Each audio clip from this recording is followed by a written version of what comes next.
Chapter 1. Everyone is selling.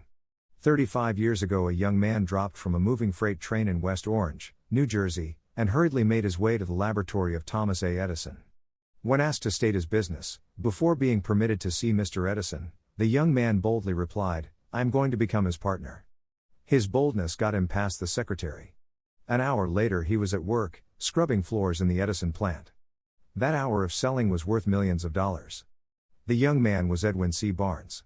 5 years later he was a partner of the great Edison, and he became famous as the distributor of Edison's dictating machine that revolutionized the way businesses operated. Edwin Barnes accumulated a fortune, and he owed every cent of it to the hour he spent in private conversation with Edison. During that hour he sold himself so thoroughly that it gave him his opportunity to go into partnership with one of the greatest men this country ever produced. My own first job was that of secretary to General Rufus A. Ayres. I started working for him while I was still in my teens, and before I was 20 I became the general manager of one of Rufus Ayres' coal mines. The jump from secretary to general manager was made in less than 1 hour, during which I sold myself to him by voluntarily doing a service for which I neither expected nor asked for pay. That sale changed my life and led directly to my alliance with Andrew Carnegie, which has ultimately affected millions of people around the world. At the request of Andrew Carnegie, I began to research all causes of success and failure, and to organize the results into a philosophy of individual achievement. The facts described in this book were not merely written, they were lived by the men and women who made America the greatest industrial nation on earth. I got the facts directly from those people. For 30 years I had the collaboration of America's most creative and successful entrepreneurs, inventors, businessmen, industrialists, and political leaders. During all those years of research I interviewed and gained the cooperation of more than 500 of the most successful men and women in the world, including Henry Ford, Thomas A. Edison, Luther Burbank, President Woodrow Wilson, John D. Rockefeller, Harvey S. Firestone, William Wrigley Jr., F. W. Woolworth, and scores of others who sold themselves into fabulous riches, with the aid of the same principles of selling you will find in this book. Editors note few people have ever understood salesmanship as well as Napoleon Hill. In addition to being world famous as the author of the best-selling self-help books of all time, Hill became a legend in business circles for personally teaching salesmanship so effectively that he turned around failing companies by multiplying sales many times over. He not only taught salespeople how to double and triple their income, but he also created college-level courses on advertising and sales, then sold the colleges on the concept of making his courses part of their curriculum.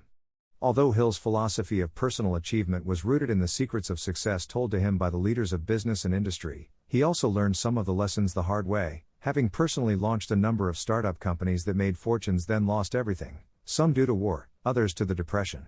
He sold ideas to some of America's biggest companies, he settled major labor disputes by selling both management and labor on new and better ways to work together, and he helped 2 presidents to sell America to Americans during hard times when the average man on the street was losing faith in the future. W. Clement Stone, who was himself renowned for his ability to turn cold calls into sales, was so impressed with Hill's ability that Stone asked Hill to take charge of creating a new sales program for his insurance company, Combined Insurance Company, now known as Aon Corporation. As you will read in the chapter on Mastermind Alliances, Combined Insurance was already big, but the sales course Hill created turned it into a giant. Selling You offers the most complete exploration of Napoleon Hill's approach to sales and selling yourself. In preparing this edition, the editors conducted an extensive review of Hill's books, speeches, lectures, articles, and recordings to find the best explanations, examples, anecdotes, and illustrations. The structure of the book is based upon the sales-oriented chapters from Napoleon Hill's How to Sell Your Way Through Life, augmented by the relevant chapters and excerpts from Hill's 4-volume masterwork, Law of Success, and his classic bestseller, Think and Grow Rich, the 21st Century Edition. This edition also features examples and anecdotes from Hill's other works, including selections from Believe and Achieve and from Napoleon Hill's Keys to Success, as well as material from The Success System That Never Fails by W. Clement Stone, and A Lifetime of Riches, the biography of Napoleon Hill by Michael J. Ritt Jr. and Kirk Landers. In preparing this new and updated edition, where material might be considered dated or out of step with contemporary practices, the original text has been updated or augmented with relevant new material. In addition to contemporary examples, where the editors felt it would be of interest to the reader, we have included notes that provide relevant information about more recent developments. We have also suggested books and other materials that complement various aspects of Napoleon Hill's philosophy. Further, the editors have approached the written text as we would that of a living author. When we encountered what modern grammarians would consider to be run-on sentences, outdated punctuation, or other matters of form, we opted for contemporary usage. As noted previously, the basic structure of Selling You is based on an adaptation of the text from How to Sell Your Way Through Life. In many cases, the basic text has been adapted or elaborated upon by carefully integrating into it other material originally published in Law of Success or Think and Grow Rich, the 21st Century edition. In those instances where the editors have inserted complete paragraphs or longer segments from these two publications or from Hill's other writings, the additional material and the original source are clearly identified. All editorial commentary and new examples are clearly set off in a font and style that is different from Napoleon Hill-s text.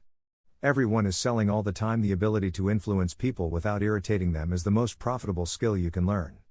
This book is devoted to teaching you the principles of psychology through which you can negotiate with others without friction. These principles were learned from the life experiences of some of the most successful leaders in business, industry, finance, and education. Life is a series of ever-changing and shifting circumstances. No two experiences are exactly alike. No two people are exactly alike. This makes it necessary for us to adapt ourselves to others who think and act differently than we do. Our success depends on how well we negotiate our way through these daily contacts with other people without friction or opposition. Salesmanship, as the term is used in this book, applies not only to marketing goods and services, but it also applies to selling you and your personality. As a matter of fact, the major object in writing this book is to teach you how to sell yourself by using the same strategies and psychology that master salespeople use in selling goods and services. Everyone is selling all the time. No matter who you are, every time you meet someone, explain an idea, talk on the telephone, or give an opinion, you are selling your most valuable asset, you. If you are looking for work, you have to sell yourself to be hired, and then you must continue to sell yourself to keep your job. If you go to the bank for a loan, you must sell the banker on making the loan. Teachers sell lessons. Politicians sell themselves into office. Ministers sell their sermons. And lawyers sell their clients' cases to the judges and juries. Any form of effort through which one person persuades another to cooperate is salesmanship. Most efforts to sell are weak, and for this reason most people are poor salespeople. Schooling, college degrees, or intellect will not do you much good if you can't get other people to cooperate with you in order to create opportunities for yourself. Those qualities may help you make the most of an opportunity once you get it, but first you must create the opportunity to be worked on. You must create opportunity by selling your goods, your services, your ideas, your ability, your personality, yourself. The whole of any life can be seen as one long, unbroken chain of sales. Following are 5 very formal definitions of salesmanship, written by Jean Beltrand. 1. Selling is the ability to make known your faith, goods, or propositions to a person or persons to a point of creating a desire for a privilege, an opportunity, a possession, or an interest. 2. Selling is the ability of professional and public persons to render services, assistance, and cooperation to a point of creating a desire on the part of the people to remunerate, recognize, and honor. 3. Selling is the ability to perform work, duties, and services as an employee, to a point of creating a desire on the part of an employer to remunerate, promote, and praise. 4. Selling is the ability to be polite, kind, agreeable, and considerate to a point of creating a desire upon the part of those you meet to respect, love, and honor you. 5. Selling is the ability to write, design, paint, invent, create, compose, or accomplish anything to a point of creating a desire upon the part of others to acclaim its possessors as heroes, celebrities, and persons of greatness. I would add to that list my own favorite definition. Selling is the art of planting in the mind of another a motive that will induce favorable action. We are all salespeople, regardless of what our job is. But not all of us are master salespeople. The master salesperson becomes a master because of his or her ability to induce other people to act upon motives without resistance or friction. Master salespeople know what they want. They know how to plan the acquiring of what they want. Moreover, they have the initiative to put their plan into action. The master salesperson's education is not complete unless he or she has the ability to persuade or influence groups of people, not just individuals. The ability to speak to groups with force and conviction is a priceless asset. But it must be learned. It is an art that can be acquired only through study, effort, and experience. A master salesperson has the ability to influence people through the printed page as well as by the spoken word. A master salesperson is an artist who can paint word pictures as skillfully as Rembrandt could blend colors on a canvas. A master salesperson is a strategist at mind manipulation. A master salesperson is a philosopher who can interpret causes by their effects and effects by their causes. A master salesperson is a character analyst. A master salesperson knows what thoughts are in people's minds by the expressions on their faces, by the words they speak, by their silence, and by the feeling you get from within while you are in their presence. A master salesperson can predict the future by observing what has happened in the past. A master salesperson is the master of others because he or she masters himself or herself. No matter who you are or how much you know, you will not succeed unless you are a salesperson. You must sell your services. You must sell your knowledge. You must sell your personality. You must sell yourself. If you master these fundamental principles of persuasion, you can sell your way through life successfully, surmounting obstacles, overcoming opposition, harnessing and redirecting adverse forces. Qualities a master salesperson must have. Following is a list of 28 qualities that any salesperson must work to develop. The first 5 qualities are absolutely necessary if you want to be a master salesperson. 1. Courage must be part of every person who succeeds in any undertaking, especially that of selling in times of intense competition. 2. Imagination is an absolute necessity. You must anticipate situations and objections from prospective customers, and you must have the imagination to put yourself into your customer's position so you can understand their needs and objectives. You must almost literally stand in the other person's shoes. This takes real imagination. 3. The way you speak and your tone of voice must be pleasing. A meek or uncertain voice indicates a weak person. A firm, clear voice that moves with assurance and color indicates a person with enthusiasm and aggressiveness. 4. Physical fitness is of utmost importance for the simple reason that neither mind nor body can function well without it. You must give attention to proper diet, healthful exercise, and fresh air. 5. Hard work is the only thing that will turn sales training and ability into money. No amount of good health, courage, or imagination is worth a dime unless it is put to work, and the amount you make is usually fixed by the amount of very hard, intelligent work that you actually put out. The above listed principles are simple. There is nothing unusual or even striking in them. But most salespeople fail to possess one or more of these 5 primary requisites. Some salespeople may work hard and use their imaginations well, until they meet a succession of turndowns. It is here that the salesperson with courage comes right back and whips the salesperson who doesn't have these qualities. Courage is essential. Then again, many salespeople exhibit courage, imagination, and hard work, but through laziness, drugs, or alcohol they don't have the physical stamina to stick to it when the going gets tough. Following are 8 more essential qualities. These pertain to the product or service being sold, and to the sales plan and strategy. 6. Knowledge of the merchandise. The master salesperson analyzes carefully the merchandise or service, and understands thoroughly its every advantage. The master salesperson knows that if you do not understand and believe in the product or service, you cannot successfully sell it. 7. Belief in the merchandise or service. The master salesperson never tries to sell anything in which he or she does not have confidence. Master salespeople know that regardless of what they may say about their wares, their minds will broadcast their lack of confidence to the mind of the prospective buyer. 8. Appropriateness of merchandise. The master salesperson analyzes both the prospective buyer and the buyer's needs, and offers only that which is appropriate to both. The master salesperson never tries to sell a Rolls-Royce to a person who ought to purchase a Ford. A bad bargain for the buyer is a worse bargain for the seller. 9. Value given. The master salesperson never tries to get more than the products are actually worth. The confidence and goodwill of the prospective buyer is worth more than the profit on a single sale. 10. Knowledge of the prospective buyer. The true master salesperson must be a character analyst. A master at selling has the ability to ascertain which of the 9 basic motives the buyer will respond to most freely. The real salesperson builds the sales presentation around those motives. 11. Qualifying the prospective buyer. The master salesperson never tries to make a sale until he or she has properly qualified the prospective buyer. The master salesperson has calculated in advance the following points: the prospective buyer's financial capacity to purchase, the prospective buyer's need for what is being offered for sale, the prospective buyer's motive in making the purchase. Trying to make sales without first qualifying the prospective buyer is a mistake that stands at the head of the list of causes of no sale. Ability to neutralize the mind of the buyer. The master salesperson knows that no sale can be made until the mind of the prospective buyer has been neutralized, or made receptive. The master salesperson will not endeavor to close a sale until he or she has opened the mind of the buyer and prepared it as a background or base upon which to put together the word mosaic of the sales pitch. Ability to close a sale.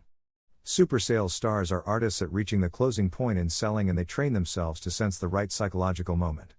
They rarely, if ever, ask the prospective buyer if he or she is ready to purchase. Instead, the real masters simply assume that the buyer is ready to buy. Here they use the power of suggestion most effectively. The super sales stars avoid trying to close a sale until they know in their own mind that they can close successfully. They conduct their sales presentations so that the prospect believes he or she has done the buying. Following are the final 15 principles to be acquired. These have more to do with the personal makeup and self-organization of the salesperson than with what is being sold, a pleasing personality.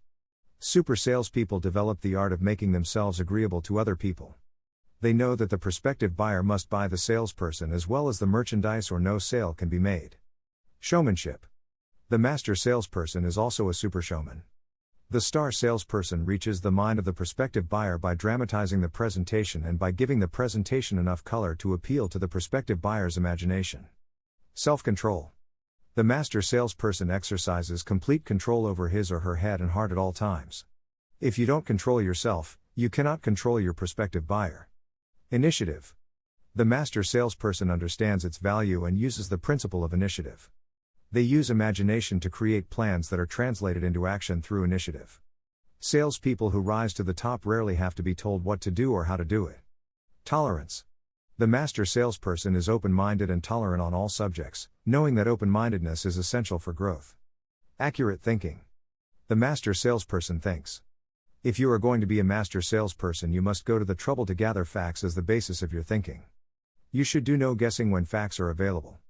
You should have no set or immovable opinions that are not based on what you know to be facts. Persistence. The master salesperson is never influenced by the word no and does not recognize the word impossible.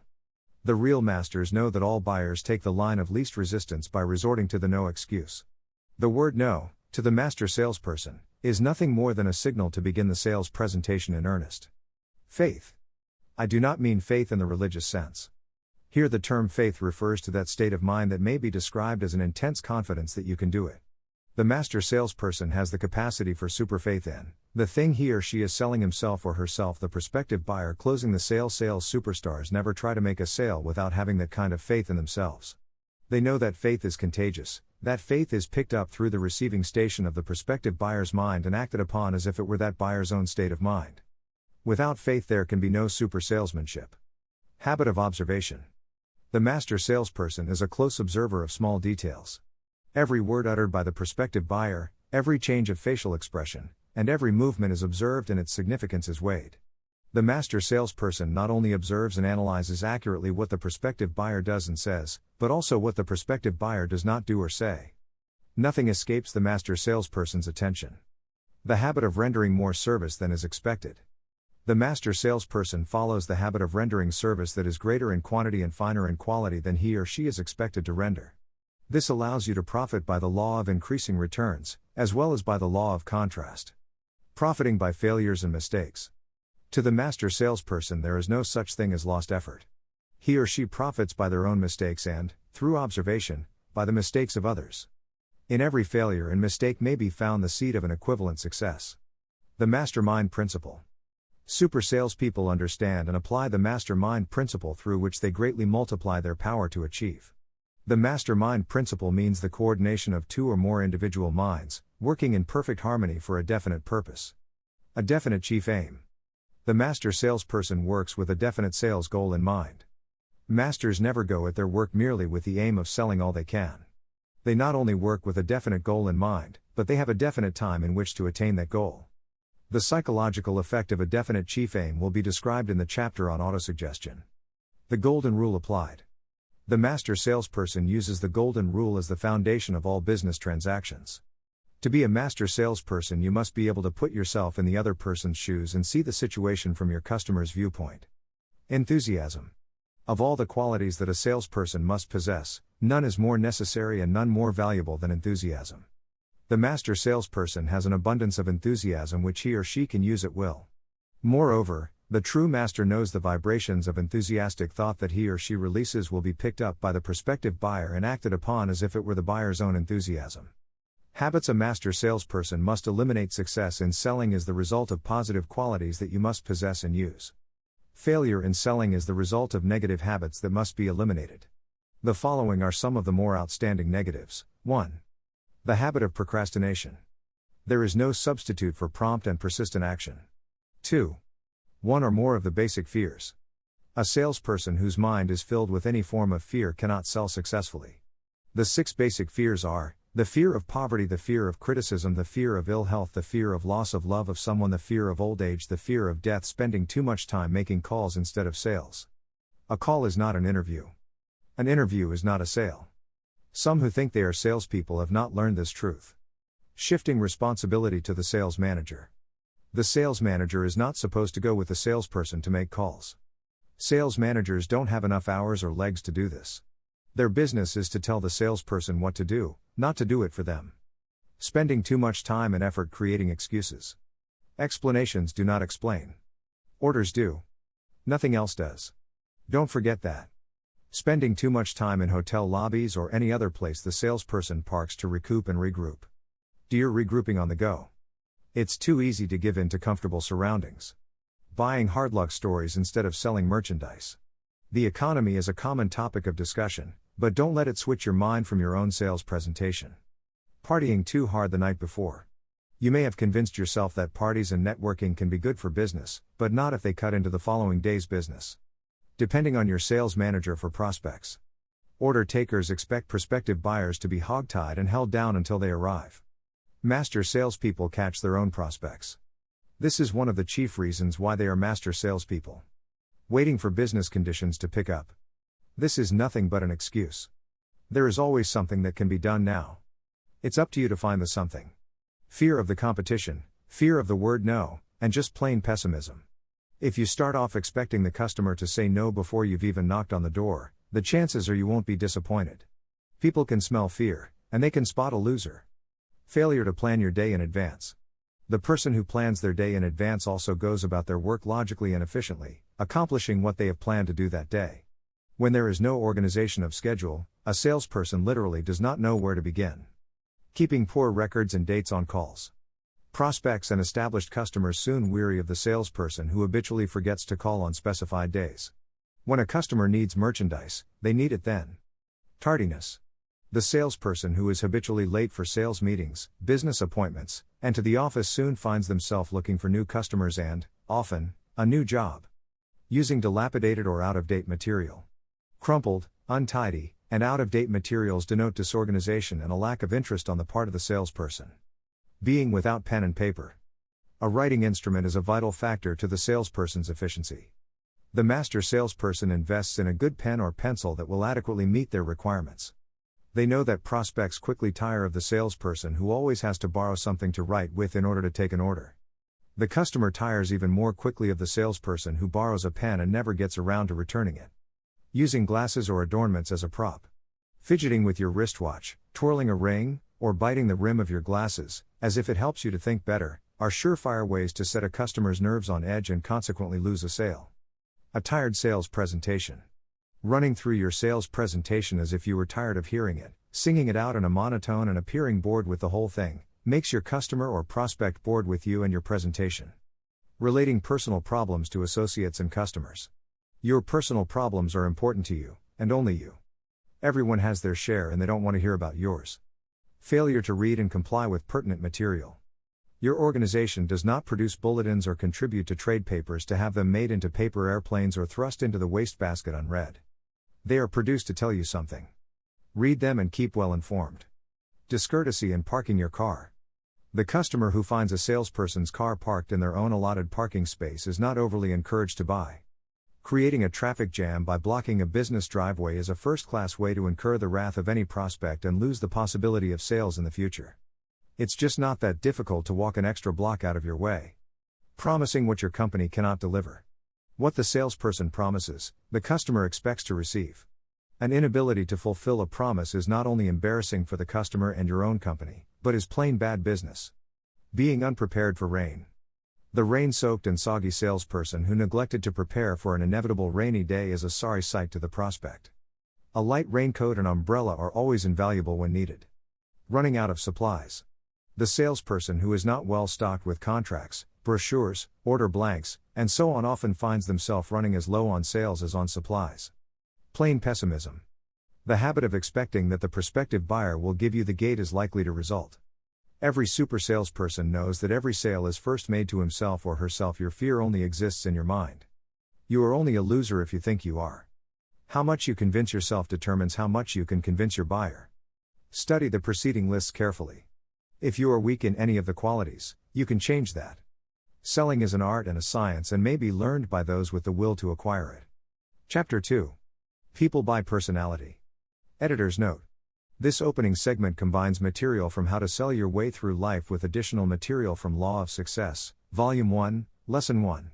In any of the great cities of the United States, merchandise of similar nature and price can be found in scores of stores, yet you will find there is always one outstanding store which does more business than any of the others. The reason for this is that behind that store is someone who is paying close attention to the personalities of those who come in contact with the public. People buy personalities as much as merchandise, and it is a question whether they are not influenced more by the personalities with which they come in contact than they are by the merchandise. It is the personalities behind a business that determine the measure of success the business will enjoy. Modify those personalities so they are more pleasing and more attractive to the patrons of the business, and the business will thrive. Life insurance has been reduced to such a scientific basis that the cost of insurance does not vary to any great extent, regardless of the company from which you purchase it. Yet, out of the hundreds of life insurance companies doing business, less than a dozen companies do the bulk of the business in the United States. Why? Personalities. 99 people out of every 100 who purchase life insurance policies do not know what is in their policies and, what is more startling, do not seem to care. What they really purchase is the pleasing personality of some man or woman who knows the value of cultivating such a personality. Your business in life, or at least the most important part of it, is to achieve success. Success is the attainment of your desire or definite chief aim without violating the rights of other people. Regardless of what your major aim in life may be, you will attain it with much less difficulty after you learn how to cultivate a pleasing personality and you learn to deal with others without friction or envy. As I stated earlier, one of the greatest problems of life, if not in fact the greatest, is learning the art of harmonious negotiation with others. You cannot enjoy outstanding success in life without power, and you can never enjoy power without sufficient personality to influence other people to cooperate with you in a spirit of harmony. This book will show you, step by step, how to develop such a personality. Editor's note: Napoleon Hill placed considerable emphasis on the value of nurturing a pleasing personality, but as you will read, although Hill encourages you to work at changing your personality, it must not be done at the expense of honesty and character. In fact, it may have been the issue of character that prompted Hill to write How to Sell Your Way Through Life, on which this book is based.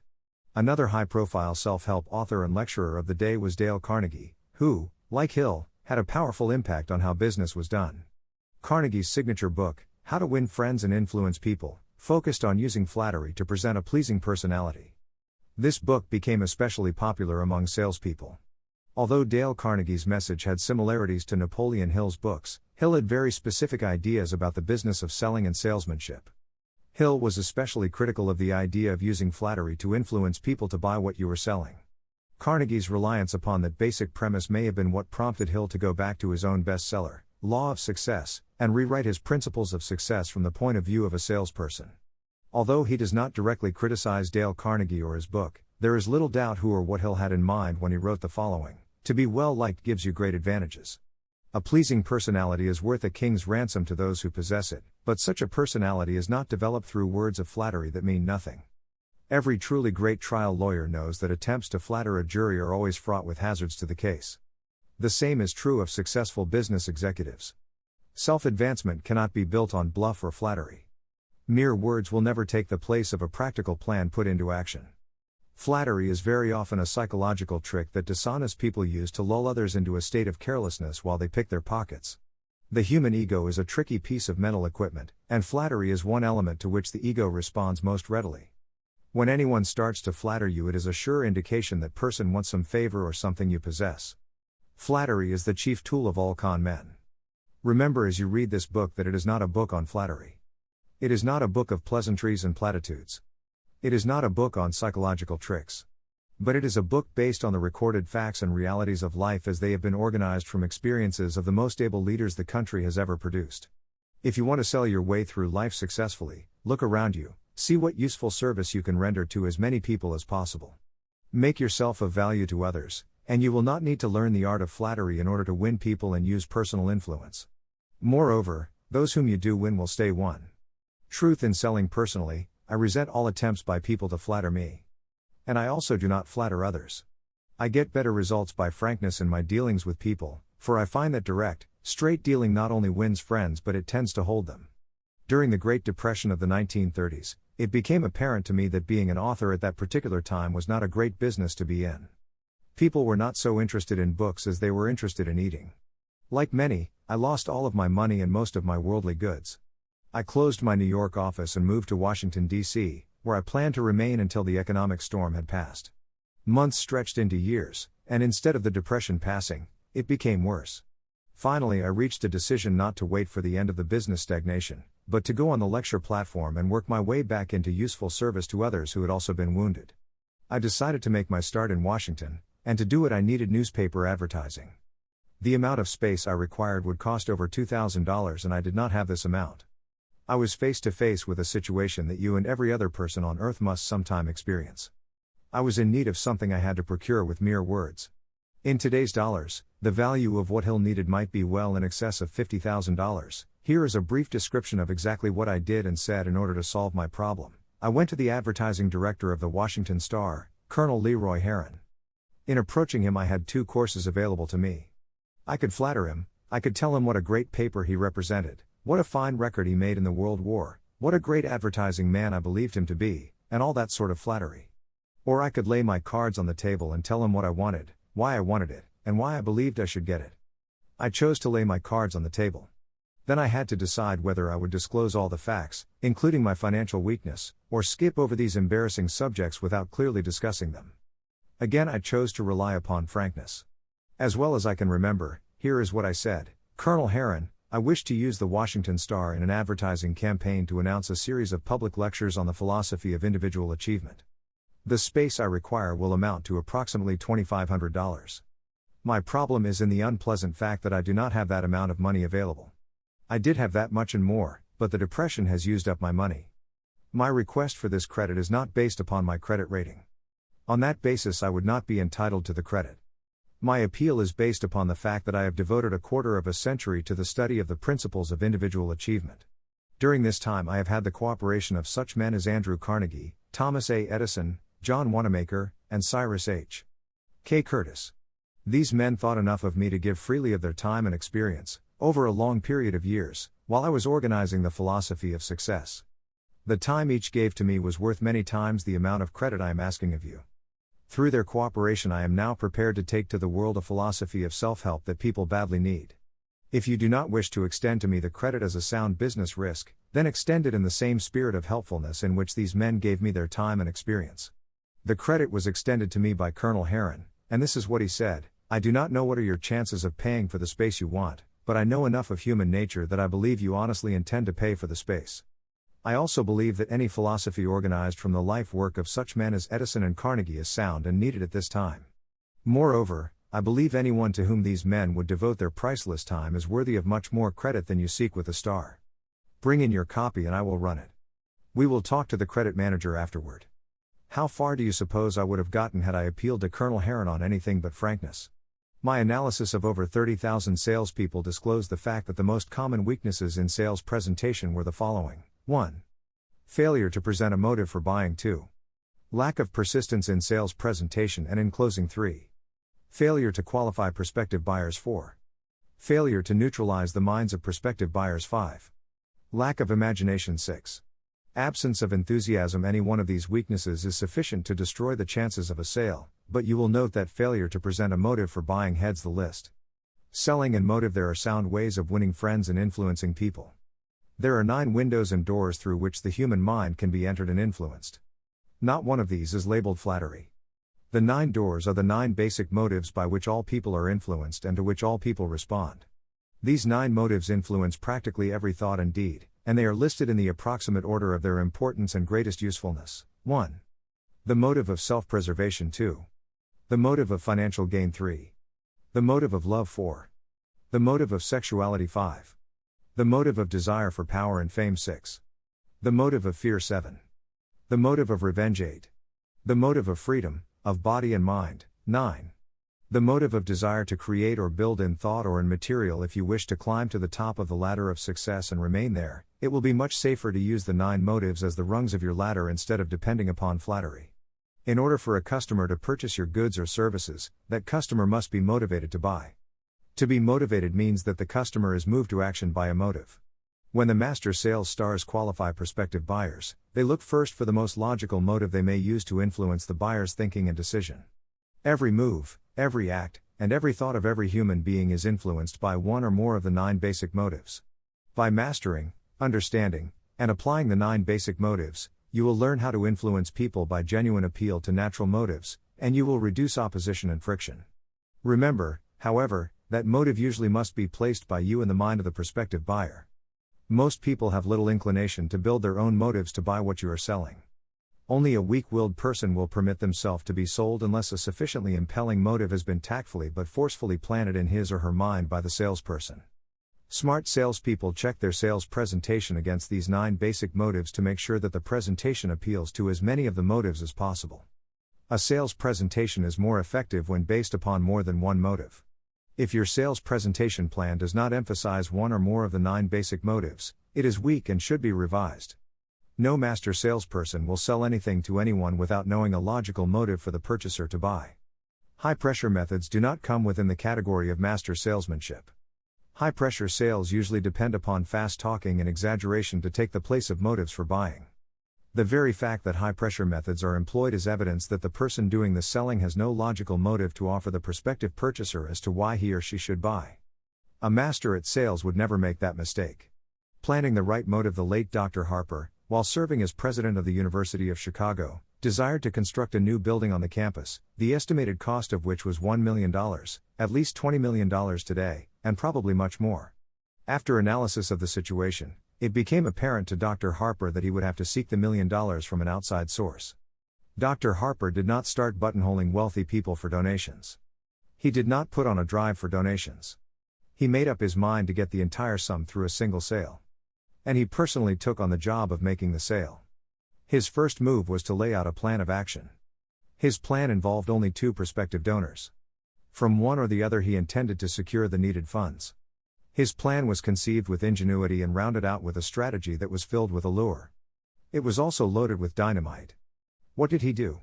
He chose, as his 2 prospective donors, 2 Chicago millionaires whom he knew were bitter enemies. One of these men was the head of the Chicago street railway system. The other was a politician who had made a fortune by gouging the streetcar company. Yes, I know. You are beginning to see the point before it has been explained. But keep reading to see and appreciate the technique of a master sales artist. Dr. Harper's selection of prospective buyers of his plan was perfect. This is a point at which all but master artists at selling are usually weak. They do not use sound judgment in the selection of buyers. After turning his plan over in his mind for a few days, and carefully rehearsing his sales presentation, Dr. Harper swung into action. Choosing the noon hour as the most favorable for his call, he presented himself at the office of the streetcar magnate. Here was his reason for choosing this particular hour. He calculated that the executive secretary would be at lunch at that time and that his prospect would be alone in his office. He was right. Finding the outer office empty, he walked on into the private office. The magnate looked up in surprise and asked, "What can I do for you, sir?" "I beg your pardon," Dr. Harper replied, "I am Dr. Harper, president of the University of Chicago. I found no one in the outer office, so I took the liberty of walking in. I just dropped in to tell you about an idea that has been in my mind for some time. Here comes the motive. Watch how he plants it in fertile soil. First of all, I want to tell you how greatly I admire the wonderful streetcar system you have given the people of Chicago." Neutralizing his prospect's mind, "I believe it to be the greatest system in the country.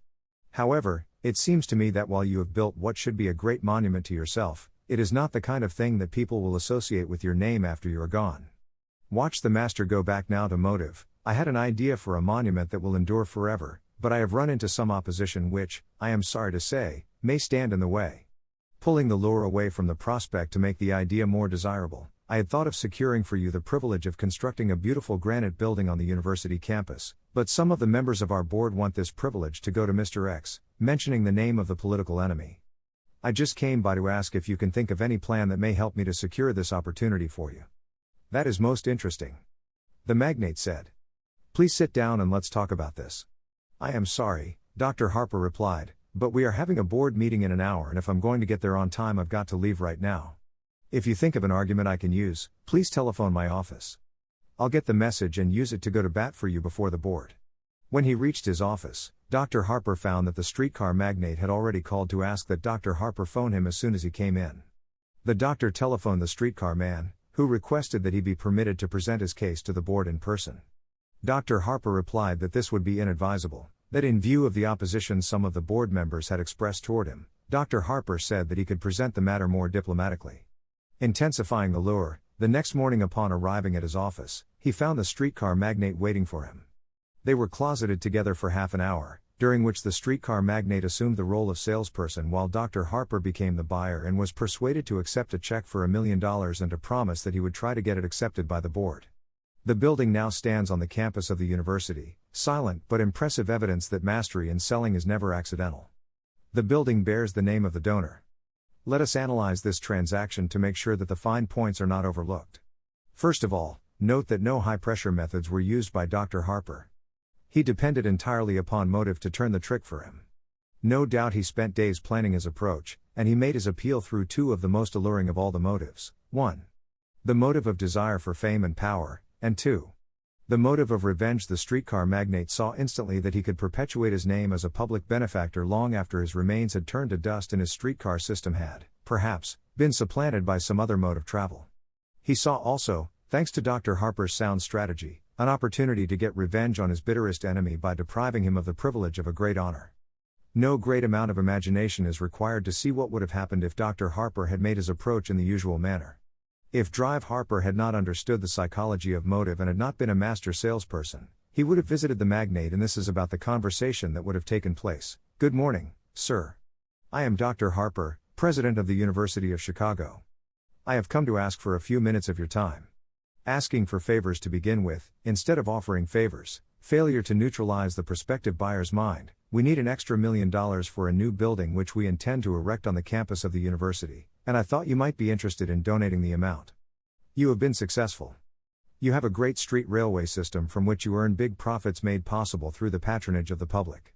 Now, it is only fair that you should show your appreciation of the success which the public has made possible for you by doing something for the public good. Throughout this pitch, the streetcar magnate is fidgeting in his chair, fussing with some papers on his desk, and mentally groping for an excuse with which to refuse. As soon as the doctor hesitates for a moment in his sales pitch, the magnate takes up the conversation. I am very sorry, Dr. Harper, but our budget for philanthropic purposes has been entirely exhausted. You know we make a liberal annual donation to the Community Chest Fund. There is nothing more we can do this year. Besides, $1 million is a large sum of money. I am sure our board could not be persuaded to donate so much money to charity. That word, charity. Dr. Harper would now be in the unhappy position of one who begs for charity. Giving to charity, as such, is not listed as one of the 9 basic motives that move people to action. But lift the word charity out of its humble setting and give it the color of privilege, fame, and honor, and it takes on an entirely different meaning. Only a master salesperson can do this. One way is clever, the other is crude. Motive is the seed from which big sales grow. A seed must contain the life germ or it will not germinate, regardless of the kind of soil in which it is planted. Similarly, motive must contain the life germ or it will not germinate into a sale. When an appropriate motive has been planted in the mind of the prospective buyer, it begins to work from within, as yeast works in a loaf of bread. The person who understands how to inject the germ of life into motive is a master salesperson, a master because he or she captures the prospective buyer's own imagination and makes it work to the salesperson's advantage. Chapter 3. Autosuggestion. Editor's note. Napoleon Hill-s approach to selling is not simply a bag full of tricks of the trade and a collection of pitches or scripts to be memorized. He was most interested in teaching the psychology of selling, and the basic technique that underlies all of Hill's principles of success is in fact a psychological tool. It is the use of autosuggestion as a way of altering your habits and beliefs so that you can make yourself into the master salesperson you want to become. Because autosuggestion plays a significant role in each of the following chapters, Napoleon Hill devoted this chapter to the theory behind autosuggestion and the ways in which you can use the technique. This first section, adapted from the Success System That Never Fails, will provide a clear understanding of the terminology. Suggestion comes from the outside. It is anything you see, hear, feel, taste, or smell. If I say to you, try to do the right thing because it is right, that is a suggestion from me to you. Self-suggestion is purposefully controlled from within. It is a suggestion you give to yourself. You can see it in your imagination, say it to yourself, or write it down. Each time you think or say to yourself, try to do the right thing because it is right, that is self-suggestion. Autosuggestion acts by itself, unconsciously, like a machine that reacts in the same way from the same stimulus. Each time your subconscious flashes to your conscious mind, try to do the right thing because it is right, that is autosuggestion. If, during the next week, every morning and every evening and frequently throughout the day you repeat the phrase, try to do the right thing because it is right, when you are faced with temptation, that self-motivator will flash from your subconscious to your conscious mind. In this way, through repetition, you will form a habit, a good habit, that will help make your future a success. Editor's note: in How to Sell Your Way Through Life, Napoleon Hill discusses the theory and practice of the two most common methods of using autosuggestion, positive affirmations and creative visualization. He begins by explaining the use of positive affirmations. Selling yourself on yourself. Autosuggestion is self-motivation. It is the principle through which you impress upon your subconscious mind an idea, plan, concept, or belief. Repetition of positive suggestions to your subconscious mind is the most effective way of educating it to broadcast only positive messages. If you have ever noticed how, without saying a word, your enthusiasm or lack of enthusiasm can influence others, then you know that in some way your subconscious mind is like a broadcasting station that sends your thoughts and beliefs, or disbeliefs, to others. If you are aware of this, and if you are a master salesperson, you should realize that before you can successfully sell to someone else, you must first educate your subconscious mind to broadcast your belief in what you offer for sale. One of the most effective ways to influence your subconscious mind is through the use of positive affirmations. A positive affirmation is a short phrase that clearly states the change you want to make in yourself. If you charge that phrase with total faith and belief that you are capable of changing yourself, and if you repeat the phrase over and over to yourself until thinking that way becomes your natural habit, then you will make the change you desire. Editor's note: the following is adapted from material in Think and Grow Rich, the 21st Century Edition. The affirmation that most people are familiar with is every day, in every way, I'm getting better and better. It was devised by the noted French psychologist Émile Coué, a contemporary of Sigmund Freud, who operated a clinic for patients diagnosed with psychosomatic ailments, individuals who have convinced themselves they are ill, and even show symptoms, but do not actually have a disease. Dr. Coué used autosuggestion techniques with his patients, and as part of his treatment he developed this general, non-specific phrase that anyone could use. It would give the subconscious a positive instruction, but was open enough that it did not tell the subconscious a specific problem to deal with, nor did it try to tell the subconscious how to do it. When Coué instructed his patients to repeat the positive affirmation phrase every day, in every way, I am getting better and better several times a day, improvements among his patients happened so quickly and dramatically that his method became the talk of medical and scientific circles. The use of the phrase practically became a movement in turn-of-the-century Europe. Affirmations can be an effective autosuggestion tool for changing habits and beliefs because of certain characteristics of the conscious and unconscious mind. The conscious mind. Your conscious mind receives information through the five senses of sight, smell, taste, hearing, and touch. Your conscious mind keeps track of what you need for thinking and operating, and it filters out what you don't need. Your conscious mind, and what your memory retains, is the intelligence with which you normally think, reason, and plan. The subconscious mind. Your subconscious has access to all the same information your conscious mind receives, but it doesn't reason the way your conscious mind does. It takes everything literally. It doesn't make value judgments. It does not filter or interpret, it simply processes information literally and stores it. Habits and beliefs. Because the subconscious mind does not distinguish between what is real and what is vividly imagined, if you convincingly plant an idea in your subconscious, it will accept the idea as though it were a fact. If you have planted the new idea strongly enough, when your thoughts run in that direction, your new idea will be the first thought that comes to mind. It will have become your new belief, and eventually it will be your habit. For those readers who may be dubious about the subconscious, or that thoughts stored below the level of consciousness can exert enough influence to affect attitude and behavior, the following explanation should help alleviate such doubts. There is no doubt about the existence of the conditions known by the psychological terms fixations, phobias, and compulsive behaviors. These conditions often occur when a child has learned something in such a powerful or dramatic way that the knowledge becomes firmly planted in the child's subconscious mind. Then, even as the child grows to adulthood and the conscious mind learns to understand that information from a mature point of view, Because the childhood learning experience was so powerful, the subconscious still retains the childhood understanding of the information. It was so emotionalized that it overrides the adult's logical, conscious mind.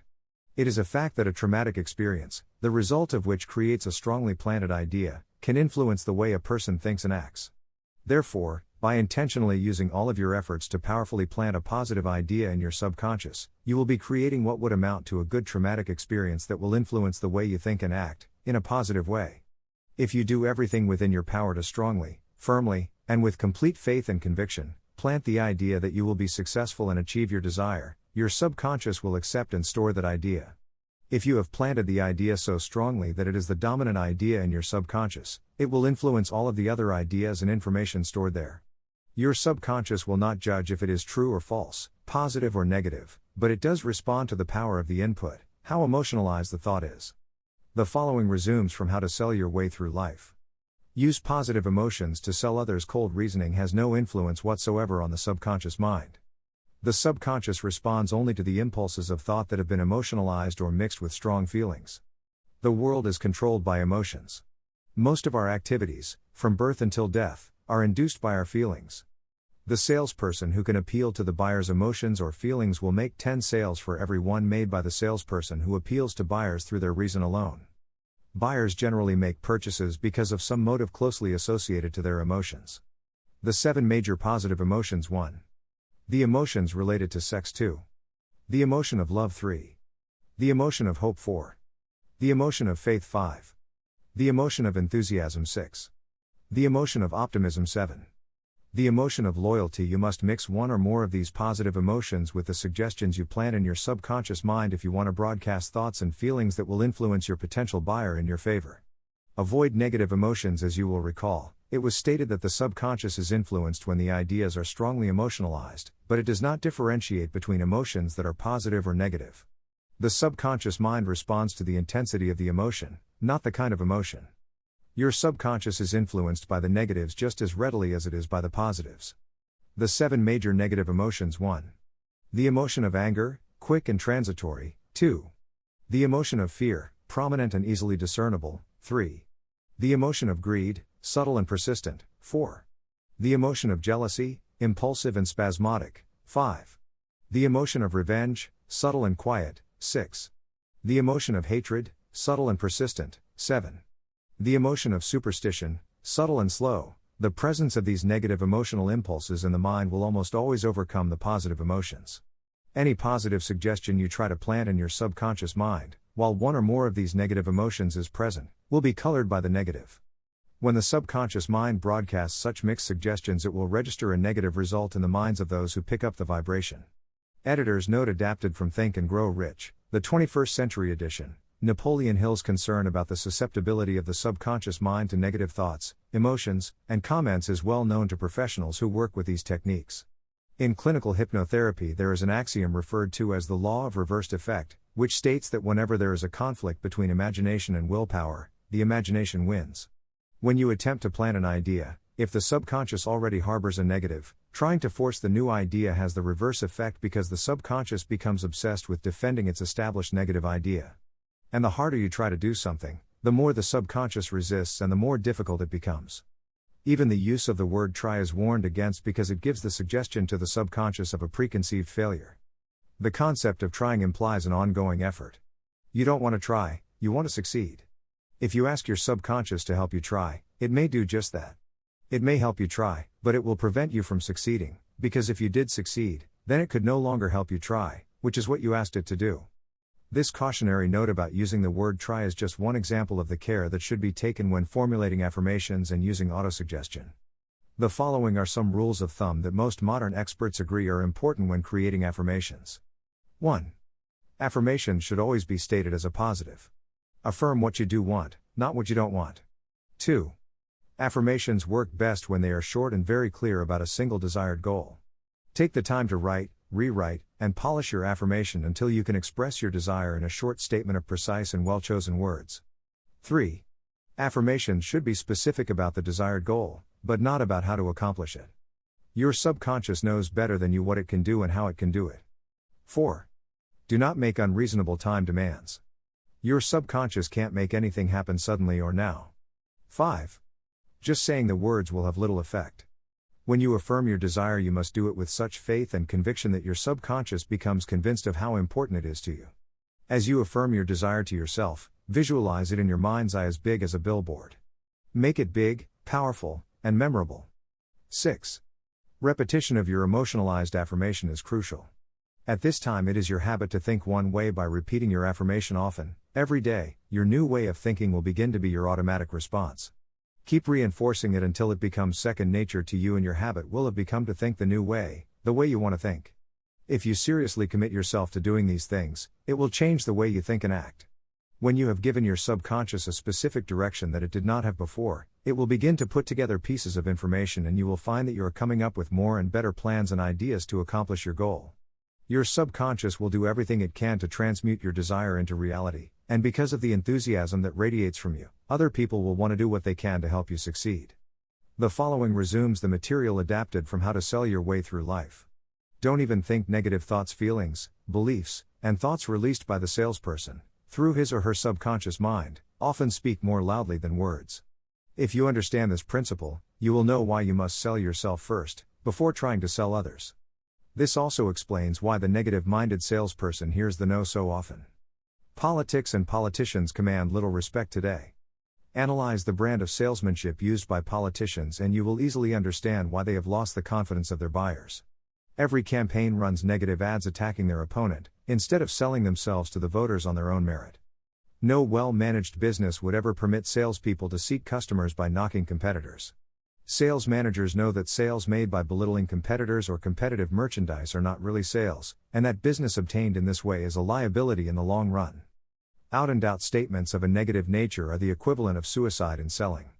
Negative statements in selling not only set up resentment in the mind of the prospective buyer, but they also infect the salesperson's own subconscious mind so that it throws off negative vibrations that are picked up by other people and acted upon to the detriment of the salesperson. Satire, sarcasm, and innuendo may give a salesperson a reputation as being quick with a one-liner, but that kind of negativism will not help him or her sell products. The master salesperson doesn't speak negative words or allow his or her subconscious mind to broadcast negative thoughts. Like attracts like. Negative suggestions attract negative action and negative decisions from prospective purchasers. Remember that people are motivated to buy or not to buy, through their feelings. Much of what they believe to be their own feelings consist of thought impulses they have unconsciously picked up from the messages sent out by the salesperson. Editors note the use of autosuggestion to bolster confidence in the product or service you are offering for sale can be a very valuable selling tool, but even more valuable is the way in which autosuggestion can be used to change your habits. In this context, the habits Napoleon Hill refers to are not habits such as smoking, overeating, or bad posture. Here, Hill is dealing with aspects of your character and personality that have become habits, such as your self-confidence, enthusiasm, initiative, and persistence. When you change these habits, you make profound changes that will have a major influence on everything you do and how successful you will be. How to form habits. The following is adapted from Law of Success, Volume 3, Lesson 12. There is a close relationship between habit and autosuggestion. Through habit, an act repeatedly performed in the same manner has a tendency to become permanent, and eventually we come to perform the act automatically or unconsciously. In playing a piano, for example, the artist can play a familiar piece while his or her conscious mind is on some other subject. We form habits based on the degree of reinforcement we receive. Habits make no moral judgments, they can be either good or bad. Both are formed through repetition. If we try something and like the results, we repeat the action. You can replace negative thoughts with positive ones, you can replace inaction with action, and you can form any habit you choose. Your thoughts are the only thing in life that you can completely control, if you choose to do so. You can control your thoughts to control your habits. Autosuggestion is the tool with which we dig a mental path, concentration is the hand that holds that tool, and habit is the map or blueprint that the mental path follows. An idea or desire, to be transformed into terms of action or physical reality, must be held in the conscious mind faithfully and persistently until habit begins to give it permanent form. The following are the rules through which you may form the habits you desire. 1. At the beginning of the formation of a new habit, put force and enthusiasm into expressing what you want to become. Feel what you think. Remember that you are taking the first steps toward making your new mental paths, and it is much harder at first than it will be afterward. At the beginning, make each path as clear and as deep as you can, so that you can readily see it the next time you wish to follow it. 2. Keep your attention firmly concentrated on your new path building and forget all about the old paths. Concern yourself only with the new ones that you are building to order. 3. Travel over your newly made paths as often as possible. Create opportunities for doing so, without waiting for them to arise through luck or chance. The more often you go over the new paths, the sooner they will become well-worn and easily traveled. 4.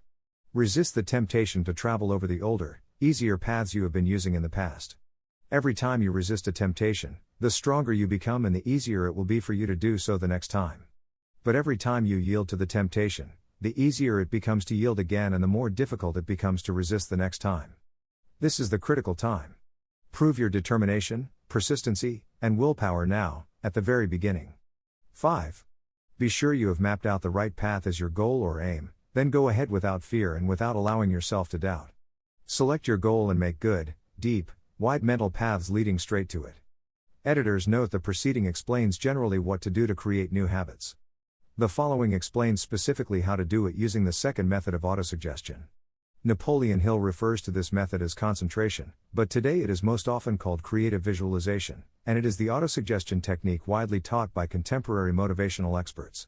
Creative visualization is also used by some of the most successful trainers of Olympic athletes and professional sports teams. It is used by NASA in training astronauts, and medical professionals use it in a variety of ways, including teaching it to patients who need to elevate their autoimmune system.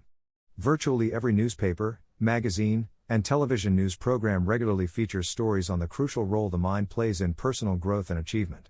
Techniques based on autosuggestion have fostered countless best-selling books, audiobooks, and video programs, and on the internet there are over 2 million web links mentioning visualization techniques. Every week thousands of people attend seminars, lectures, and retreats to be inspired by motivational speakers or spiritual leaders and to learn techniques that will help them achieve success, almost all of which are based on the principles Napoleon Hill writes about in this book. The following is from adaptations of material from Think and Grow Rich, the 21st Century Edition, and How to Sell Your Way Through Life. Concentration is visualization. Concentration, as it is used in this book, is defined as the habit of planning in the mind a definite aim, objective, or purpose, and visualizing that objective until ways and means for its realization have been created. Concentration is the principle through which you may build your habits to order. Habits are formed step by step through our every thought and deed. Either you control your habits or your habits will control you. If you are going to be successful, you will force yourself to build only the kind of habits that you are willing to let control you. We first make our habits, and our habits then make us. The principle of habit and the principle of concentration go hand in glove. Habit may grow out of concentration, and concentration may grow out of habit. The object of concentrating upon a definite aim is to train the mind until it forms the habit of focusing upon that aim. When focusing on your aim becomes a habit, then your subconscious is constantly influenced to pick up the concept of that aim and to translate it into its physical counterpart. And your subconscious will try to do that through the most practical and direct methods available. Concentration in salesmanship means planning in your conscious mind a definite chief aim, idea, plan, or purpose and the continuous focusing upon it of the conscious mind.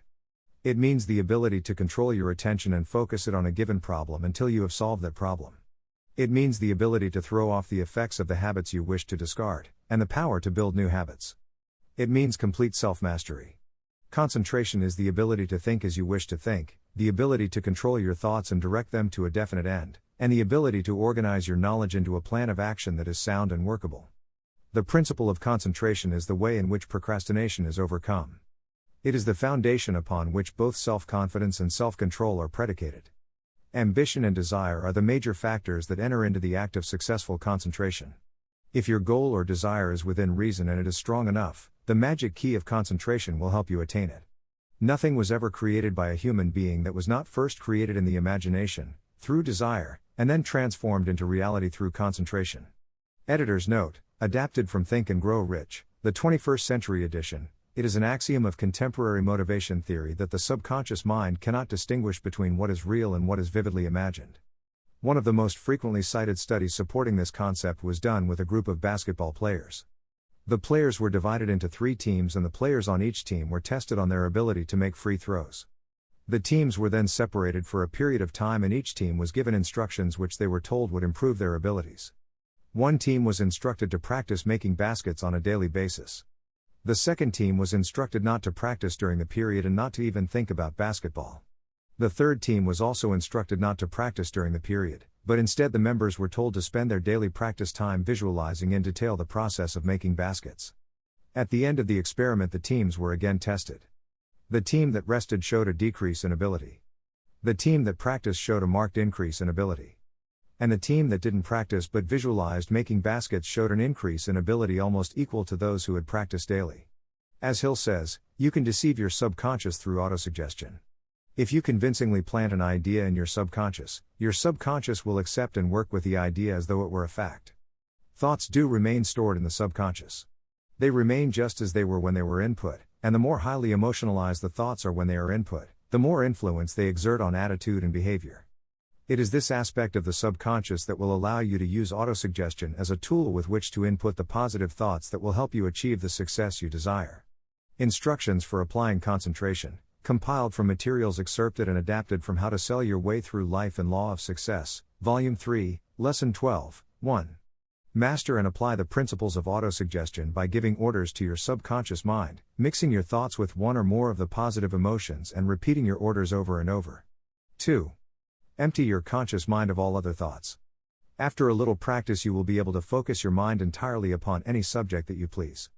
The act of focusing on one subject and keeping your mind on that one subject is concentration. 3. Hold your thoughts to the object of your concentration with a burning desire for the attainment of whatever aim you have in mind. When concentrating upon your definite chief aim, you should have complete faith that you will realize the goal. 4. When you find your conscious mind wandering, drive it back and focus it upon that subject again and again until you have developed such perfect self-control that you can keep all other thoughts out of your mind. Mix emotion with your thoughts when concentrating, otherwise they will not penetrate to your subconscious mind. 5. The principle of concentration is best practiced when you are in an environment of silence where there are no distractions or disturbances. 6. Your subconscious mind can best be reached and influenced when you concentrate in your conscious mind upon an idea, plan, or purpose in a spirit of intense enthusiasm. Enthusiasm will arouse your creative imagination and put it into action. Now, let us go back to the starting point. If you choose to, you can throw off any bad influences from your past and build your own life the way you want it to be. You will become what you want to be because of the dominating thoughts that you permit to occupy your mind. How can the original seed of an idea, plan, purpose, or sales objective be planted in the mind?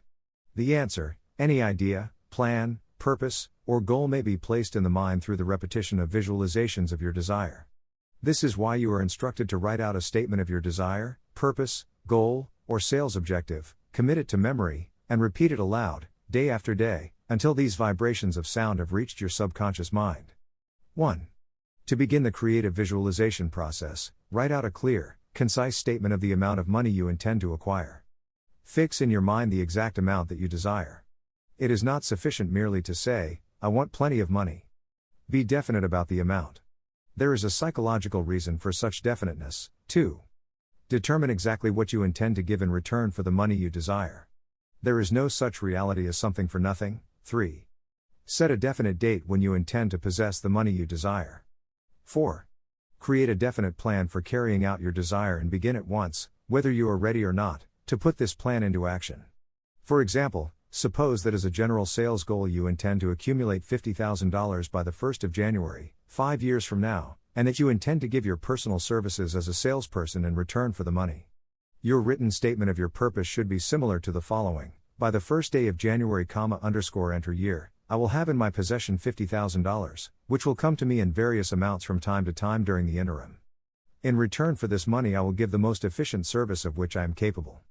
I will give the fullest possible quantity and the best possible quality of service as a salesperson of describe the service or merchandise you intend to sell. I believe that I will have this money in my possession. My faith is so strong that I can now see this money before my eyes. I can touch it with my hands.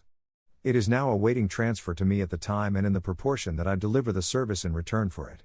I am awaiting a plan for getting this money, and I will follow that plan when it is received. Signed. Read this statement aloud at least twice daily. Go to a quiet spot where you will not be disturbed or interrupted. Close your eyes and repeat aloud, so that you may hear your own words, the written statement of the amount of money you intend to accumulate. Read it once before retiring at night, and once after arising in the morning. As you read, see, feel, and believe yourself already in possession of the money. When you concentrate on your aim or desire, Visualize yourself as you will be, look ahead 1, 3, 5, or even 10 years. See, in your imagination, yourself in possession of the money you wish to receive. See yourself in your own home that you have purchased with the proceeds from your efforts as the salesperson you wish to be. See yourself in possession of a nice bank account for your retirement. See yourself as a person of influence, due to your great ability to sell yourself. See yourself engaged in a life calling in which you will not fear the loss of your position. Paint this picture clearly, through the powers of your imagination, and it will soon become transformed into a picture of deeply seated desire.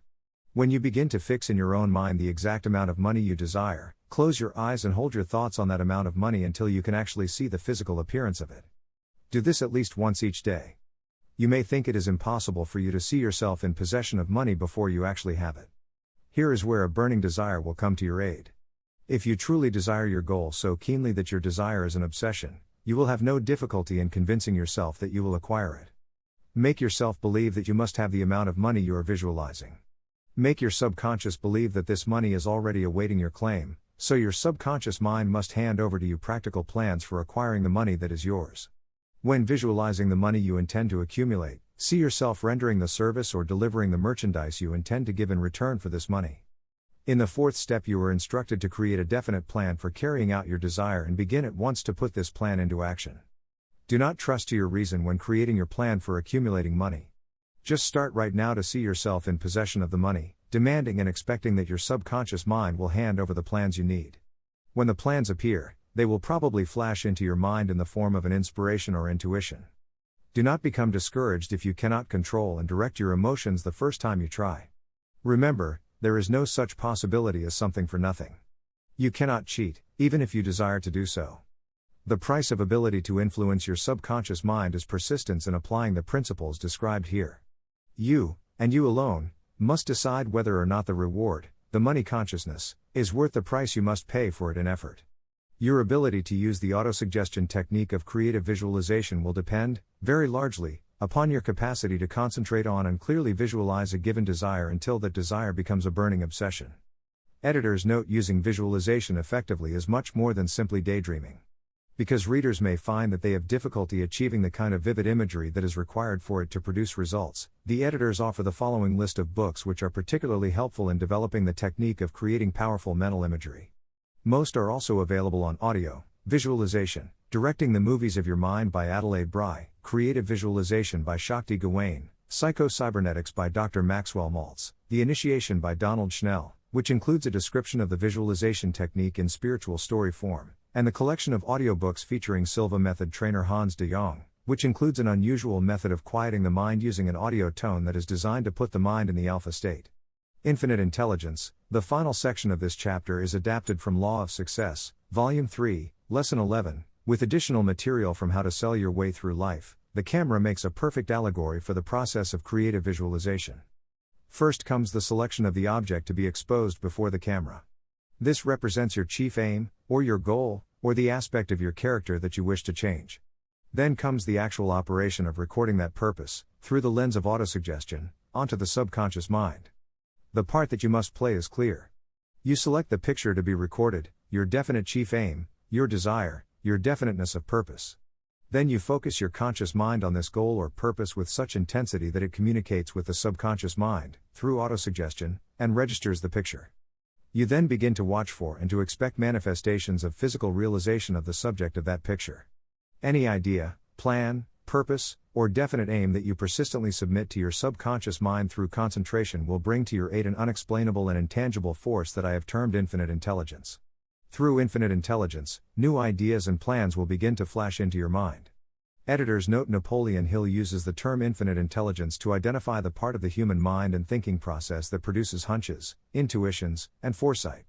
Infinite intelligence also describes the thinking process that takes bits of information and ideas that our conscious mind has filtered out or forgotten, and connects them with each other on a subconscious level to create a new idea, which comes to us as a leap of logic or a flash of inspiration. When you first start your practice of concentration, do not expect infinite intelligence to move quickly on your behalf. You did not walk the first time you tried, but as you matured, walking became habit and you did it without effort.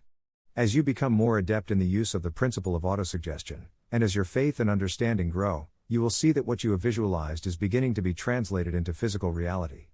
Bear in mind that you do not go to bed and sleep with the expectation of awaking to find that infinite intelligence has showered you with the object of your desire or goal.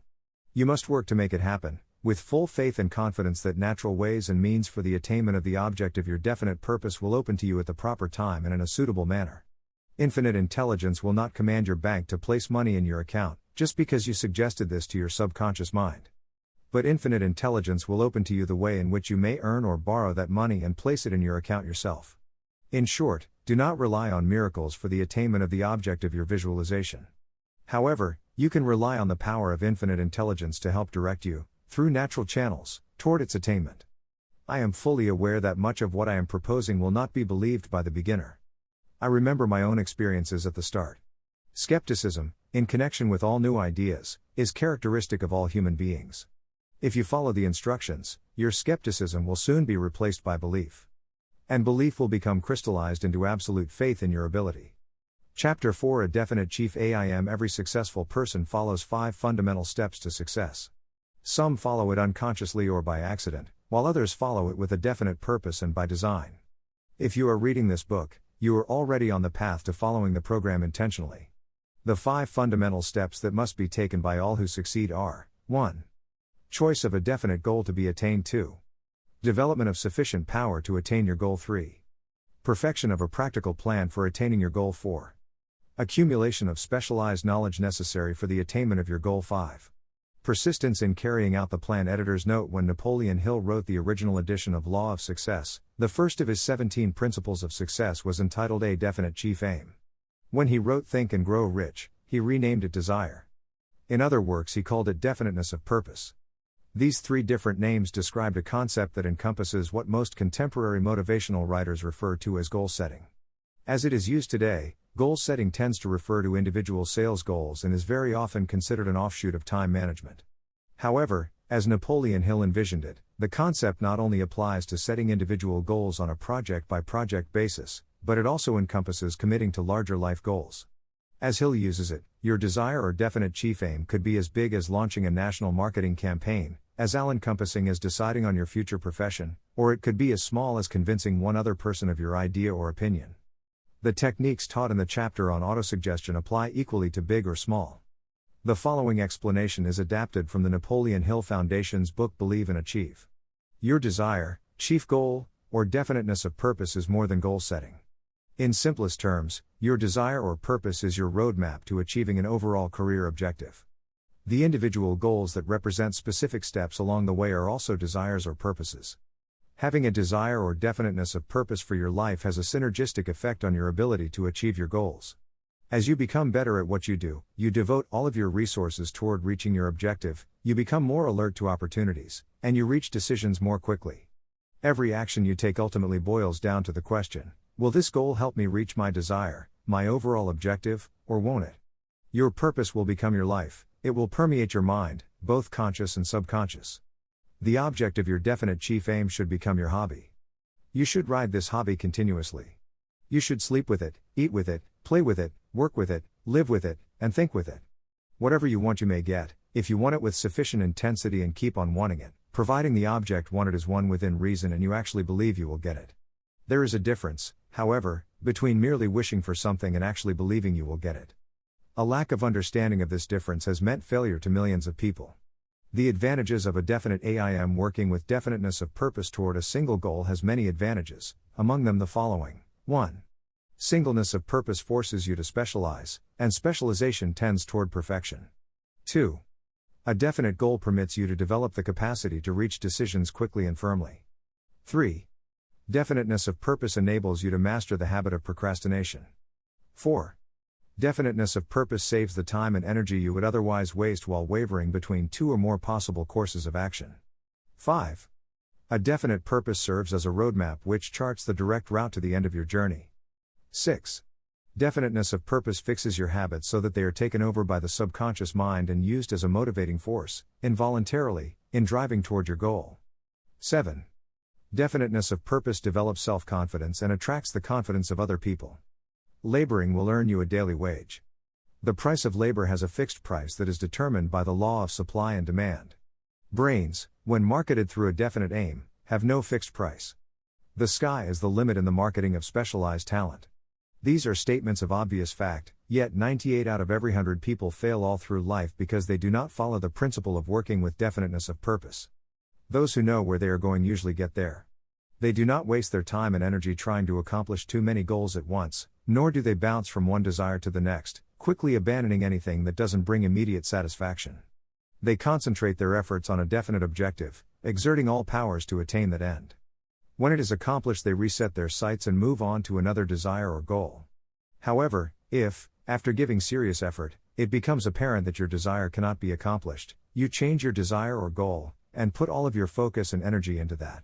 Do what you love. The following section is adapted from material excerpted from Law of Success, Volume 1, Lesson 2. In your search for the work for which you are best suited, bear in mind that you will most likely attain the greatest success by finding out what work you like best.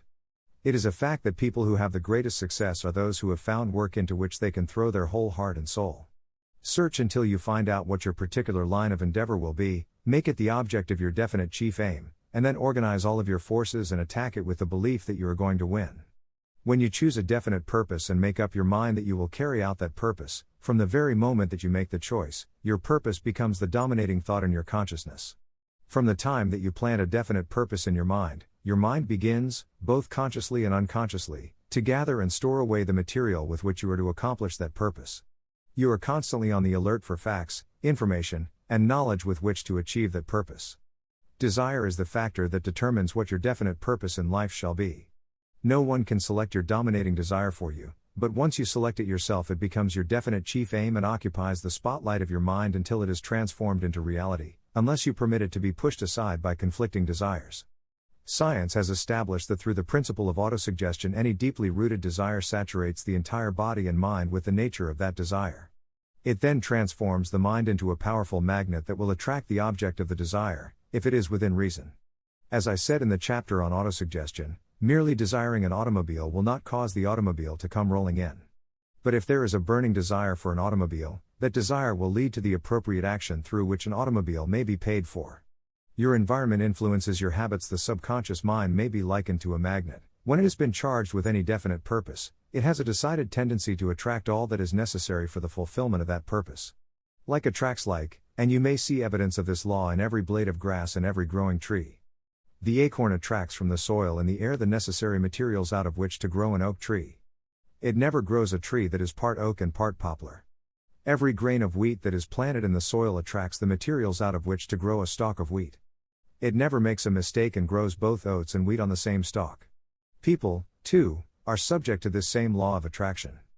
Go into any inexpensive boarding house district in any city and there you will find a certain kind of person. Go into any prosperous community and there you will find other kinds of persons associated together. Those who are successful seek the company of others who are successful. Those who are on the ragged side of life seek the company of those who are in similar circumstances, all of which leads up to this: you will attract to you people who harmonize with your own philosophy of life, whether you wish it or not. For this reason, it is very important that you fill your mind with a definite chief aim that will attract to you people and circumstances that will be of help to you and not a hindrance. We absorb the material for thought from our surrounding environment. What I mean by the term environment covers a very broad field. It consists of the books we read, the people with whom we associate, the country and community in which we live, the nature of the work we do, the clothes we wear, the songs we sing, and, most important of all, the religious and intellectual training we receive in our early teenage years. The purpose of analyzing the subjective environment is to show its direct relationship to the personality you are developing, and how its influence will give you the materials out of which you may attain your definite chief aim in life. The first step is to create in your own mind a clear, well-defined picture of the environment in which you believe you could best attain your definite chief aim. Then concentrate your mind on this picture until you transform it into reality. The mind feeds upon that which we supply it, or that which is forced upon it, through our environment. Therefore, let us select our environment, as much as possible, with the object of supplying the mind with suitable material out of which to carry on its work. If your environment is not to your liking, change it. Your daily associates constitute one of the most important and influential parts of your environment, and may work for your progress or against it. As much as possible, you should select as your closest daily associates those who are in sympathy with your aims and ideals, especially those represented by your definite chief aim. You should make it a point to associate with people whose mental attitudes inspire you with enthusiasm, self-confidence, determination, and ambition. Remember that every word spoken within your hearing, every sight that reaches your eyes, and every sense impression that you receive through any of the five senses, influences your thoughts. This being true, can you not see the importance of controlling, as much as possible, the environment in which you live and work? Can you not see the importance of reading books which deal with subjects that are directly related to your definite chief aim? Can you not see the importance of talking with people who are in sympathy with your aims and who will encourage you and spur you on toward their attainment? Whatever you can conceive and believe, you can achieve. The following is from Law of Success, Volume 1, Lesson 2. Suppose your definite chief aim is far above your present station in life. What of it? It is your privilege, in fact it is your duty, to aim high in life. You owe it to yourself, and to the community in which you live, to set a high standard for yourself. There is solid evidence that nothing within reason is beyond the possibility of attainment by the person whose definite chief aim has been well developed. Some years ago, Louis Victor Aitinge was given a life sentence in the Arizona penitentiary. At the time of his imprisonment he was an all-around bad man, by his own admissions. In addition to this, it was believed that he would die of tuberculosis within a year. Aitinge had reason to feel discouraged, if anyone ever had. Public feeling against him was intense and he did not have a single friend in the world who came forth and offered him encouragement or help. Then something happened in his own mind that gave him back his health, put the dreaded disease to rout, and finally unlocked the prison gates and gave him his freedom. What was that something? It was that he had made up his mind to regain his health. It was a very definite chief aim. In less than a year from the time his decision was made, he had won. Then he extended that definite chief aim by making up his mind to gain his freedom. Soon the prison walls melted from around him. Editor's note: in prison, Louis Aitinge decided to become a writer. He took magazines, catalogs, and anything else that contained marketing copy, and he began to rewrite it. As his confidence in what he was doing grew, he sent the revised copy to the companies that had produced it. Some were not flattered, but others recognized that he had skill. Soon he was earning a good sum of money. But more important, his dedication impressed a group of his clients and they decided to help him. They petitioned the governor of Arizona for clemency. It took some time, but Aitinge was eventually freed and walked out of the prison and into a job with a public relations firm. The following is adapted from a story told in both Believe and Achieve and in the Success System That Never Fails. Napoleon Hill and W. Clement Stone were holding a series of Science of Success 3-evening seminars in San Juan, Puerto Rico. On the second evening of the course, as homework for the following day, they encouraged participants to apply the principles they had learned and report the results back to the group. The next night an accountant who was taking the course gave this report: "This morning when I arrived at work, my general manager, who is also attending this seminar, called me into his office and said, 'Let's see if this really works. You know, we have that $3,000 collection that is months overdue. Why don't you make the collection? Call on the manager, and when you do, use a positive mental attitude. Let's begin with Mr. Stone's self-starter. Do it now. I was so impressed by your discussion last night, about how everyone can make their subconscious mind work for them, that when my manager sent me out to make the collection, I decided to try to make a sale also. When I left my office, I went home. In the quiet of my home I decided exactly what I was going to do. I prayed sincerely and expectantly for help to make the collection and a large sale. I believed I would get specific results. And I did. I collected the $3,000 and made another sale of over $4,000. As I was leaving my customer's office, he said, 'You certainly surprised me. When you came here, I had no intention of buying. I didn't know you were a salesman. I thought you were the head accountant.' That was the first sale I had ever made in my business career." Editor's note: throughout his career, Napoleon Hill heard thousands of stories from people who had first approached his theories with some doubt and then were amazed at the results when they actually tried it for themselves. In one of Hill's recorded lectures he quoted a letter he'd received from Edward P. Chase shortly after Think and Grow Rich was published. Chase was a salesman representing Sun Life Assurance, and this is what he said: "I am writing to express my grateful appreciation of your book. I followed its advice to the letter. As a result, I received an idea which resulted in the sale of a $2 million life insurance policy, the largest single sale of its kind ever made in Des Moines. The key to the sale was that Ed Chase did not merely read the book, he followed its advice to the letter. He wasn't cynical, he didn't question the unusual ideas, he just did what it said, and it delivered exactly what it promised. The moment you set a definite purpose and go after it with a burning desire to achieve, opportunities you did not expect will be placed in your way."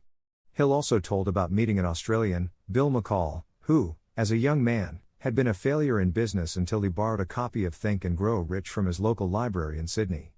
Bill McCall told Napoleon Hill he distinctly remembered that he was on his third reading of the book, at the chapter on autosuggestion, when it all suddenly came together and clicked in his mind.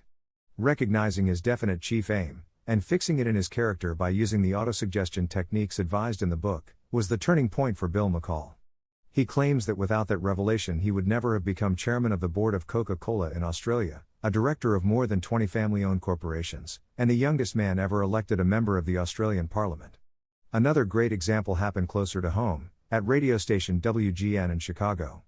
Earl Nightingale, whose radio program Our Changing World was heard daily on hundreds of stations, was also a well-known public lecturer, co-founder of one of the first audiobook companies, and the voice of many motivational programs. Because of his interest in self-help material, he read Think and Grow Rich, was fascinated by the chapter on definite chief aim, and decided to test it out. This is what he said in a letter to W. Clement Stone and Napoleon Hill. In over 20 years spent searching for a formula with which a person could utilize every possible element in his favor, it was not until I read Napoleon Hill that I found all the answers.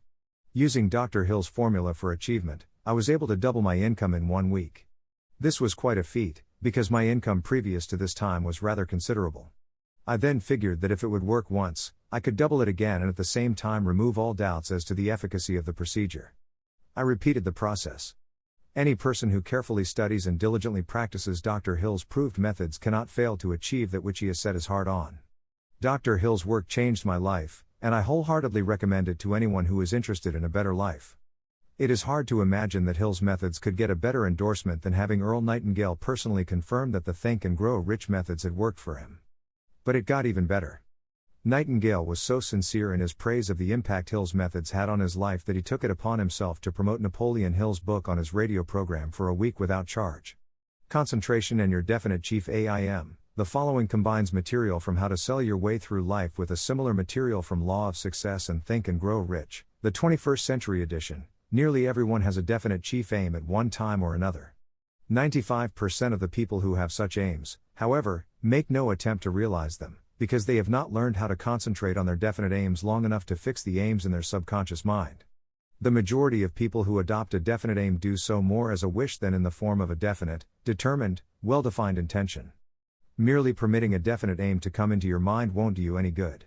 To be of value, your definite aim must be fixed in your mind through the principle of concentration. The principle behind a definite chief aim and the principle of concentration are two sides of the same coin. One can be applied successfully only with the aid of the other. The doers are the believers in all walks of life. Those who believe that they can achieve the object of their definite chief aim do not recognize the word impossible. Neither do they acknowledge a temporary defeat. They know they are going to succeed, and if one plan fails they quickly replace it with another plan. Every noteworthy achievement met with some sort of temporary setback before success came. Edison conducted more than 10,000 experiments before he succeeded in making the first talking machine record the words "Mary had a little lamb." Concentration develops the power of persistence and enables you to master all forms of temporary defeat. Most people never learn the real difference between temporary defeat and permanent failure, because they lack the persistence necessary to stage a comeback after they have experienced temporary defeat. Persistence is merely concentrated effort well mixed with determination and faith in yourself. Remember what was taught in the chapter on autosuggestion. You are applying the principle of autosuggestion for the purpose of giving orders to your subconscious mind. Remember also, unemotional words do not influence the subconscious mind. You will get no appreciable results until you learn to reach your subconscious mind with thoughts or spoken words that have been well emotionalized with belief. The orders must be presented over and over again, repeated positive affirmation, before they are interpreted by the subconscious mind. Do not become discouraged if you cannot control and direct your emotions the first time you try. Your ability to use the principle of autosuggestion will depend, very largely, on your capacity to concentrate on a given desire until that desire becomes a burning obsession.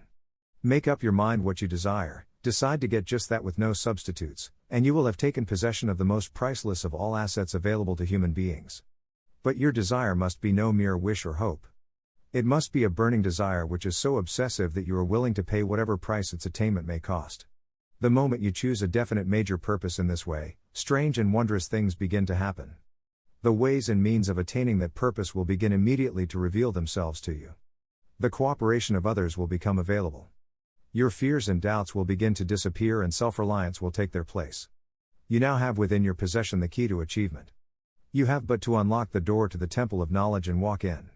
But you must go to the temple, it will not come to you. If these laws are new to you, the going will not be easy at first. You will stumble many times.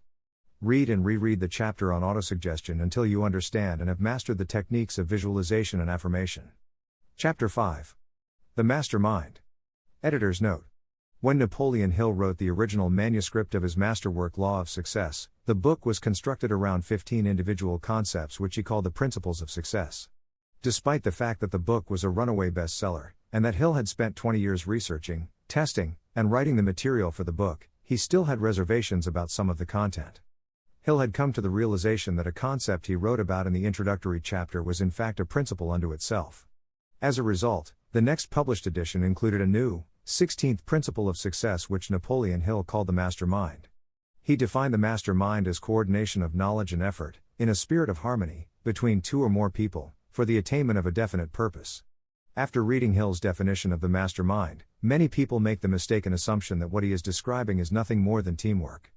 That is not correct. The following explanation should help you understand the difference between teamwork or cooperation, which is certainly desirable and something you should strive for in any endeavor, and a mastermind alliance, which takes the concept and steps it up to another level. This explanation is adapted from the Napoleon Hill Foundation's book Believe and Achieve. Teamwork can be achieved by any group, even one whose members have disparate interests, because all it requires is cooperation. In teamwork, people might simply be cooperating because they like the leader, or out of a sense of duty. Some team members will give 100% to any team that pays them enough, but they have little concern about the objective. And sometimes there is good teamwork because different members have different agendas. A board of directors may disagree, even be unfriendly, and still run a business successfully. Musical groups are made up of notoriously self-centered people who work as a team if it will help them get ahead. Masterminds, on the other hand, are formed of individuals who have the same agenda, a deep sense of mission, and commitment to the same goal. Masterminds represent the highest order of thinking by a group of knowledgeable people, each contributing their absolute best according to their own abilities, expertise, and background. If you have ever been a part of a meeting when everything just clicked and ideas built upon other ideas, with each member contributing until out of the group activity came the best possible idea or solution, that was a mastermind at work. Power through the mastermind. The following section is excerpted and adapted from Law of Success, Volume 1, Lesson 2. No individual may have great power without utilizing the mastermind.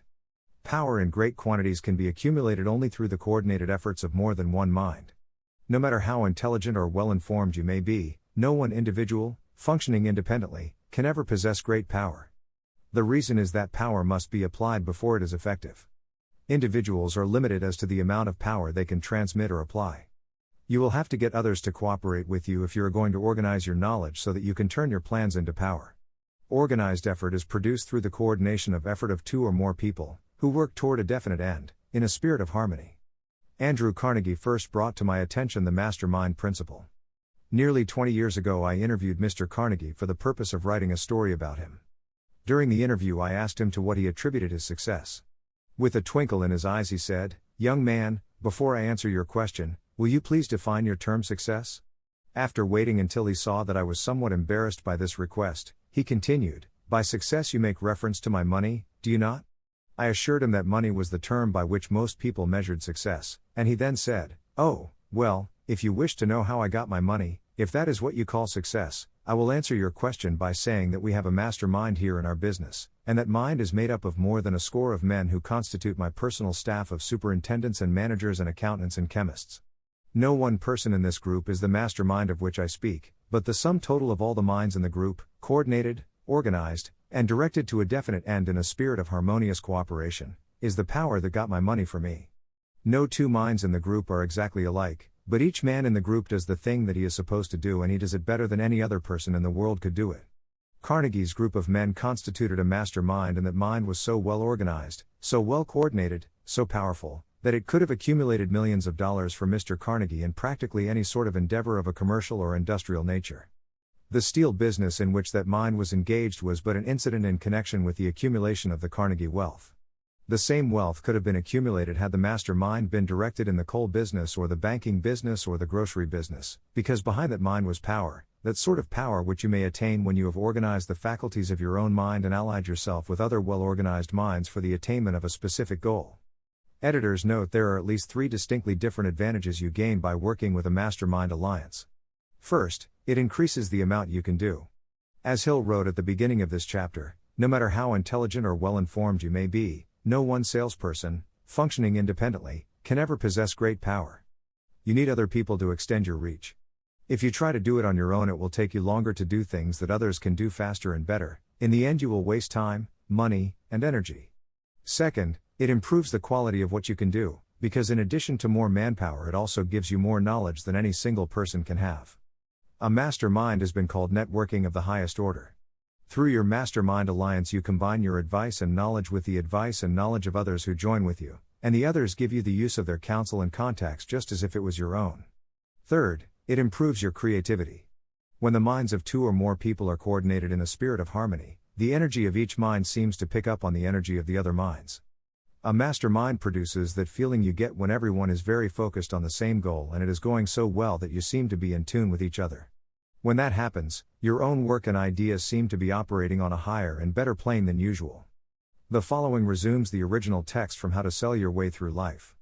How to multiply your brainpower. The human brain may be compared to an electric battery. It is a fact that a group of batteries will provide more energy than a single battery. It is also a fact that the amount of energy provided by each individual battery depends upon the number and capacity of the cells it contains. The brain functions in a similar fashion. Some brains are more efficient than others. A group of brains coordinated, or connected, in a spirit of harmony will provide more thought energy than a single brain, just as a group of electric batteries will provide more energy than a single battery.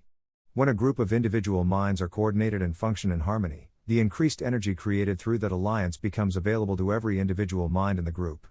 Henry Ford began his business career under the handicap of poverty, illiteracy, and ignorance. Within the inconceivably short period of 10 years, Mr. Ford mastered these 3 handicaps, and within 25 years he made himself one of the richest men in America. How did he do it? Here is an important clue. Mr. Ford's most rapid strides became noticeable from the time he became a personal friend of the famed inventor Thomas A. Edison. It is a fact that Mr. Ford's outstanding achievements became even more pronounced later, after he formed the acquaintances of Harvey Firestone, John Burroughs, and Luther Burbank, each a man of great mental capacity. Through his association with Edison, Burbank, Burroughs, and Firestone, Mr. Ford added to his own brainpower the intelligence, experience, knowledge, and spiritual forces of these 4 men. Ford used the mastermind principle in exactly the way it is described in this book.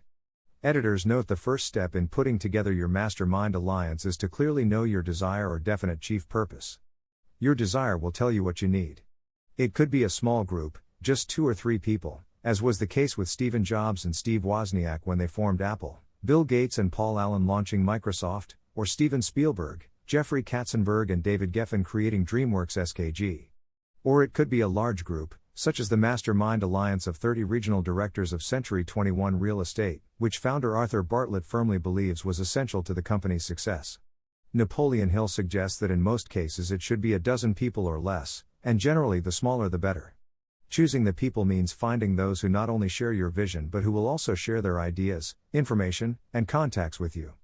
They will let you use the full strength of their experience, training, and knowledge as if it were your own. And they will do it in a spirit of perfect harmony. The question that immediately comes to every reader's mind is, where do I find people who will help me to that degree? Hill cannot answer that question for you, but he does tell you what to look for. Where you look is up to you. And if you really do have the desire to succeed, you will start looking and you won't give up until you find the right people. Napoleon Hill's description of the mastermind that appears below includes material from Think and Grow Rich and Law of Success, and is augmented with additional material from articles and speeches Hill wrote that were compiled for publication by Hill's friend, mentor, and business associate, W. Clement Stone, and appear in 2 books, Napoleon Hill's Keys to Success and Believe and Achieve. Finding your mastermind members. Ally yourself with a group of as many people as you may need in order to assemble a mastermind that will assist you in creating and carrying out your plan or plans for the accumulation of money. Compliance with this instruction is absolutely essential.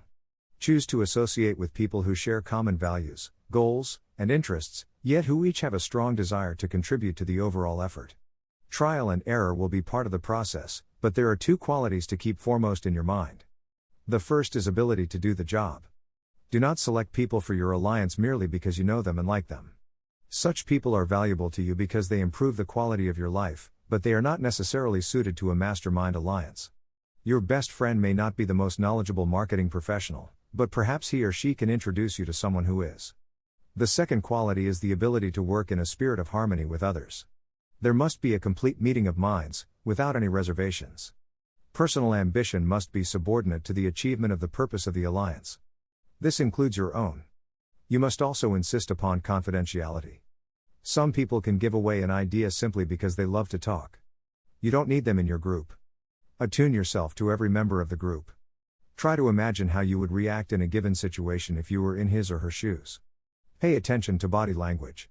Sometimes facial expressions and movements say far more about what a person feels than the words that come out of his or her mouth. Be sensitive to what is not being said. Sometimes what is left out is far more important than what is included. Don't try to force the group along too quickly. Allow for those who want to test ideas by playing devil's advocate. Compensating your mastermind before forming your mastermind alliance, decide what advantages and benefits you may offer the individual members of your group in return for their cooperation. No one will work indefinitely without some form of compensation. And no intelligent person should request or expect another to work without adequate compensation. Wealth will obviously have the most appeal to your members. Be fair and generous in your offer. Recognition and self-expression may be just as important as money to some of your members. Remember that in such partnerships the principle of going the extra mile, doing more and better than paid for, is especially important. As the leader, you should set an example for the others to follow. Each member must agree at the outset on the contribution each will make, and on the division of benefits and profits. Otherwise, be assured that dissension will arise, you will have wasted everyone's time, you will ruin friendships, and your venture will be destroyed.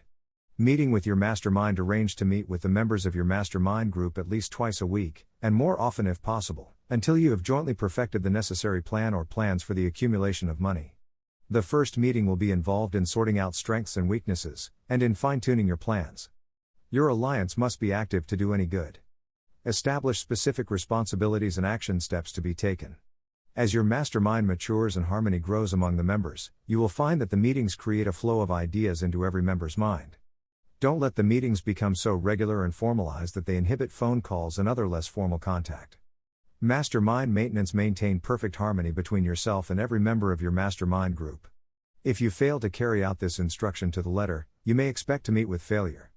The mastermind principle cannot work where perfect harmony does not prevail. Create a non-threatening environment. Explore all ideas with equal interest and concern for the originator's feelings. Everyone must deal with everyone else on a completely ethical basis. No member should seek unfair advantage at the expense of others. As the leader, you must inspire confidence in your members by your dedication to your desire, which is the object of the group. The members must know with certainty that you are reliable, trustworthy, and loyal. When you are finally ready to present the results of your efforts to investors, buyers, or the public, you may face your greatest leadership challenge in maintaining the harmony of your mastermind.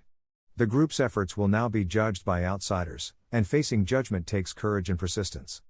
The courage of separate individuals is nothing compared with that of a united team. The more you are able to maintain harmony, the greater the power. And the greater the power, the more resistance you can overcome.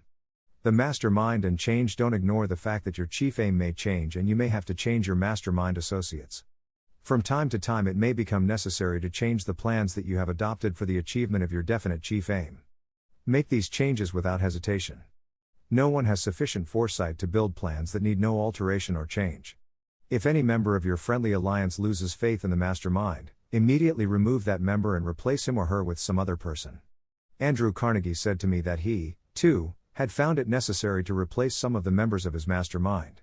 In fact, he said that practically every member of whom his alliance was originally comprised had, in time, been removed and replaced with some other person who could adapt himself more loyally and enthusiastically to the spirit and objective of the alliance. You cannot succeed when surrounded by disloyal and unfriendly associates, no matter what the object of your definite chief aim may be. Success is built upon loyalty, faith, sincerity, cooperation, and the other positive forces essential to your environment. Many of you will want to form friendly alliances with those with whom you are associated professionally or in business, with the object of achieving success in your business or profession. In such cases, the same rules of procedure which have been described here should be followed. The object of your definite chief aim may be one that will benefit you individually, or it may be one that will benefit the business or profession with which you are connected. The law of the mastermind will work the same in either case. If you fail, either temporarily or permanently, in the application of this law, it will be because some member of your alliance did not enter into the spirit of the alliance with faith, loyalty, and sincerity of purpose. Marriage and the mastermind. A mastermind alliance with the person you love most deeply is of untold importance. If you are married and have not built your relationship on the same principles of harmony that are crucial to any alliance, you may have some reselling to do with your spouse. Set aside time each day to talk about what you want to achieve and how you are going about it. Rely on your definiteness of purpose to build your persuasive abilities to convince your partner of the benefits of the work you are doing. It is very unlikely that your work will not affect your husband or wife in some significant way, and you absolutely must not drag your partner unwillingly into any adventure. Build your mastermind alliance into your marriage from the start, and it will steady and support you through the darkest moments. In fact, your whole family should be incorporated into your alliance. Lack of harmony at home can easily spill over elsewhere. A united family is a great team. The mastermind and infinite intelligence. You will recall that in Chapter 3 on autosuggestion, the term infinite intelligence was used to describe the part of our subconscious where bits and pieces of information come together to create flashes of insight, leaps of logic, and original ideas. Infinite intelligence is also the part of the thinking process which produces hunches, premonitions, and that sensation we refer to as déjà vu. Infinite intelligence also comes into play in a mastermind alliance. The human mind is a form of energy. When the minds of two people are coordinated in a spirit of harmony, the energy of each mind seems to pick up on the energy of the other mind. Two heads are not only better than one, they are better than two, because the combination is more than the sum of its parts. No two minds ever come together without creating this third invisible, intangible force, which, in the case of a mastermind, will produce insights and ideas that neither of the individual minds would have come up with independently. Editors note this chapter would not be complete without including the story of the greatest mastermind of Napoleon Hill's career, the alliance between Hill and millionaire businessman and philanthropist, W. Clement Stone. This story is also a perfect example of what an enormous impact Napoleon Hill's sales techniques can have on a company's sales force. The following section is adapted from A Lifetime of Riches, the biography of Napoleon Hill, with minor excerpts from Think and Grow Rich, the 21st Century Edition and Believe and Achieve. It begins with some background on W. Clement Stone. Like Napoleon Hill, W. Clement Stone was born into poverty. Fatherless since the age of 3, by the time he was 6, Stone was peddling papers on the street corners of Chicago's tough South Side to help his mother pay the rent. At 13, he owned his own newsstand. At 16, his mother pawned her rings so they could move to Detroit where she could become an insurance agent. During the summers, Clem went to work for his mother selling insurance door to door. 4 years later, W. Clement Stone had managed to scrape and save $100 which he used to move back to Chicago and start his own insurance agency. From his years selling newspapers, and the lessons learned cold calling insurance prospects, W. Clement Stone had turned himself into a consummate salesman and motivator. In the beginning, his new Chicago agency did very well. Then came the Depression, and his business was devastated. In 1937, W. Clement Stone received a copy of Napoleon Hill's hot-selling book Think and Grow Rich as a gift from Morris Pickus, a sales consultant who was trying to get Stone to purchase his services. Stone was not much of a prospect for anything that cost money at that time. When Think and Grow Rich was placed on his desk, Stone had pared his sales force down to a skeletal group of 135 and was still nearly $30,000 in debt. Although Stone had never heard of Hill or his famous bestseller before, the title piqued his curiosity and he opened it up. As he flipped through the pages, Stone became more and more interested in what Hill had to say and finally read the book from cover to cover. He found that Hill's philosophy was very similar to his own and that the book gave him new insights that he could apply to his own business. One of those insights was the mastermind principle, people working in harmony toward a common goal. I had had some concern over hiring men in my office, Stone explained later. I thought that perhaps some might later become my competitors. The mastermind principle made me realize that I could multiply my efforts by employing others, individuals of good character, to do much of the work that I was doing or couldn't take the time to do. Stone was so enthusiastic about the book's blend of inspiration and practical advice that he provided copies of it to every one of his salesmen. Fantastic things began to happen, he recalled. Many of my salesmen became super salesmen. Sales and profits increased. Their attitudes had changed from negative to positive. Those who were searching for the secret of success realized that they had unlimited potential powers to affect their subconscious minds through the conscious. By 1939, Because of the impact that Think and Grow Rich had on him personally and on his salesmen, Stone's sales force had swelled to more than 1,000, his company had soared beyond even its pre-depression peak, and Stone himself was blazing a trail of success that would ultimately rival the likes of Carnegie and Edison. Jump forward 12 years to 1951. Napoleon Hill was in his 67th year when he made a conscious decision to reduce his workload. It had been a half-century since he left Wise County for the first time in search of fame and fortune. And although he had found both, it had been a fast and wild ride.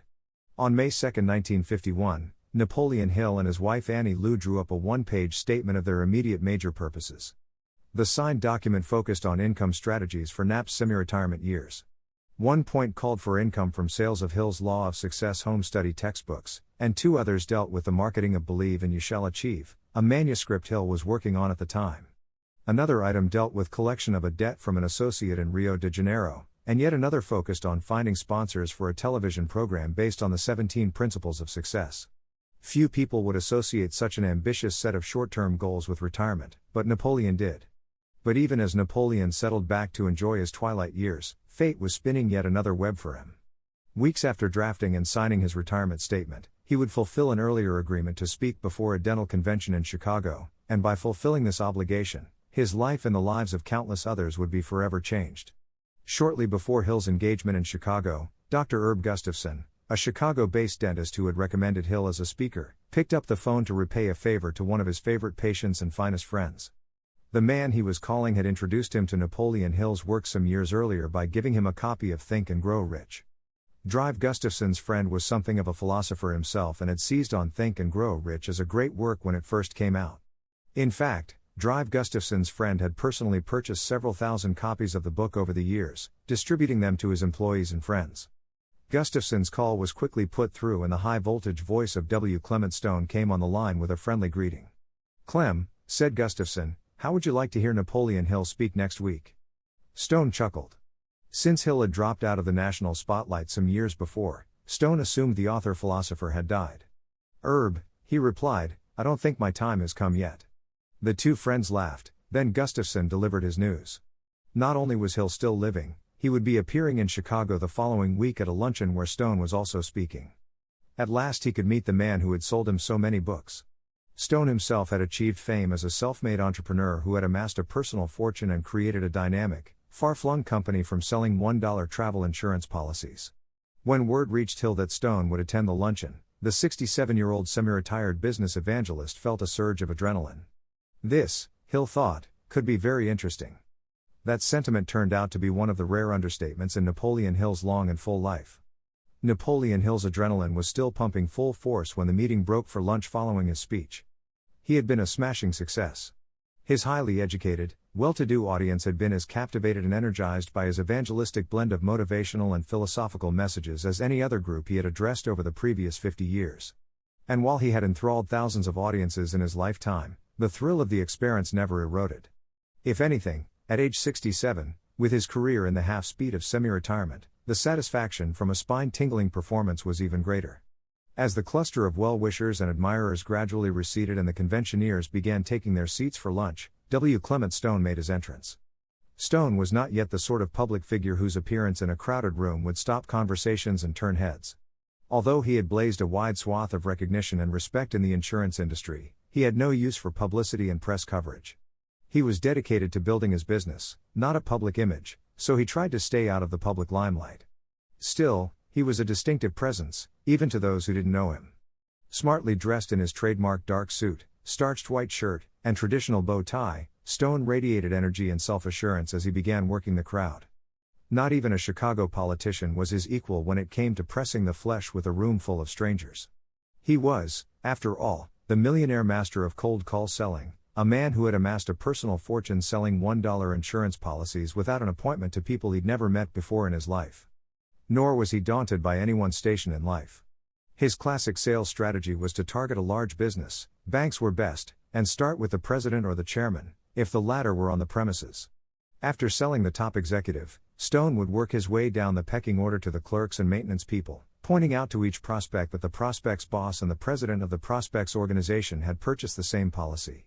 That strategy, combined with Stone's carefully honed formula for handling the sales situation, had made him an immensely successful salesman, His ability to train others to employ the same strategy and sales tactics had led to the creation of his own army of super salespeople and a personal fortune for Stone. Stone's interest in Think and Grow Rich, and in Hill himself stemmed directly from his belief that there were formulas one could follow to achieve success in sales, in a career, and in life. The canvassing strategies he employed were one kind of formula, the scripts he created for his salespeople and himself to use in the selling situation were another kind of formula. But Stone knew that a truly successful salesperson needed more than a script and a basic strategy. He or she also needed a philosophical formula that would help them shake off the despair of a bad day or week, overcome the contentedness that could follow a great week, and resolve the inevitable conflicts between career and family, ambition and principles, and the many other doubts and dichotomies that can erode one's performance. Hill's principles of success were a near-perfect adjunct to Stone's own selling formulas and disciplines. Indeed, from the time he read Think and Grow Rich in 1938, there were two absolutes in Stone's business. Every new salesperson he hired was trained in his formula, many by Stone himself, and each of the thousands of salespeople in his organization got a copy of Think and Grow Rich from Stone, and was required to read it. True to his word, Herb Gustafson ushered Stone to the speaker's table and sat him next to Hill. As Gustafson completed the introductions, Stone enthusiastically told Hill that he was one of his biggest customers, having purchased thousands of copies of Think and Grow Rich for his salespeople over the past decade. He also told Hill that the book had been instrumental in his rise to great wealth. Hill beamed with delight. Praise was something he always valued from any source. Praise from accomplished men and women was even more stimulating. But this was more than praise. It was an endorsement of his life's work, and it came from a man who was more than accomplished. Stone was, in Hill's eyes, an empire builder cut from the same mold as the giants of early 20th century American industry whose philosophies had provided the basis for Hill's principles of success. Hill's quiet semi-retirement fell into jeopardy as Stone finished his brief greeting. After nearly a half-century of trials and tribulations, Hill's mission from Carnegie had come full circle. He had assembled, analyzed, and popularized the qualities that bred the greatest figures in American business history, and he had lived to meet a man whose modern greatness was linked through Hill's own work to those of Carnegie's generation. Suddenly, Hill was only aware of how much more could be done. W. Clement Stone was on the same wavelength.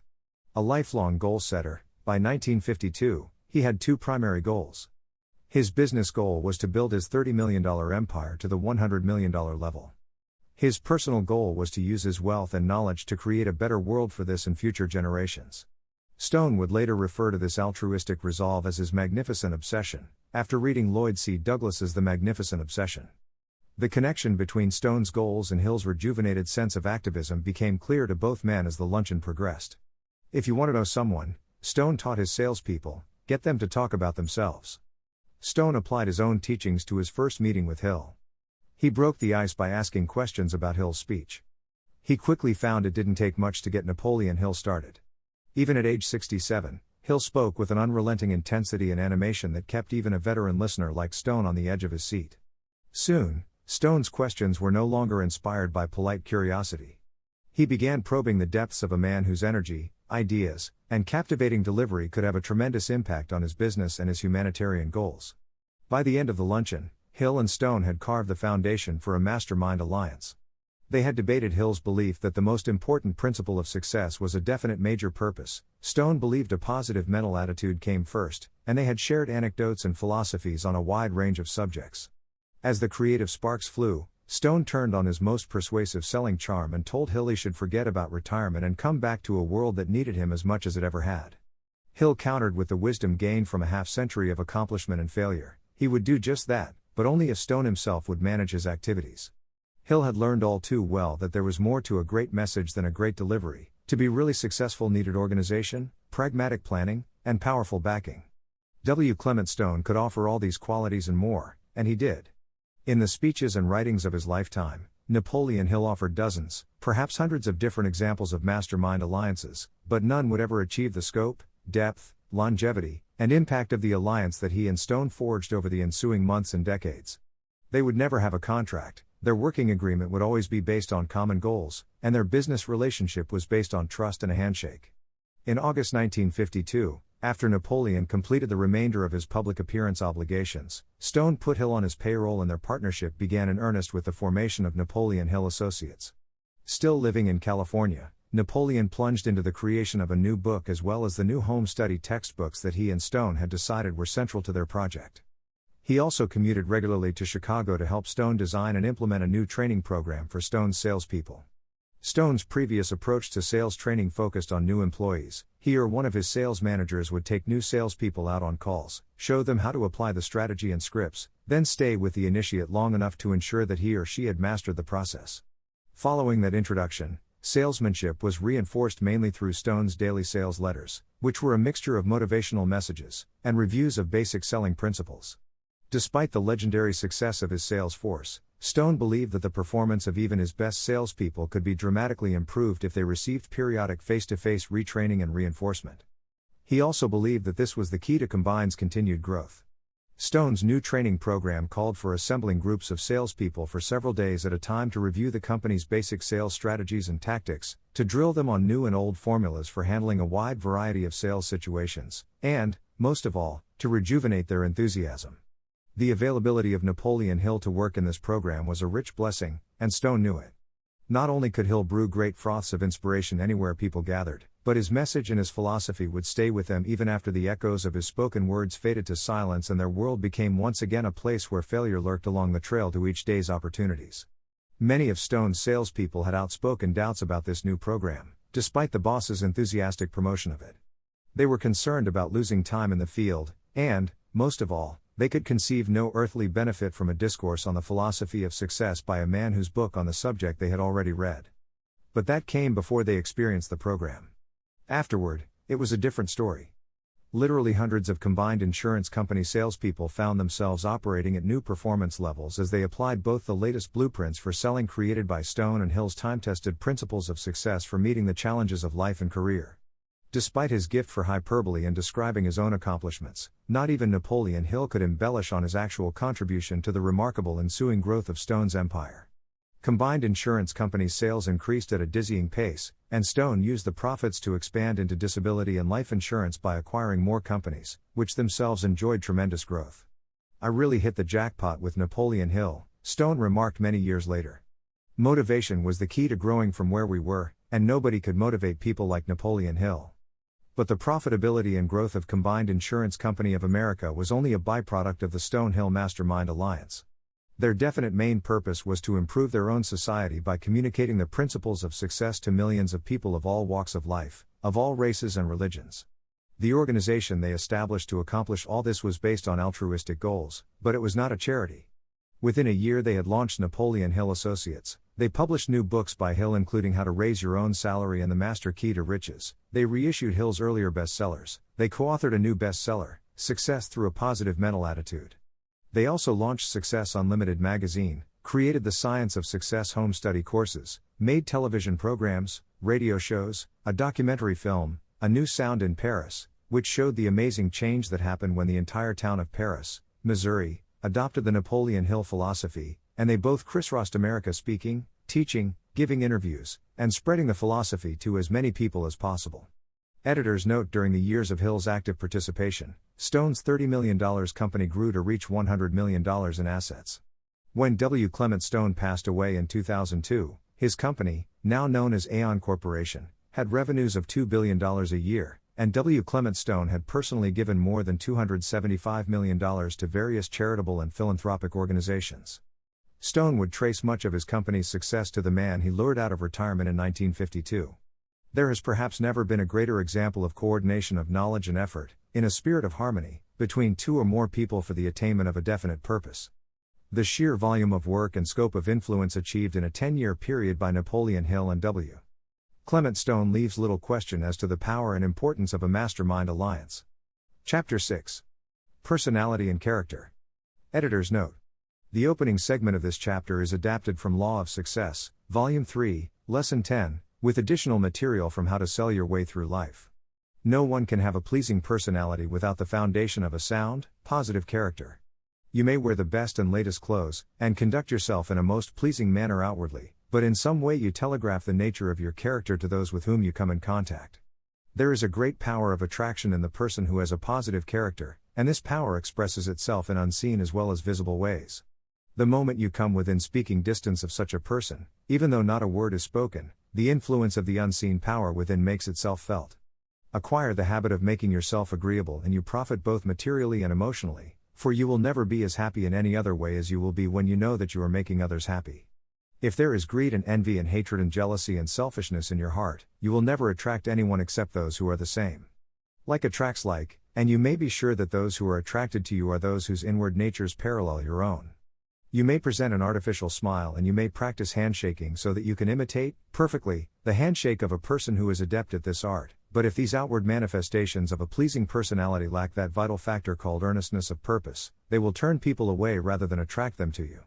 Every shady transaction in which you engage, every negative thought that you think, and every destructive act destroys something within your character.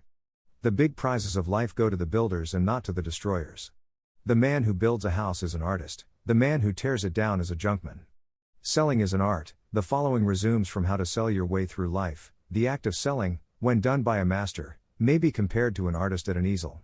Stroke by stroke, just as an artist develops form and harmony and blends the colors on a canvas, the master salesperson paints a word picture of the thing being offered for sale. The canvas is the imagination of the prospective buyer. The artist first roughly outlines the picture, later filling in the details, using ideas for paint. In the center of the picture, at the focal point, is drawn a clearly defined outline of motive. Just as a painting on a canvas must be based upon a theme or a motive, so must a successful sale. The picture that the master sales artist paints in the mind of the prospective buyer must be more than a mere skeleton outline. Details must be perfected so the prospect not only sees the picture in perspective as a finished whole, but the picture must be pleasing. Motive is the thing that determines how pleasing the picture can be made. Amateurs and little children may draw a rough picture of a horse that can be recognized to be the picture of a horse. But when the master artist draws a picture of a horse, those who see it not only recognize it as a horse, but they also exclaim, "How wonderful! It is like it is alive." The artist paints action, reality, and life into the picture. The inefficient salesperson hurriedly sketches a crude outline of the thing he or she wishes to sell, leaving motive out of the picture. That kind of salesperson says, "See, there it is, as plain as the nose on your face. Now will you buy?" But the prospective buyer does not see what the salesperson has kept hidden within their own mind.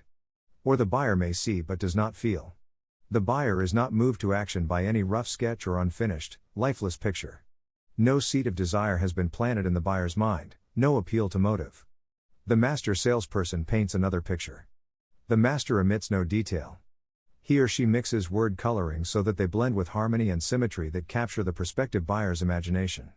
The master salesperson builds the picture around a motive which dominates the entire scene, putting the prospective buyer's own mind to work. That is master salesmanship. A little while ago a salesman came to sell me life insurance. As everyone knows, life insurance is an abstract, intangible and one of the hardest things in the world to sell.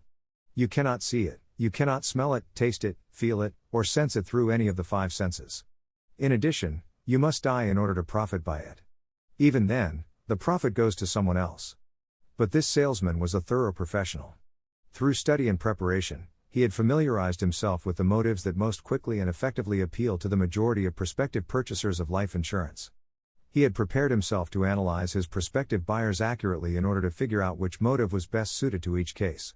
His sales presentation was almost as if he had placed before me an invisible canvas, and on this canvas, with only words for brushes, he caused me to see an image of myself as I will be when my hair is graying, my shoulders are stooped, my hand trembles, and my walk falters. I do not mean that he actually described that scene, but through a hint dropped here and a well-chosen word mentioned there, I could not help but see that vision in my mind. And what about my dependents? He played that loaded word dependent like a master violinist playing upon the strings of a Stradivarius. What about my wife whose future I would surely want to make secure? Even though she is still a young woman of vigor, beauty, and independence, I was soon getting flashes of myself cold in my coffin, and my wife, now frail, aging, and left without means or future security. It takes a real sales artist to paint such a vivid word picture.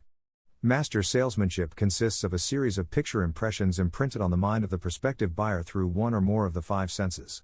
If these word pictures are not clear and distinct, beautifully harmonized, and properly seated with motive, they will not move the prospective buyer to action. Master salespeople paint pictures in the minds of their prospective buyers through as many motives and through as many of the senses as possible. When they can, they supplement the word pictures with real pictures and samples. They know that sales are more easily made when the presentation reaches the mind of the prospective buyer through more than one of the five senses and when more than one motive for buying has been planted in the buyer's mind. Master salesmanship begins and ends with proper motive. As long as the right motive has been injected into the selling argument, it makes very little difference what happens between the opening and closing of a sale. All selling is like this. People are moved to buy or not to buy because of motive. Base your sales presentation upon the right motive and your sale is made before you start. Dr. Harper, who sold the streetcar magnate on endowing the building at the university, was not a born salesperson. He was small in physique and unprepossessing in appearance. He became a great salesperson by studying people and the motives that cause them to act. That is exactly what you must do if you want to become a master at sales. You must study people and you must understand motivation. Just as with artists who work in oils, even though you may be born with talent, you only become a finished artist by studying and mastering technique. Sales artists, too, are made and not born. They become masters by studying technique and motive. They develop expert methods of analyzing buyers and the things they buy. Showmanship people buy personalities and ideas much more quickly than they buy merchandise. For this very reason, the salesperson who is a good showman makes sales where other salespeople cannot. A good showman is one who can dramatize the commonplace events of life and give them the interesting appearance of uniqueness. Showmanship calls for sufficient imagination to be able to recognize things, people, and circumstances that are capable of being dramatized. The life insurance salesperson who is a showman and possesses a magnetic personality sells everything except statistics, and seldom mentions the word policy. He or she does not have to. They deal in ideas and use them to paint alluring pictures that interest and please the prospective buyers. A good showman makes effective use of enthusiasm. The poor showman knows nothing of enthusiasm, instead trusting to colorless statements of fact and appeals to the prospective buyer's reason. Most people are not influenced by reason, they are swayed by emotion. The salesperson who is not capable of arousing his or her own emotions is not going to appeal to others through their emotional nature. A sales presentation delivered by a person with showmanship is a show all by itself and as interesting as a play or a movie. It carries the prospective buyer through exactly the same mental processes that a good drama does. A salesperson who is an able showman can change the prospective buyer's mind from negative to positive. The master salesperson accomplishes this change of mental attitude not by accident or luck, but by a carefully prearranged plan. Regardless of the state of mind the buyer may be in when approached, an able showman neutralizes the mind of the prospective buyer. And what is more important, the able showman knows enough not to try to close the sale until this change has been successfully effected. If you are a gardener, you cannot grow plants without preparation of the soil before the seed is sown. If you are a salesperson, you can't plant the seed of desire in the prospective buyer's mind while that mind is negative. The salesperson who understands showmanship prepares the mind of the prospective buyer as carefully and scientifically as the intelligent gardener prepares the ground. William Burnett took an ordinary sales plan, added showmanship, and turned it into a multimillion-dollar income in less than 5 years. The basic sales plan itself was quite straightforward and, at that time, not at all uncommon: create a sales force to sell aluminum cookware to housewives. The average order-taker salesperson might tell you that the entire plan can be described in one sentence. Burnett is going to get his salespeople to organize clubs of housewives for the purpose of selling them aluminum cookware. A master with a flair for showmanship like Burnett would tell you his plan is to give all the hard-working housewives in the neighborhood a break by throwing a lunch party in their honor. And the best part is that he will do the catering and show them how to make cooking a breeze. How William Burnett's sales plan actually worked was as follows: he would select a nice middle-class neighborhood and make an arrangement to use the home of a local woman who would invite all of her friends and neighbors to a lunch party. All of the expenses would be paid by Burnett's company, there would be gifts and prizes, an elaborate meal would be prepared by Burnett or one of his salespeople in a flashy demonstration of the aluminum where he was selling, and the hostess would also earn a commission on the orders taken. When you examine this sales plan, it quickly becomes apparent that it is much more creative than simply organizing clubs of housewives for the purpose of selling them aluminum cookware. First, Burnett had developed some very solid sales strategies. 1. Using a local neighborhood hostess was a big help in qualifying and neutralizing the potential buyers. 2. The party atmosphere and the chance to get something for nothing further neutralized the buyers. 3. Having the salesperson do the cooking and serving ensured that the products were shown off to their best advantage. 4. The lunch party allowed Burnett to get all the neighbors in one place so he could present the product to many buyers all at the same time. By now most readers will have recognized that William Burnett's sales plan became the model for many successful companies that sell everything from kitchenware to cleaning products, cosmetics, and even lingerie. And if you've ever attended one of these sales parties, you will also know that it takes showmanship to pull it off. As good a sales plan as it is, if the person running things doesn't have a showman's personality, the event will fall flat and sales will be even flatter. Take an interest in others. The following is adapted from Material and Law of Success, Volume 3, Lesson 10. There is one way that your personality will always attract, and this is by taking an honest interest in other people. Let me illustrate exactly what I mean, by relating an incident that taught me a lesson in master salesmanship.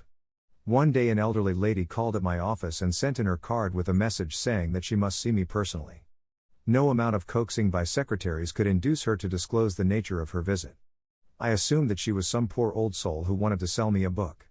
As I walked down the hallway from my private office, this lady, who was standing just outside of the railing that led to the main reception room, began to smile.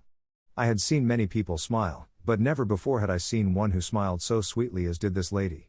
It was one of those contagious smiles, because I caught the spirit of it and began to smile too.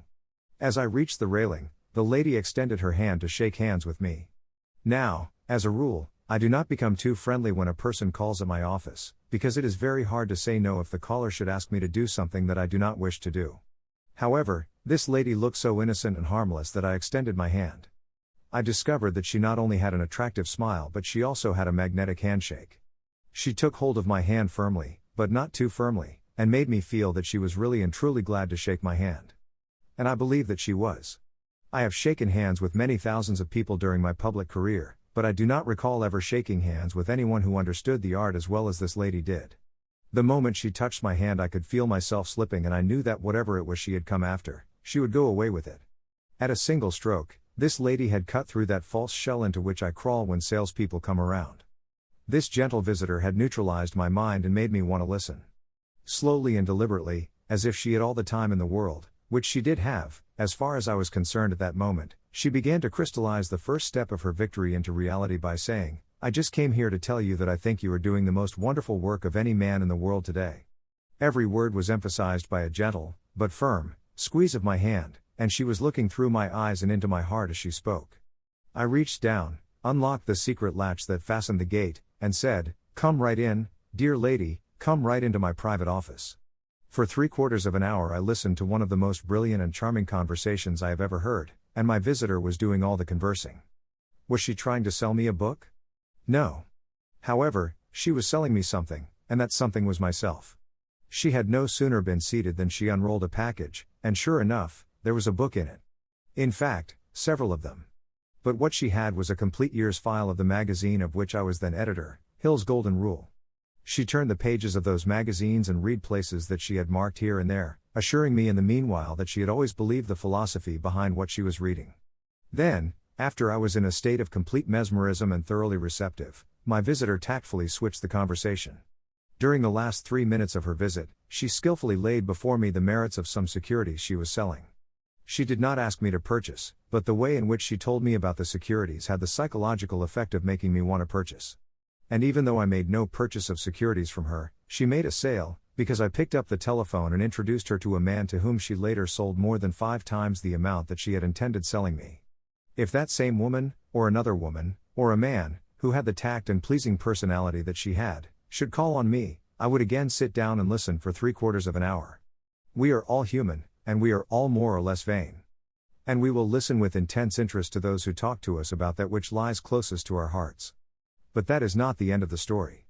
A few years later, in the city of Chicago, I was conducting a sales course for an investment house which employed more than 1,500 salespeople. To keep the ranks of that big organization filled, we had to train and employ 600 new salespeople every week. Of the thousands of men and women who went through that school, there was but one man who grasped the significance of the principle I have just described. This man had never tried to sell securities, and frankly admitted when he entered the class that he was not a salesman. After he had finished his training, one of the star salesmen, a man by the name of Perkins, took a notion to play a practical joke on him. This star gave him an inside tip as to where he would be able to sell some securities without any great effort. Perkins would make the sale himself, he said, but the man to whom he referred as being a likely purchaser was an ordinary artist who would purchase with so little urging that he, being a star, did not wish to waste time on him. The new salesman was delighted to receive the tip and went quickly on his way to make the sale. As soon as he was out of the office, the star gathered together the other stars and told of the joke he was playing, for in reality the artist was a very wealthy man and Perkins had spent nearly a month trying to sell to him, without success. It then came out that all the stars of that particular group had also called on this same artist but had failed to interest him.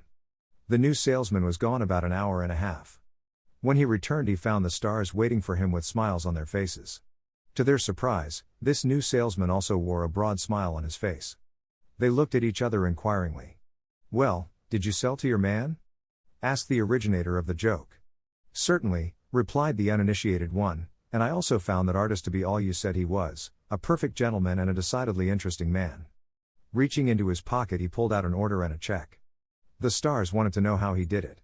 "Oh, it wasn't difficult," replied the new salesman. "I just walked in and talked to him a few minutes, then he brought up the subject of the securities himself and said he wanted to purchase. Therefore, I really did not sell to him. He purchased of his own accord. When I heard of the transaction, I called this new salesman in and asked him to describe, in detail, just how he made the sale. He said that when he reached the artist's studio he found him at work on a picture. So engaged in his work was the artist that he did not see the salesman enter, so the salesman walked over to where he could see the picture and stood there looking at it without saying a word. When the artist finally saw him, the salesman apologized for the intrusion and began to talk about the picture the artist was painting. He knew just enough about art to be able to discuss the merits of the picture with some intelligence, and he was really interested in the subject. He liked the picture and frankly told the artist so. For nearly an hour those two men talked of nothing but art, particularly the picture that stood on the artist's easel. Finally, the artist asked the salesman his name and his business, and the salesman replied, "Oh, never mind my business or my name. I am more interested in you and your art." The artist beamed. But not to be outdone by his polite visitor, he insisted on knowing what mission had brought him to his studio. Then, with an air of genuine reluctance, this salesman, this real star, introduced himself and told his business. Briefly he described the securities he was selling, and the artist listened as if he enjoyed every word that was spoken. After the salesman had finished, the artist said, "Well, other salesmen from your firm have been here trying to sell me some of those securities, but they talked of nothing but business. In fact, they annoyed me so that I had to ask one of them to leave. I believe his name was Perkins. But you present the matter so differently." And how did this new salesman present the matter so differently? What did this master salesman really sell that artist? Did he sell him securities? No. He sold him his own picture that he was painting on his own canvas. The securities were almost incidental. It happens that in a class attended by this new salesman early on, I had told the story of the elderly lady who entertained me for 3/4 of an hour by talking about that which was nearest my heart, and it had so impressed him that he made up his mind to study his prospective purchasers and find out what would interest them most, so he could talk about that. In his first month, this green salesman earned in commissions more than double what the next highest salesman earned. And the tragedy of it was that not one person out of the entire organization of 1,500 salespeople took the time to find out how and why he became the real star of the organization. Editors note because there is a tendency to read examples like the two preceding stories and assume that was then, but this is now, where possible, the editors make a point of including contemporary stories that make the same point.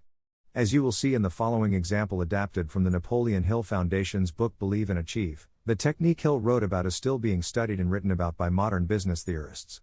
In their book Modern Persuasion Strategies, The Hidden Advantage in Selling, Donald J. Moyne and John H. Hurd refer to pacing, by which they mean revealing your own personality traits that are similar to those exhibited by a person you are trying to influence.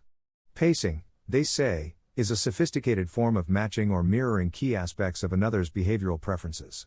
What Donald Moyne and John Hurd suggest is not a contrived sort of cozying up that most of us automatically find distasteful, but rather a genuine form of identifying with another and stepping into stride with that person. Some people do it naturally while others have to work at it, but the net result is the same. You are pacing, the authors say, when the prospect gets the feeling that you and he, or she, think alike and look at problems in similar ways.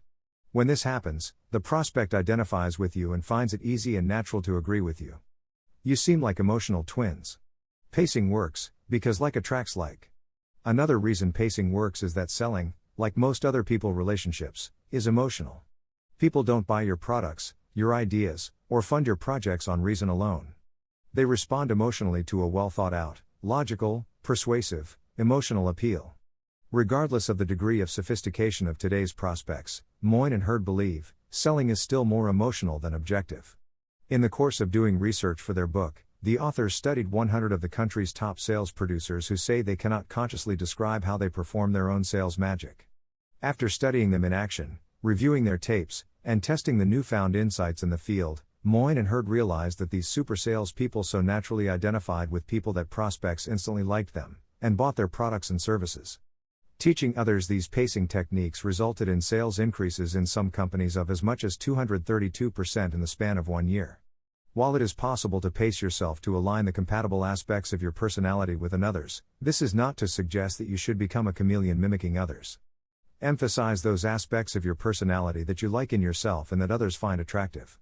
Because we are all complex individuals with a full range of positive and negative emotions, it would be totally unrealistic to expect everyone you meet to like every aspect of your personality.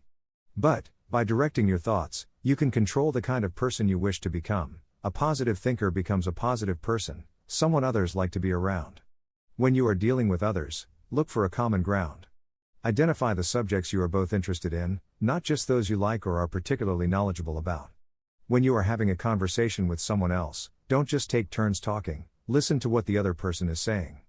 To borrow another technique from the sales field, allow the other person to talk by asking probing, open-ended questions.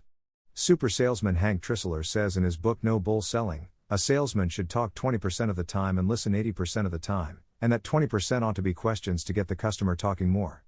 The quickest way to establish rapport is to get the other guy talking about himself. The more you let me talk about myself, the better I like you, he says. Recap of elements of a pleasing personality. The following resumes from How to Sell Your Way Through Life. The elements of a pleasing personality are: 1. Good showmanship. A showman is someone who appeals to people through their imagination and keeps them interested through curiosity. A good showman is quick to recognize and to capitalize on other people's likes and dislikes at the psychological moment. 2. Harmony with yourself. You cannot have a pleasing personality without first developing harmony and control in your own mind. 3. Definiteness of purpose. The procrastinator who drifts through life without a plan or purpose does not have a very pleasing personality. 4. Appropriateness of style and clothing. First impressions are lasting. Inappropriate clothing style creates an impression that is difficult to overcome. The person with a pleasing personality dresses in clothing appropriate to the situation. 5. Posture and carriage of the body. Everyone judges others by their body language, the way they walk and the general posture of their bodies. Alertness in physical attitude indicates an alert mind and keenness of perception. 6. Voice. The tone, volume, pitch, and general emotional coloring of the voice constitute important factors of a pleasing personality. 7. Sincerity of purpose. This quality needs little explanation, but having it is essential if you want to earn the confidence of others. 8. Choice of language. The person with a pleasing personality is comfortable talking in the common vernacular or speaking formally. And, just as important, the person with a pleasing personality knows which to use when. 9. Poise. Poise is a quality that comes naturally to a person with self-confidence and self-control. 10. A good sense of humor. Perhaps no other quality is more essential than this. 11. Unselfishness. Selfishness and a pleasing personality are never found together. 12. Facial expression. Facial expression is an accurate medium for the interpretation of your moods and thoughts. You can have a big smile, a crooked grin, or it may be as subtle as a twinkle in the eye, but you can always tell if it is sincere. 13. Positive thought. The vibrations of your thoughts are picked up by others. To be pleasing, you must be radiating good feelings and pleasant thoughts. 14. Enthusiasm. People who lack enthusiasm cannot inspire others. Enthusiasm is an essential factor in all forms of salesmanship. 15. A sound body. Poor health does not attract people. You cannot be enthusiastic without health and vigor. 16. Imagination. Imagination is one of the most essential factors of a pleasing personality. 17. Tact. Lack of this quality has cost many people their positions. Lack of tact is usually expressed through insensitivity to others and through loose conversation. 18. Versatility. General knowledge of the important subjects of current interest, and the deeper problems of life and living, is a quality conducive to a pleasing personality. 19. The art of being a good listener. Train yourself to listen attentively when other people are speaking. 20. The art of forceful speech. Forceful speech is the salesperson's greatest asset. It is an art that can only be acquired by practice. Have something to say that is worth listening to, then say it with all the enthusiasm at your command. 21. Personal magnetism. This is also called charisma, and it is the major asset of every great salesperson and every great leader in all walks of life. It is this factor of a pleasing personality that is the hardest to teach. Each person has some charisma to some degree. You must discover your own charismatic quality, then make the most of what you have. A sales manager, who has trained more than 30,000 salespeople, came to the conclusion that individuals who are most confident sexually are the most efficient salespeople. The explanation is that the personality factor known as charisma is a manifestation of sexual energy. Editors note the following comments on charisma and salesmanship are from Hill-s best-selling masterwork, Think and Grow Rich, the 21st Century Edition. There have been numerous psychological and sociological studies about the relationship between sexuality and success that tend to support Hill-s observation. Because physical characteristics are the most quantifiable aspects of sexuality, most research studies focus on gender, attractiveness, body size, and age, and they measure indicators such as first impressions, expectation of performance, perception of performance, and social interaction. The studies generally conclude that when comparing individuals of equal competence, for men the perception is that taller men will do better than short, a full head of hair will outperform balding, and handsome or virile will beat out plain or older. For women the results are comparable. The perception is that attractive performs better than plain, slim or shapely scores higher than overweight, and younger is expected to be superior to older. These observations about physical sexuality may seem obvious, but they lead to a conclusion that is very significant. Obviously not all people who succeed are tall and virile or attractive and shapely. It is also a fact that the success of those who are short, balding, plump, or plain isn't always due to superior skill or luck. Clearly there is another kind of attractiveness that often supersedes physical appeal. This other kind of attractiveness is connected to human sexuality, but it is not what would usually be referred to as sexy. People who have this quality are often said to have chemistry, personality, charm, appeal or charisma. When employing salespeople, a good sales manager looks for charisma as the first requirement. People who lack this kind of sexual energy will never become enthusiastic nor inspire others with enthusiasm. And enthusiasm is one of the most important requisites in salesmanship, no matter what you are selling. The public speaker, preacher, lawyer, or salesperson who is lacking in charisma is a flop, as far as being able to influence others is concerned. That, plus the fact that most people are influenced through an appeal to their emotions, should easily convince you of the importance of charisma as a part of the salesperson's ability. Master salespeople attain mastery in selling because they either consciously or unconsciously transmute charisma, sexual energy, into sales enthusiasm. That statement explains the actual, practical meaning of sexual transmutation. The meaning of the word transmute is, in simple language, the changing, or transferring, of one element or form of energy into another. The transmutation of sexual energy means switching the mind from thoughts of physical expression to thoughts of some other nature. Salespeople who know how to turn on charisma have acquired the art of sexual transmutation, whether they know it or not. The majority of salespeople who transmute their sexual energy do so without being aware of what they are doing, or how they are doing it. You can cultivate and develop this quality in your dealings with others. Through cultivation and understanding, this vital motivating force may be drawn upon and used to great advantage in relationships between people. This energy may be communicated to others in the following ways: the vibrations of thought. People with charisma project sexuality through their personality in a way that influences those around them. Clothing and style. People who are charismatic are usually very careful about their personal appearance. They usually select clothing of a style becoming to their personality, physique, complexion, and so on. The handshake. The touch of the hand indicates, instantly, the presence of charisma or the lack of it. Posture and carriage of the body. People with charisma move briskly, and with grace and ease. The tone of voice. Charisma, or sexual energy, is the factor with which the voice may be colored or made musical and charming. This is the end of the comments on charisma excerpted from Think and Grow Rich, the 21st Century Edition. We resume from How to Sell Your Way Through Life, Elements of a Negative Personality. We come now to the qualities that constitute a negative personality. Analyze and check yourself carefully. 1. Disloyalty. There is no substitute for loyalty. The person who lacks loyalty cannot possibly market personal services effectively. 2. Dishonesty. There is no substitute for honesty. It is the keystone to character. Without sound character, no person can market their services effectively. 3. Greed. A person who is cursed by greed cannot keep it under cover. 4. Envy and hatred. These qualities make having a pleasing personality impossible. Like attracts like. 5. Jealousy. This is a mild form of insanity. It is fatal to a pleasing personality. 6. Anger. Whether passive or active in form, this is a quality that arouses antagonism and makes one disliked by others. 7. Fear. There are 6 basic fears against which every person must guard. These are negative states of mind that must be eliminated before one may develop a pleasing personality. 8. Revenge. A vengeful person cannot be pleasing to anyone. 9. Fault finding. The person who has the habit of finding fault with others might more profitably spend time looking within for their own faults. 10. Gossiping about scandal. People may listen to the scandalmonger, but they will not like the person. 11. Uncontrolled enthusiasm.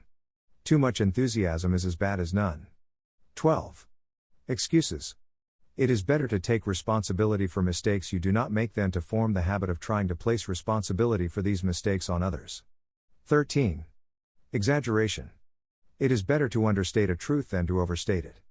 Exaggeration causes loss of confidence. 14. Egotism. Self-confidence is one of the most desirable and necessary traits, but it must be controlled and directed to definite ends. All forms of self-praise are easily recognized as evidences of inferiority complexes. Therefore, your motto should be deeds, not words. 15. Obstinacy and stubbornness. A certain amount of determination and the ability to stand by your opinions is essential, but these qualities should not become a blanket policy. 16. Selfishness. No one likes a selfish person. This quality attracts opposition in every conceivable form. Remember, when you step before the mirror of your own conscience, that this book was written as a means of helping people to market their services effectively by first understanding and improving what they have to market. Keep this thought clearly in mind and be your most severe critic as you read. Developing a pleasing personality is up to you. It calls for self-control and a willingness to change destructive habits.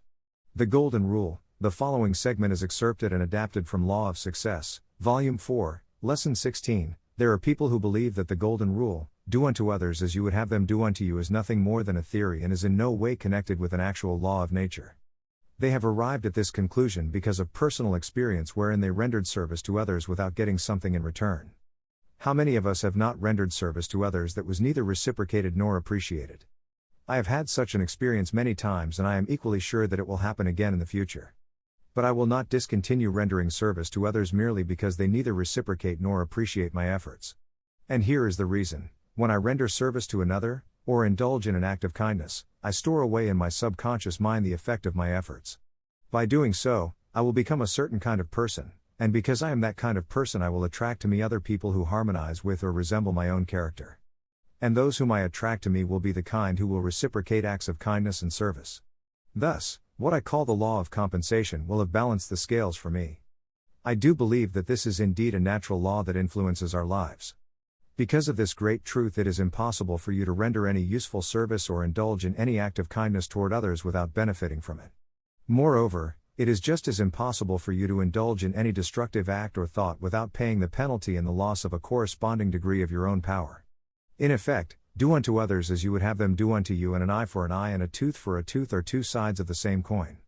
One is the positive and the other is the negative. Even the most selfish person will respond to this double-edged sword. They cannot help it. If I speak ill of you, even though I tell the truth, you will not think kindly of me. Furthermore, you will most likely retaliate in kind. But if I speak of your virtues, you will think positively of me and, in the majority of instances, when there is an opportunity, you will also reciprocate in kind. Perhaps it should be do unto others as you would have them do unto you, bearing in mind that human nature has a tendency to retaliate in kind. In other words, if you would rather not have your own eye plucked out, then insure against this misfortune by refraining from plucking out the other fellow's eye.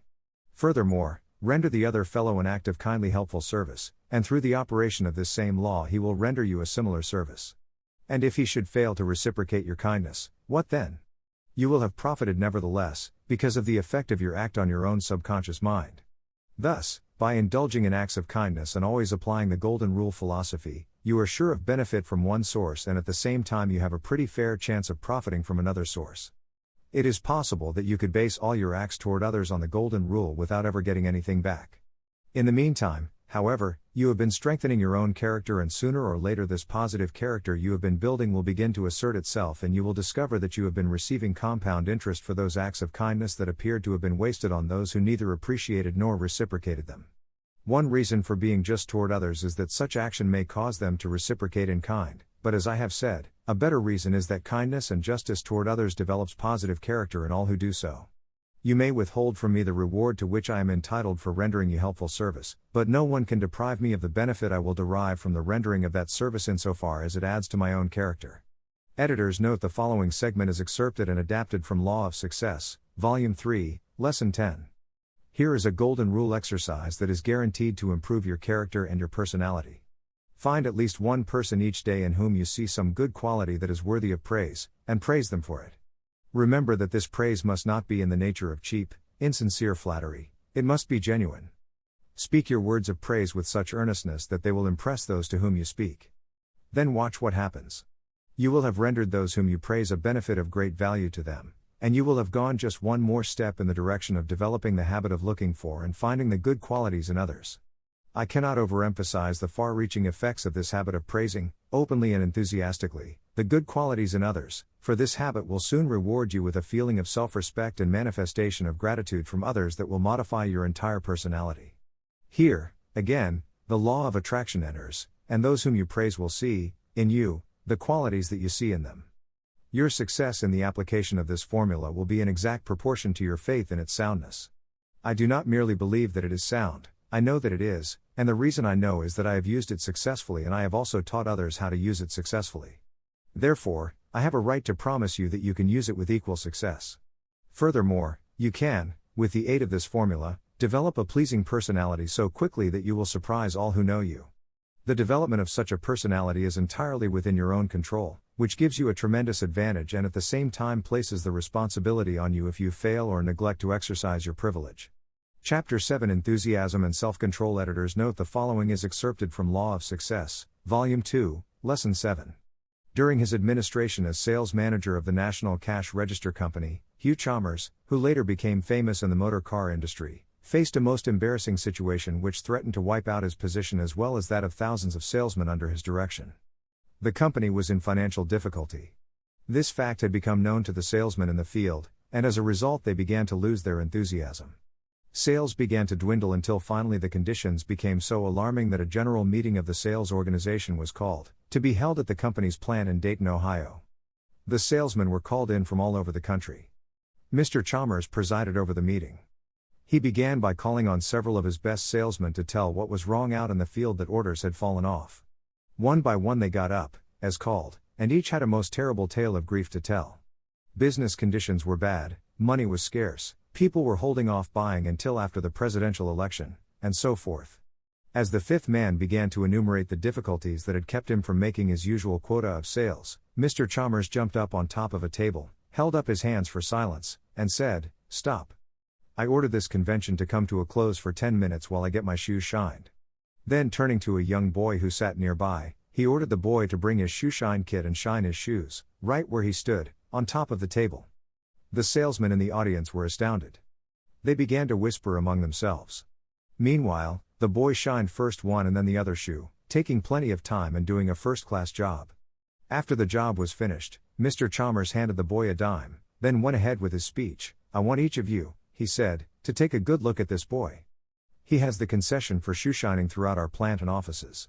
His predecessor was considerably older than himself, and despite the fact that the company subsidized him with a salary, that boy could not make a living in this plant, where thousands of people are employed. This boy not only makes a good living, without any subsidy from the company, but he is actually saving money out of his earnings each week, working under the same conditions, in the same plant, for the same people. Now, I wish to ask you a question. Whose fault was it that the older boy did not get more business? Was it his fault, or the fault of his buyers?" In a mighty roar from the crowd the answer came back: "It was the boy's fault, of course." "Just so," replied Chalmers, "and now I want to tell you this, that you are selling cash registers in the same territory, to the same people, with exactly the same business conditions that existed a year ago, yet you are not producing the business that you were then. Now whose fault is that? Is it yours, or the buyer's?" Again the answer came back with a roar: "It is our fault, of course." I am glad that you are frank to acknowledge your faults, Chalmers continued, "And I now wish to tell you what your trouble is.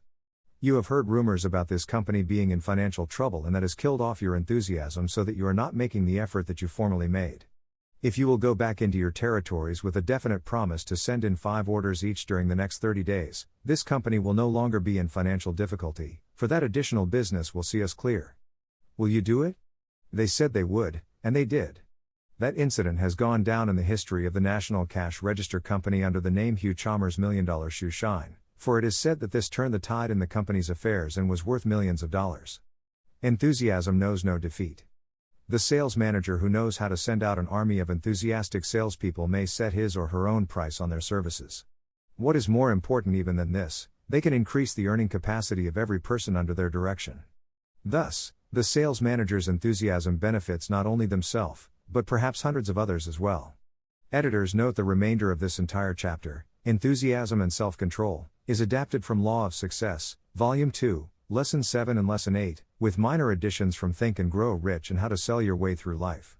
In those instances where longer passages have been included, the original source is noted. What you say, do, and think. Anyone who has seen enthusiasm spread to an audience realizes that there is some form of unspoken communication going on. When your mind is working at a high rate because it has been stimulated with enthusiasm, you send out vibrations that register in the minds of all within its radius, and especially in the minds of those with whom you come in close contact. When a public speaker senses the audience is in harmony with him or her, the speaker is merely recognizing that their own enthusiasm has influenced the minds of the listeners until the listeners' minds are vibrating in harmony with the speaker's own. Whenever a salesperson senses that the psychological moment for closing a sale has arrived, he or she merely feels the effect of their own enthusiasm as it influences the mind of the prospective buyer and places that mind en rapport with the salesperson's own. As a salesperson, your enthusiasm or your lack of enthusiasm is conveyed to your potential buyers in 3 ways: what you say, what you do, and what you think. When you are enthusiastic over the goods you are selling, the services you are offering, or the speech you are delivering, your state of mind becomes obvious to all who hear you, by the tone of your voice. Whether you have ever thought of it in this way or not, it is the tone in which you make a statement, more than it is the statement itself, that carries conviction or fails to convince. No mere combination of words can ever take the place of a deep belief in a statement that is expressed with burning enthusiasm. Words are just sounds unless they are colored with feeling that comes from enthusiasm. Here the printed word fails me, for I can never express with mere type and paper the difference between words that fall from unemotional lips, without the fire of enthusiasm behind them, and those that seem to pour forth from a heart that is bursting with eagerness for expression. The difference is there, and it is obvious when you hear it. Thus, what you say, and the way in which you say it, conveys a meaning that could be just the opposite of what is intended. This accounts for many a failure by salespeople who present arguments in words that seem logical enough but lack the coloring that can come only from enthusiasm that is born of sincerity and belief in the goods they are trying to sell. Their words said one thing, but their tone of voice suggested something entirely different. Therefore, no sale was made. Speak with force and conviction. No matter what your calling in life may be, you should be able to stand on your feet and speak convincingly. Remember that speech is the chief method of expressing your personality, and for this reason it is to your advantage to cultivate a style that is both forceful and pleasing. You should work on your voice until it becomes rhythmical and pleasing to the ear. If your voice is inclined to be high-pitched, tone it down until it is soft and pleasing. Put feeling and emotion into your words as you speak, and develop a rich tone of voice. Study the outstanding figures in politics and statesmanship, and you will see that the most successful ones are those who are noted for their ability to speak with force and conviction. The same is true in business, industry, and finance. The most prominent leaders are men and women who are able public speakers. As a salesperson, you may never have to deliver a public address, but you will profit anyway because this ability will increase your power to speak convincingly in ordinary conversation. Editors note you must exercise your voice the same way you do your other muscles. If it is going to be strong and reliable, you must work out, you must practice, you must rehearse, and you must test yourself. The only way for you to really know how your voice sounds to others is to record yourself. You will likely be surprised by how different it sounds when you hear it played back. Analyze the recording to find where and how you could make improvements. Note the tone, the pitch, and the rhythm of your speech patterns. Do your words flow smoothly, or do you stop and start and interrupt yourself with ums and ahs? Just by hearing yourself you will be able to make many improvements. There are some very good audio programs that will guide you through exercises to improve breathing, tone, and control. Naturally, there are also professional voice coaches. And you should not discount what can be learned by joining organizations such as Toastmasters clubs. The only way to really know how you look to others is to work in front of a mirror, or better yet, video record yourself. The impression you make on others depends on how well you project your personality, how passionately you make your points, and how comfortable you look doing it. Record your presentation, play it back, make notes about everything that you want to change, with special attention paid to your facial expressions and your hand gestures. Looking like you don't know what to do with your hands is a sure indicator that you are inexperienced as a speaker. Just as there are vocal coaches, there are also acting coaches and other professional consultants who can help you improve your physical presentation. Again, the editors encourage you to research your local Toastmasters and other such speaking clubs, drama clubs, or performing classes. Although you can learn much from audio and video programs, or from taking courses, in the end, the more you actually stand up and do it, the better you will be. Just as important as the sound of your voice and your delivery are the words you use. Unless you are certain of the exact meaning of a word, don't use it. Opt instead for one that is more familiar to you. There are many books available that point out some of the common mistakes people make in an attempt to sound more knowledgeable. One of the best known is The Elements of Style by William Strunk Jr. and E.B. White, a small but extremely good resource that offers information for both the spoken and written word. There are also speech courses available on tape and CD that not only teach new vocabulary but also allow you to hear the words used in context while hearing the correct pronunciation. You will find these audio programs in the audiobook section of most large bookstores. In The Success System That Never Fails, W. Clement Stone advises that to sound enthusiastic you must act enthusiastic. If you act enthusiastic, your emotions will follow, and soon enough you will feel enthusiastic. He offers the following specific advice from his own experience. 1. Talk loudly. This is particularly helpful if you are emotionally upset or if you have butterflies in your stomach when you stand before an audience. 2. Talk rapidly. Your mind functions more quickly than you do. 3. Emphasize. Stress words that are important to you or your listeners, a word like you, for example. 4. Hesitate. Talk rapidly, but hesitate where there would be a period, comma, or other punctuation mark in the written words. When you employ the dramatic effect of silence, the mind of the person who is listening catches up with the thoughts you have expressed. 5. Hesitation after a word you wish to emphasize accentuates the emphasis. 6. Keep a smile in your voice. This eliminates gruffness as you talk loudly and rapidly. You can put a smile in your voice by putting a smile on your face, a smile in your eyes. 7. Modulate. This is important if you are speaking for a long period. Remember, you can modulate both pitch and volume. You can speak loudly, but intermittently change to a conversational tone and a lower pitch if you wish. This is the end of the excerpt from The Success System That Never Fails. The following resumes from How to Sell Your Way Through Life. Practice what you preach. What you say is of course an important factor in the operation of the principle of suggestion, but perhaps even more important is what you do. Your acts will count for more than your words, and woe unto you if the two fail to harmonize. If you preach the golden rule as a sound rule of conduct, your words will fall upon deaf ears if you do not practice what you preach. If a salesman for Ford drives up to his prospective purchaser in a Buick, all the arguments he can present on behalf of the Ford will be without effect. Your thoughts constitute the most important of the three ways in which you convey enthusiasm, because they control the tone of your words and your actions.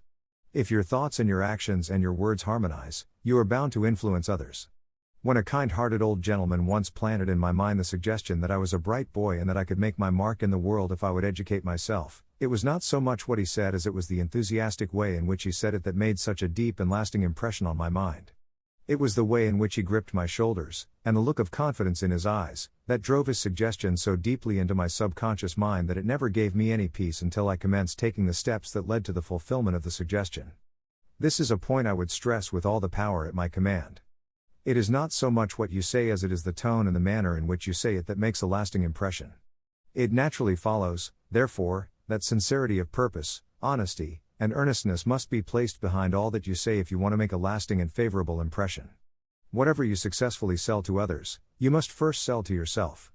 Do what you love what you do. The following story, excerpted from the Napoleon Hill Foundation's book Believe and Achieve, is a perfect example of what can happen when you are enthusiastic because you are totally sold on your product. Some people are blessed with a natural enthusiasm. Mary Kay Ash, founder of Mary Kay Cosmetics, considers herself such a person. She says that she first discovered she could sell on sheer enthusiasm when she was a young housewife and mother. One day, she recalls, A woman by the name of Ida Blake came to her door selling the Child Psychology Bookshelf, a series of books for children. If you had a problem with your child, Ash says, you simply looked up the problem in the back of the book, and there was a story to tie in with it. All the stories included very good morals, and whatever the problem was, there was a story to fit the situation. As a young mother trying to teach her children the difference between right and wrong, I just thought those were the best books I'd ever seen. When the saleslady told me what they cost, I almost cried. I just couldn't afford them. Sensing my interest, she let me keep them over the weekend, and I read every page. When she came by to pick them up, I was heartbroken. I told her I was going to save my money, and one day I would buy those books, because they were the best I'd ever seen. When she saw how excited I was, she said, "I'll tell you what, Mary Kay, if you sell 10 sets of books for me, I'll give you a set." Well, that was just wonderful. I started calling my friends and the parents of my beginner Sunday school students at Tabernacle Baptist Church. I didn't even have any books to show them, I just had my enthusiasm. In a day and a half, Ash sold the 10 sets and Ida Blake signed Mary Kay as a saleswoman. Mary Kay went on to make the line of cosmetics that bears her name a household word, and made millions for herself in the process. Editor's note: if, unlike Mary Kay, you weren't born with natural enthusiasm, you can still develop enthusiasm. You do it by acting enthusiastic. As was pointed out in the chapters Autosuggestion and A Definite Chief Aim, any action that you repeat often enough will become an automatic reflex. It will become your natural habit. Your emotions may not always respond to reason, but they do always respond to action. By consistently acting enthusiastic, your emotions will respond, and soon you won't just be acting, you will begin to feel enthusiastic. And when you feel enthusiastic, you are enthusiastic. According to W. Clement Stone, having enthusiasm is a positive mental attitude, an internal force of intense emotion. Being enthusiastic is an impelling external expression of action. When you act enthusiastically, you are using the power of suggestion and autosuggestion. In so doing, the salesperson who regularly and repeatedly acts enthusiastic by speaking to others in an enthusiastic and sincere manner soon finds that he or she has developed genuine enthusiasm. Although Napoleon Hill advises that you act as though you are enthusiastic, and he encourages you to alter your habits and develop a pleasing personality, he also makes it very clear that there is a big difference between putting your best foot forward and putting on a false front. Honesty, sincerity, integrity, modesty, character, these are all qualities at the heart of Hill's philosophy of personal achievement, as is evident from the following.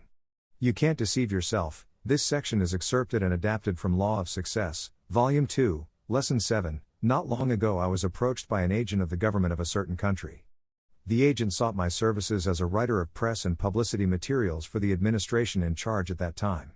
His approach was about as follows: whereas, you have a reputation as an exponent of the Golden Rule philosophy, and whereas, you are known throughout the United States as an independent who is not allied with any political faction, would you be gracious enough to come to our country, study the economic and political affairs, then return to the United States and write a series of articles to appear in the newspapers, recommending to the people of America the immediate recognition of the government by the United States, etc. For this service I was offered more money than I thought I would ever possess during my entire life. But I refused the commission. I could not write convincingly of that country's cause because I did not believe in that cause. Therefore, I could not have mixed sufficient enthusiasm with my writing to have made it effective, even if I had been willing to dip my pen into ink that I believed to be muddy. I do not believe that I can afford to try to deceive anyone, about anything, but I know that I cannot afford to try to deceive myself. To do so would destroy the power of my pen and render my words ineffective. No one can become a master salesperson if they compromise falsehood. If you compromise with your own conscience, it will not be long before you have no conscience, for your conscience will fail to guide you, just as an alarm clock will fail to awaken you if you do not heed it. There is but one thing in the world that gives us real and enduring power, and that is character. Reputation, bear in mind, is not character. Reputation is that which people are believed to be, character is that which people are. Character is something that you cannot beg or steal or buy. You can get it only by building it, you can build it by your own thoughts and deeds, and in no other way.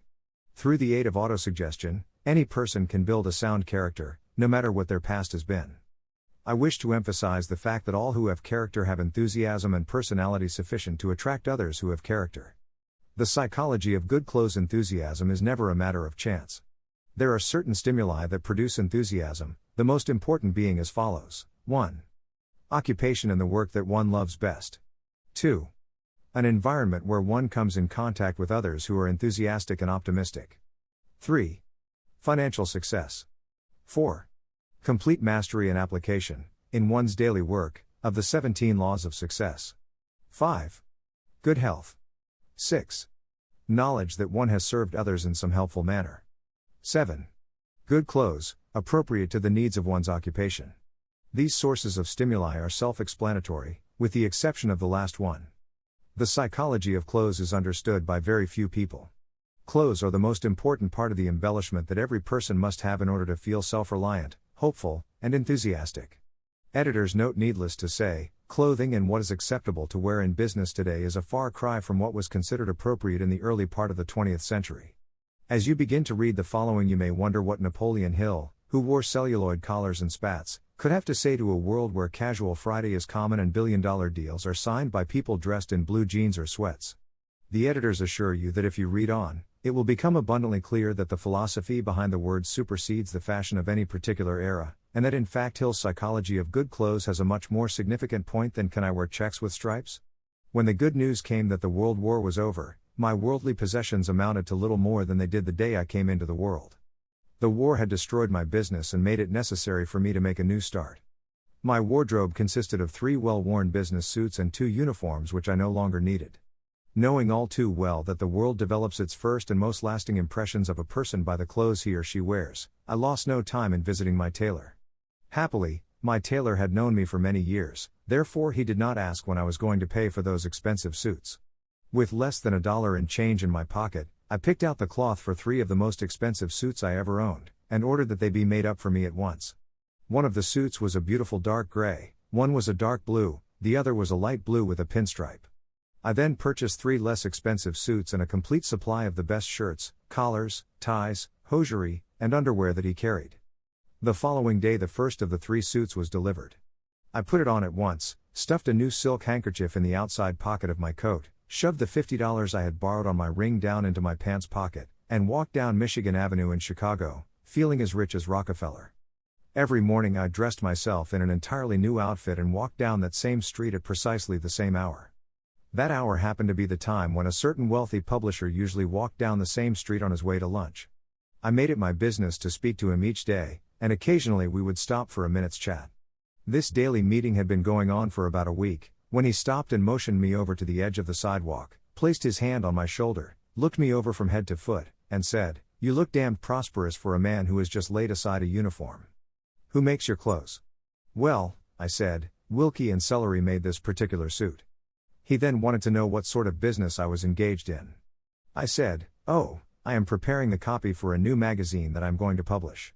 "A new magazine, eh?" he queried. "And what are you going to call it?"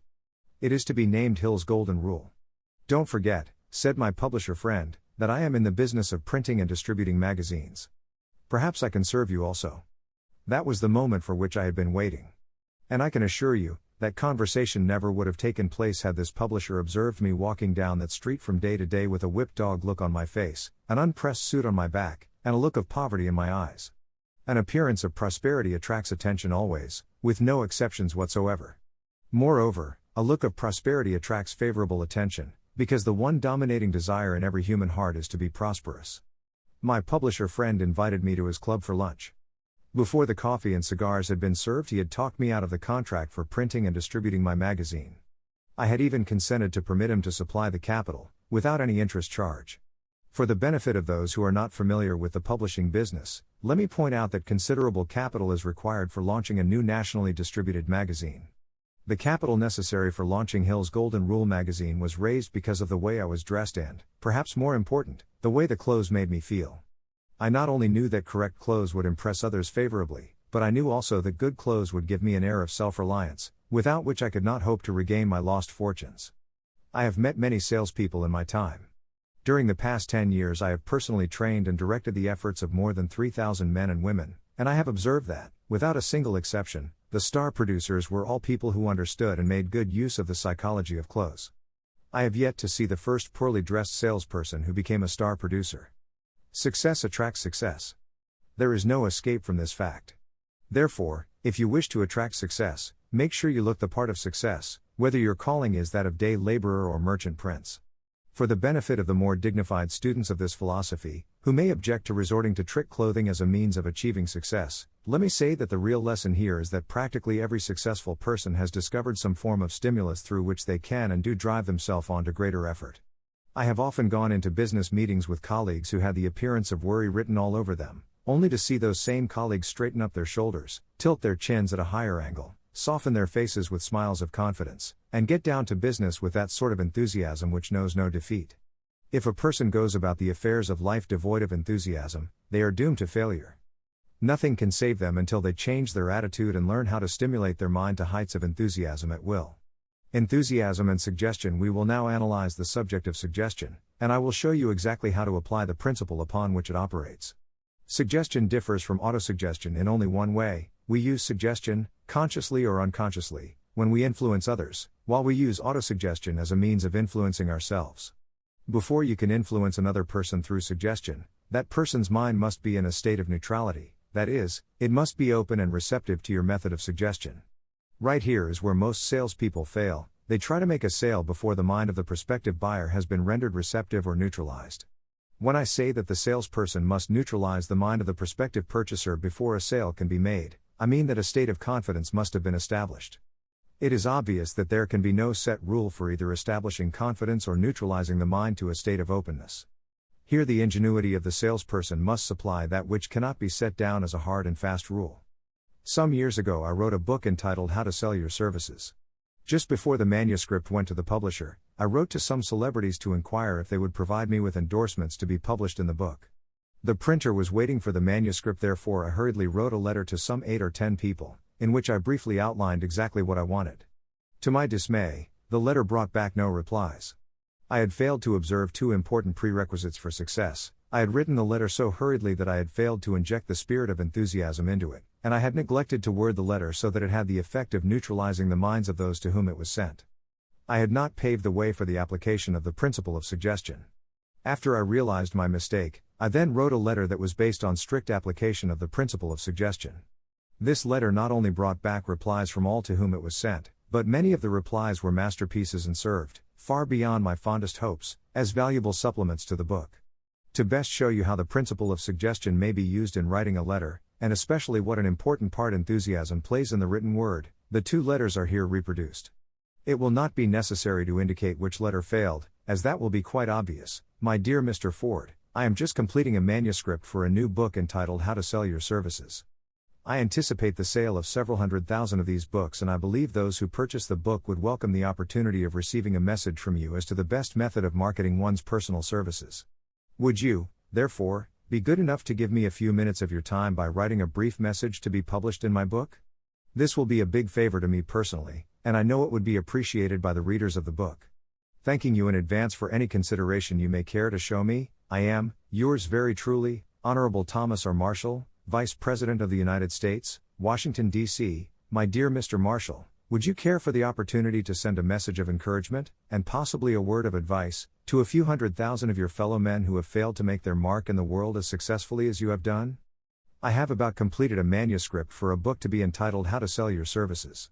The main point made in the book is that service rendered is cause and the pay envelope is effect, and that the latter varies in proportion to the efficiency of the former. The book would be incomplete without some words of advice from a few men who, like yourself, have come up from the bottom to enviable positions in the world. Therefore, if you will write me of your views as to the most essential points to be borne in mind by those who are offering personal services for sale, I will pass your message on through my book, which will ensure its getting into hands where it will do a world of good for a class of earnest people who are struggling to find their places in the world's work. I know you are a busy man, Mr. Marshall, but please bear in mind that by simply calling in your secretary and dictating a brief letter, you will be sending forth an important message to possibly 500,000 people. In money this will not be worth to you the 2-cent stamp that you will place on the letter, but, if estimated from the viewpoint of the good it may do others who are less fortunate than yourself, it may be worth the difference between success and failure to many a worthy person who will read your message, believe in it, and be guided by it. Very cordially yours. Let us analyze the 2 letters and find out why one failed while the other succeeded. This analysis should start with one of the most important fundamentals of salesmanship: motive. The opening paragraph of the first letter violates an important fundamental of salesmanship, because it suggests that the object of the letter is to gain some advantage for its writer, and it does not even hint at any advantage to the person to whom it is sent. Instead of neutralizing the mind of the recipient of the letter, as it should do, it has just the opposite effect. It makes it easy for him to say no. The reader can clearly see that the object of the letter is to secure an endorsement that will help sell the book, but the benefit to the reader only appears in this sentence. I believe those who purchase the book would welcome the opportunity of receiving a message from you as to the best method of marketing one's personal services. The most important selling argument, in fact, the only selling argument, has been lost because it was not brought out and established as the real motive for making the request. Now look at the sentence in the second paragraph that begins, "This will be a big favor to me personally." The truth is that most people will not grant favors just to please others.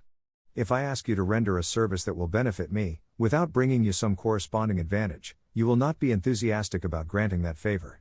But if I ask you to render a service that will benefit a third person, and if that service is of such a nature that it is likely to reflect credit on you, the chances are that you will render the service willingly. However, the most damaging suggestion of all is, thanking you in advance for any consideration you may care to show me. This sentence strongly suggests that the writer anticipates a refusal. It clearly indicates a lack of enthusiasm, and there is not one single word in the entire letter that places in the reader's mind a satisfactory reason for complying with the request. Suggestion is one of the most subtle and powerful principles of psychology. You are making use of it in all that you do and say and think. But unless you understand the difference between negative and positive suggestions, you may be using it in such a way that it is bringing you defeat instead of success. Let us now review the second letter, which brought replies from all to whom it was sent. Would you care for the opportunity to send a message of encouragement, and possibly a word of advice, to a few 100,000 of your fellow men who have failed to make their mark in the world as successfully as you have done? Compare this opening paragraph with that of the first letter. This paragraph is worded as it is for a twofold purpose. First, it is intended to serve the purpose of neutralizing the mind of the reader so he will read the remainder of the letter with an open-minded attitude. And second, it asks a question that can be answered in only one way and at the same time practically forces the reader to accept that object as being sound and reasonable. Any person who would answer the question in the negative would be admitting that he is selfish. The second paragraph of the letter is a straightforward statement of fact that the reader can neither question nor deny. It takes him the second step of the psychological journey that leads straight toward compliance with the request that is carefully clothed in the third paragraph of the letter. The third paragraph begins by paying the reader a nice little compliment. The book would be incomplete without some words of advice from a few men who, like yourself, have come up from the bottom to enviable positions in the world. Therefore, if you will write me of your views as to the most essential points to be borne in mind by those who are offering personal services for sale, I will pass your message on through my book, which will ensure it's getting into hands where it will do a world of good for a class of earnest people who are struggling to find their places in the world's work. Study the wording, together with the setting in which it has been placed, and it hardly appears to be a request at all. Certainly there is nothing about it to suggest that the writer of the letter is requesting a favor for his personal benefit. At most, it can be construed merely as a request for a favor for others. Next, read the closing paragraph and notice how tactfully concealed is the suggestion that if the reader should refuse the request, he will appear as though he does not care enough about those who are less fortunate than himself to spend a stamp and a few minutes of time for their benefit. This brings the reader up with a bang and turns his own conscience into an ally of the writer. The best evidence that this analysis is correct is that the letter brought replies from every person to whom it was sent, despite the fact that every one of the recipients was of the type that is generally supposed to be too busy to answer a letter of this nature. None of them wrote merely to please me, for I was unknown to all but 4 of them. They wrote to please themselves and to render a worthy service. Self-control serves as the balance wheel of enthusiasm. Lack of self-control is the average salesperson's most damaging weakness. The point I wish to clearly establish in this lesson is that thought, whether accurate or inaccurate, is the most highly organized functioning power of your mind, and that you are but the sum total of your dominating or most prominent thoughts. If you would be a master salesperson of goods or of your personal services, you must exercise sufficient self-control to shut out all adverse arguments and suggestions. Many salespeople have so little self-control that they hear the prospective purchaser say no, even before it is said. They have so little self-control that they actually suggest to themselves that their prospective purchaser will say no when asked to purchase their wares. The person with self-control not only makes the self-suggestion that the prospective purchaser will say yes, but if the desired yes is not forthcoming, they stay on the job until the opposition breaks down. The master salesperson, whether engaged in selling merchandise or personal services or sermons or public addresses, understands how to control their own thoughts. Instead of being a person who accepts, with meek submission, the suggestions of others, the master salesperson is one who persuades others to accept his or her suggestions. The master salesperson becomes a dominating personality. A master salesperson is one who takes the offensive, and never the defensive, side of an argument if argument arises. If you are a master salesperson, you know that it will be fatal to your sale if you permit the buyer to place you on the defensive and keep you there. You may, and of course you will at times, be placed in a position in which you will have to assume the defensive side of the conversation for a time.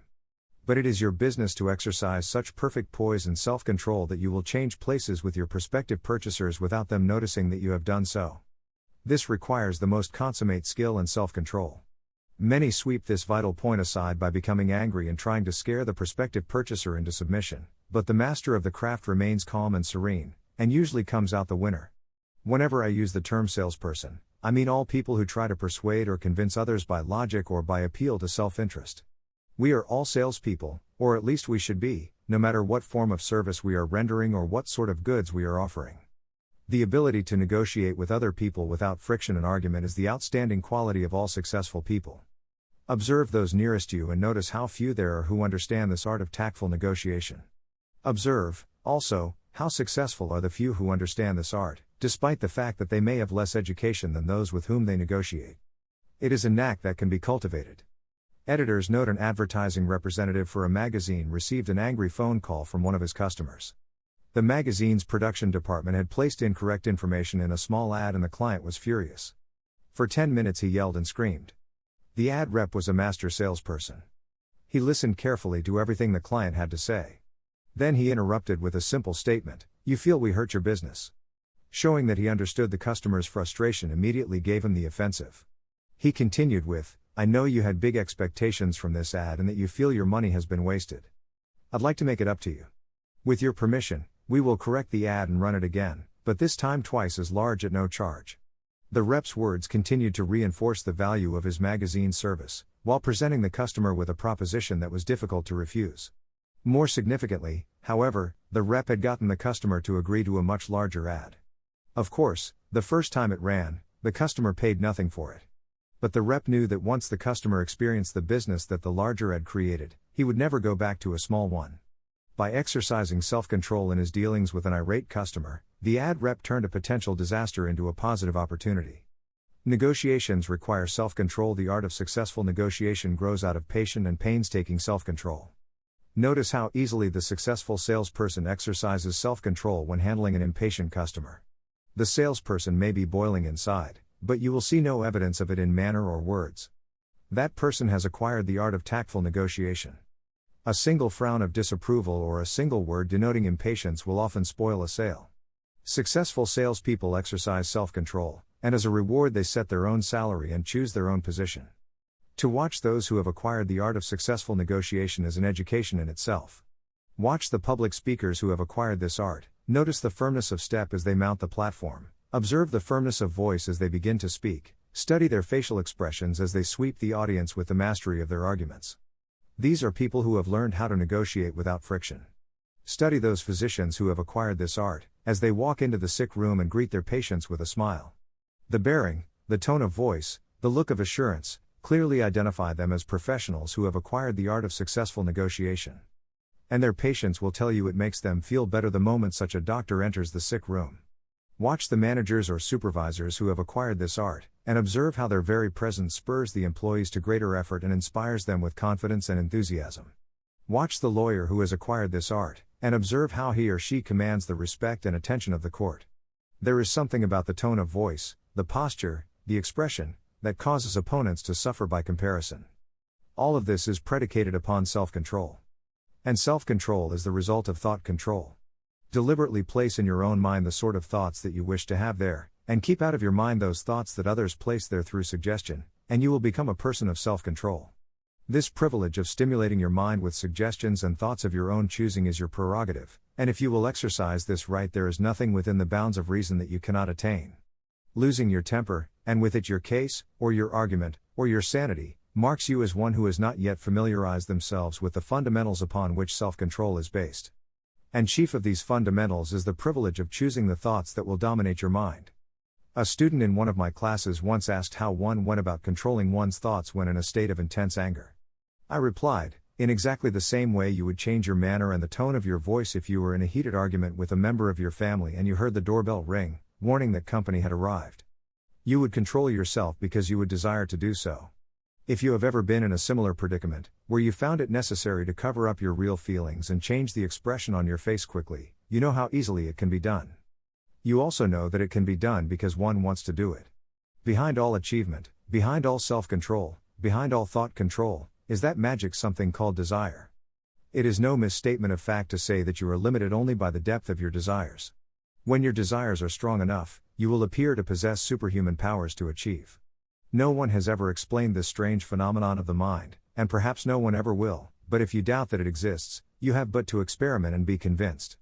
If you were in a building that was on fire, and all the doors and windows were locked, chances are that you would develop sufficient strength with which to break down the average door, because of your intense desire to free yourself. If you desire to acquire the art of successful negotiation, as you undoubtedly will when you understand its significance in relation to your achievement of your definite chief aim, you will do so, providing your desire is intense enough. Chapter 8 Imagination. Editors note the first section of the following chapter is excerpted and adapted from Law of Success, Volume 2, Lesson 6. Perhaps there is no field of endeavor in which imagination plays such an important part as it does in salesmanship. The master salesperson sees the merits of the goods he or she sells, or the service they are rendering, in their own imagination, and if they fail to do so they will not make the sale. A few years ago a sale was made which is said to have been the most far-reaching and important sale of its kind. The object of the sale was not merchandise but the freedom of a man who was confined in the Ohio penitentiary. It began when I was invited to speak before the inmates of that penitentiary.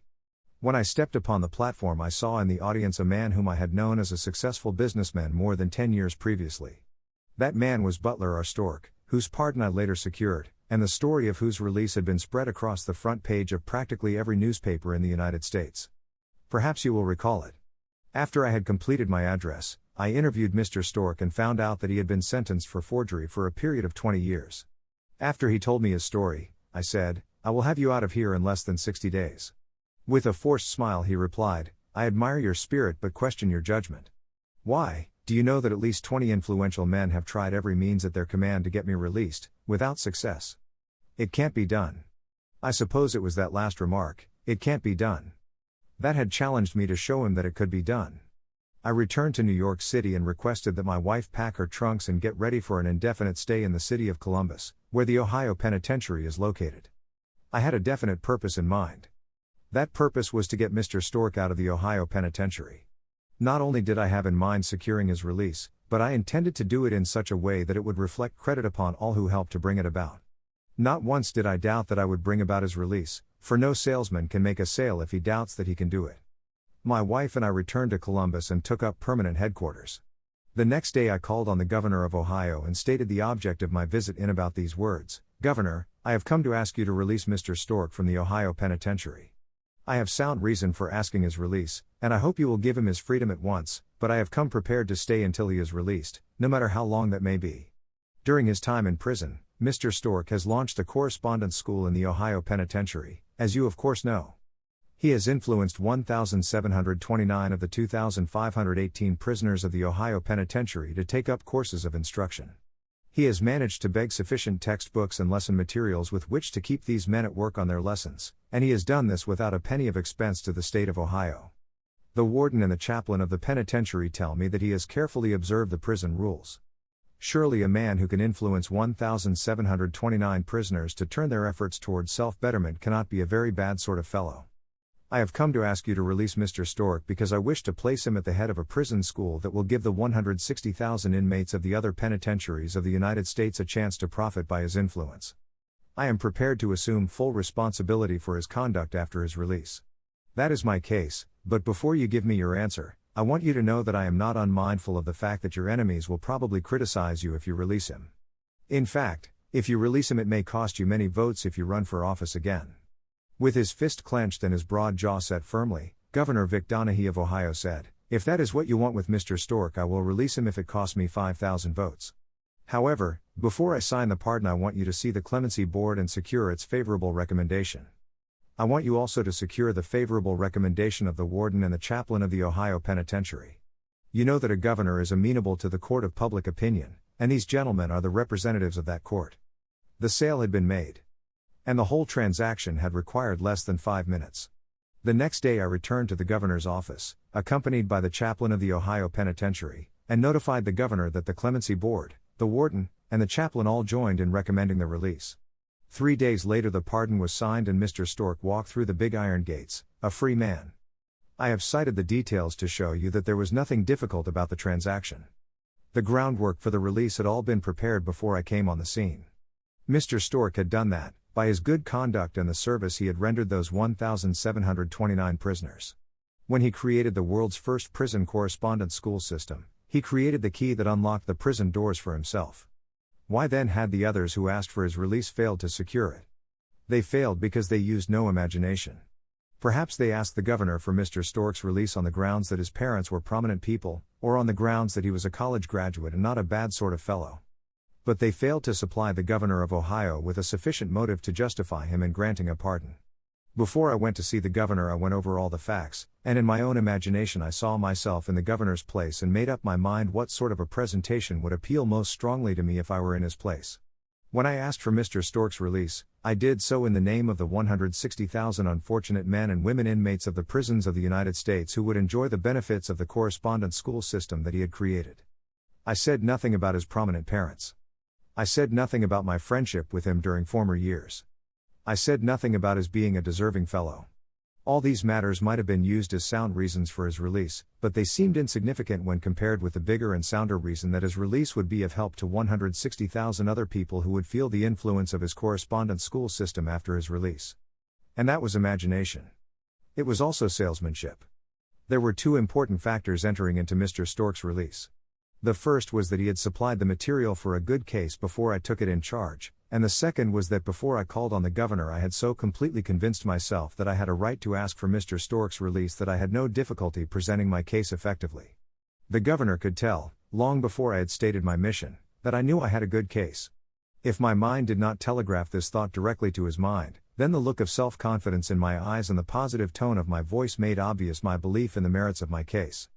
I did nothing except use my imagination as an assembly room in which to piece together the factors out of which the sale was made. I did nothing except that which any salesperson with imagination could have done. There are endless millions of approaches to every problem, but there is only one best approach. Find this one best approach and your problem is easily solved. No matter how much merit your goods may have, there are millions of wrong ways in which to offer them. Your imagination will assist you in finding the right way. In your search for the right way to offer your merchandise or your services, you are once again reminded of this peculiar trait of mankind. People will grant favors that you request for the benefit of a third person when they would not grant them if requested for your benefit. I had asked the governor to release Mr. Stork not as a favor to me, and not as a favor to Mr. Stork, but for the benefit of the 160,000 unfortunate inmates of the prisons of America. Salespeople of imagination always offer their wares in such terminology that the advantages of those wares to the prospective purchaser are obvious. It is seldom that anyone makes a purchase of merchandise or renders another a favor just to accommodate the salesperson. It is a prominent trait of human nature that prompts us all to do that which advances our own interests. To be perfectly plain, people are selfish. To understand the truth is to understand how to present your case, whether you are asking for the release of someone from prison or offering for sale some commodity. In your own imagination, plan the presentation of your case so that the strongest and most impelling advantages to the buyer are made clear. This is imagination. Editors note the following is excerpted from material in Law of Success, Volume 2, Lesson 6. A few years ago I received a letter from a young man who had just graduated from a business college and he wanted to secure employment in my office. With his letter he sent a crisp $10 bill that had never been folded.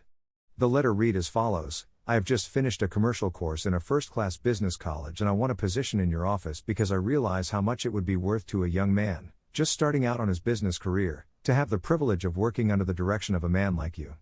If the enclosed $10 bill is sufficient to pay for the time you would spend in giving me my first week's instructions, I want you to accept it.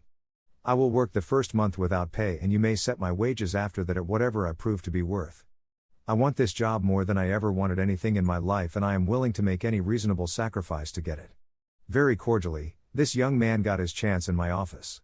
His imagination gained for him the opportunity that he wanted, and before his first month had expired, the president of a life insurance company who heard of this incident offered the young man a job as executive assistant at a substantial salary. He is today an official at one of the largest life insurance companies in the world. Editor's note: following are a number of true stories, excerpted from Think and Grow Rich, the 21st Century edition, that illustrate how important imagination is in selling an idea. We begin with two stories that Napoleon Hill loved to tell in his lectures, and following that are a group of more contemporary stories. As you read, bear in mind that in every case imagination plays two separate roles. No matter how imaginative the basic idea was, that idea still had to be sold in a way that required just as much imagination. At the age of 40, an age at which the average man or woman begins to think they are too old to start anything new, James J. Hill was still working as a telegraph operator, at a salary of $30 per month. He had no capital and he had no influential friends with capital. But he did have something more powerful than either: he had imagination. In his mind's eye he saw a great railway system that would penetrate the undeveloped Northwest and unite the Atlantic and Pacific Oceans. So vivid was his imagination that he was also able to make others see the advantages of such a railway system. I would emphasize the part of the story that most people never mention, that Hill's Great Northern Railway system became a reality in his own imagination first. This railroad was built with steel rails and wooden crossties, just as most other railroads are built, and these things were paid for with capital that was secured in very much the same manner that capital for all railroads is secured. But if you want the real story of James J. Hill's success, you must go back to that little country railway station where he worked at $30 a month, and there pick up the little threads that he wove into a mighty railroad, with materials no more visible than the thoughts that he organized in his imagination.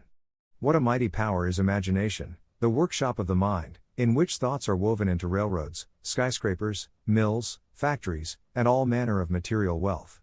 The enchanted kettle. In the late 1880s, an old country doctor drove to town, hitched his horse, quietly slipped into a drugstore by the back door, and began dickering with the young drug clerk. For more than an hour, behind the prescription counter, the old doctor and the clerk talked in low tones. Then the doctor left. He went out to the buggy and brought back a large, old-fashioned kettle, a big wooden paddle, used for stirring the contents of the kettle, and deposited them at the back of the store. The clerk inspected the kettle, reached into his inside pocket, took out a roll of bills, and handed it over to the doctor. The roll contained exactly $500, the clerk's entire savings.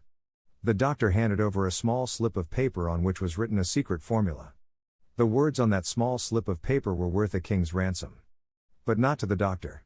Those magic words were needed to start the kettle to boiling, but neither the doctor nor the young clerk knew what fabulous fortunes were destined to flow from that kettle. What the clerk really purchased was an idea. The old kettle and the wooden paddle, and the secret message on a slip of paper, were incidental. The miracle of that kettle only began to take place after the new owner mixed with the secret instructions an ingredient of which the doctor knew nothing. Read on and discover what it was that the young man added to the secret message, which caused the kettle to overflow with gold. Here you have a story of facts stranger than fiction, facts that began in the form of an idea. Just look at the vast fortunes of gold this idea has produced. It has paid, and still pays, huge fortunes to men and women all over the world who distribute the contents of the kettle to millions of people. That old kettle is now one of the world's largest consumers of sugar, thus providing jobs to thousands of men and women engaged in growing sugar cane and in refining and marketing sugar.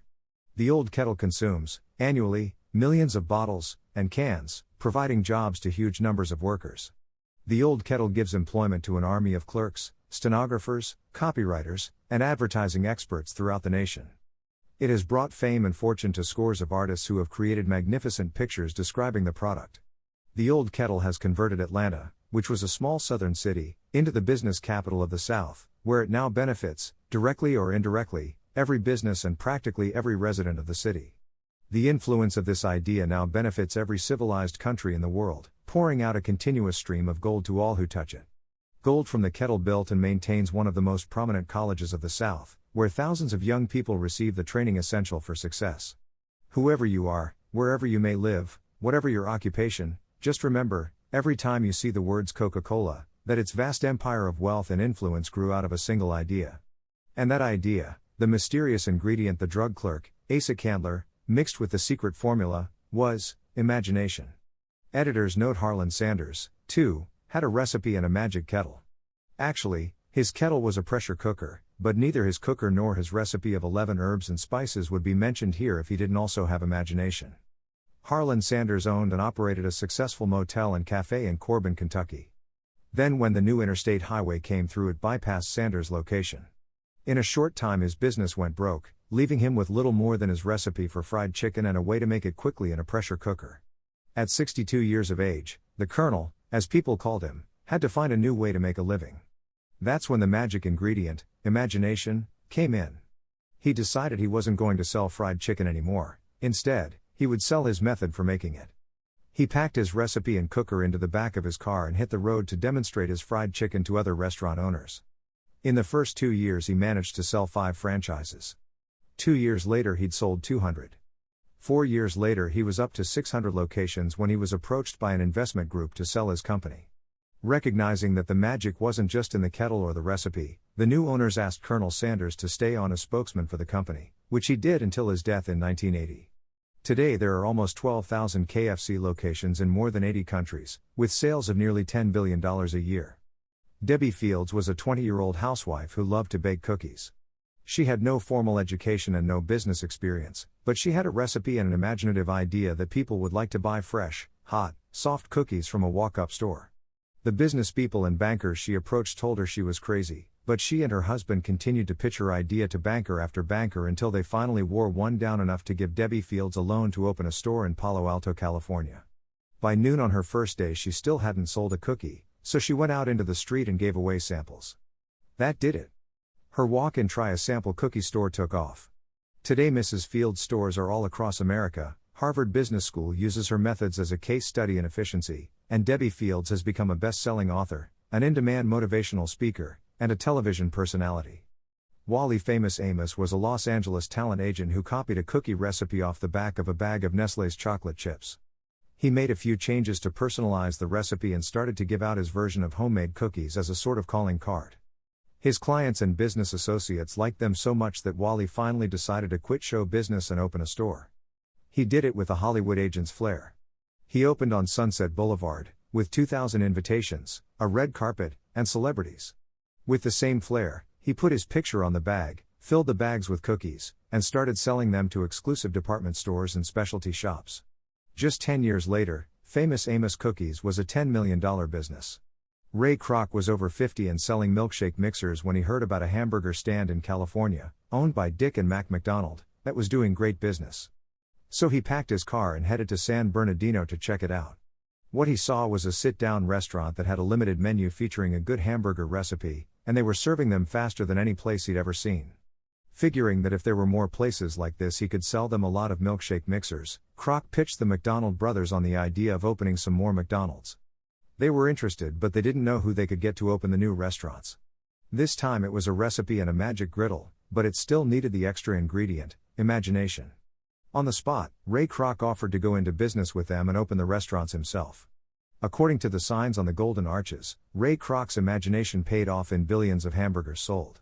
In 1982 Howard Schultz went to work as the director of marketing for a small coffee importer wholesaler called Starbucks, which had only one location, in Seattle's Pike Place Market.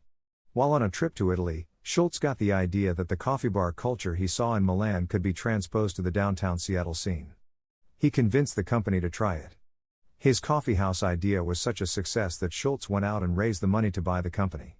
5 years after he'd joined Starbucks he was CEO of a company that had 17 locations. 15 years later, Schultz's coffeehouse culture was on just about every corner of America, and there were more than 7,000 Starbucks worldwide. As a final example in these stories about imagination and selling, we offer Paul Newman's salad dressing. Now, it would seem that it doesn't take much imagination or sales ability for a big celebrity to put his name on a product, and that's what Newman thought too. But when he and his partner, A. E. Hotchner, pitched their salad dressing idea to companies that specialize in marketing foods, nobody was interested unless they would personally put up about $1 million for the first year's operations. According to Newman and Hotchner's book, Shameless Exploitation, they found out that almost all celebrity products in the food business have been disastrous failures and now nobody would touch them. So when it came to marketing salad dressing, even Paul Newman's big name wasn't the magic they needed. And unless they were willing to put up a ridiculous amount, money wasn't the magic either. The magic would have to be in the imaginative way they would convince the right people to help them and in having the perseverance to stick with it until they succeeded. And just like most everyone with an idea, they were told they were crazy to try it.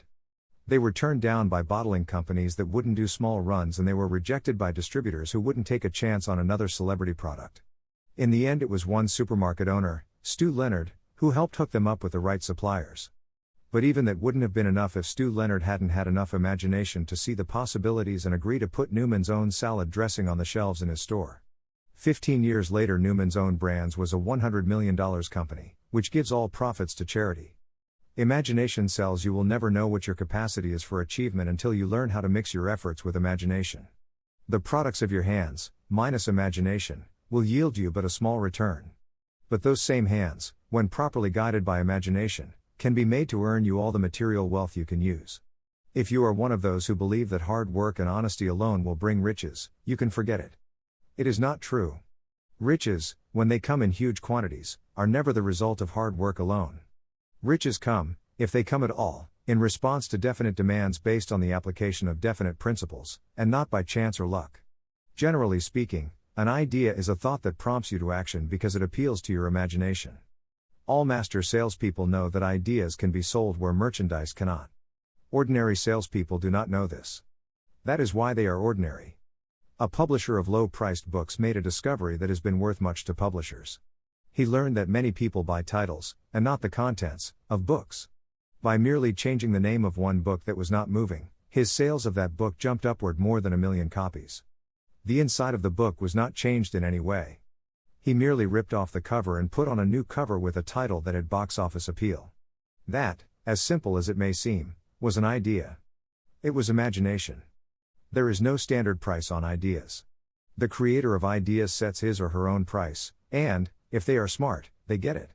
Editor's note for those readers who think that replacing the cover of a book is just too simple, or that they couldn't do it anyway because they're not book publishers. The editors would point out that if you had had that simple idea before the publisher did, he probably would have been glad to sell you those failed books at pennies on the dollar. Then you could have been the one to change the cover, and suddenly you would have been the publisher of a bestseller.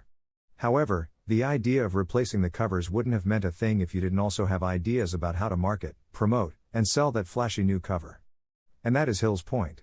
Coca-Cola was a recipe, a creative idea, but it would have stayed just a recipe if Asa Candler hadn't also had other creative ideas to market it and the faith in himself to carry through on those ideas. Spence Silver was a chemist working for 3M when, by accident, he created a glue that wasn't very sticky. Needless to say, 3M was not much interested in a glue that didn't stick, and Silver's invention was shelved as a failure. But Silver liked his glue, so for 5 years he kept demonstrating it to anyone who would listen. Nobody did, until Arthur Fry, who worked in the tape division at 3M, found that when he was at choir practice he kept losing his place in the hymnal because the pieces of paper he used to mark his place slipped down or fell out of the book.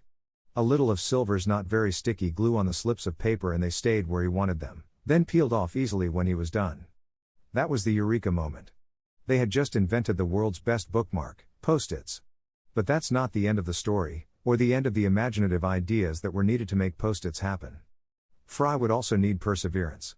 First he had to convince the engineers to solve production problems, and to do it he knocked a hole in his basement wall so he could install a prototype of the production equipment. He stuck with it, and finally, 2 years later, 3M gave the project to their marketing department.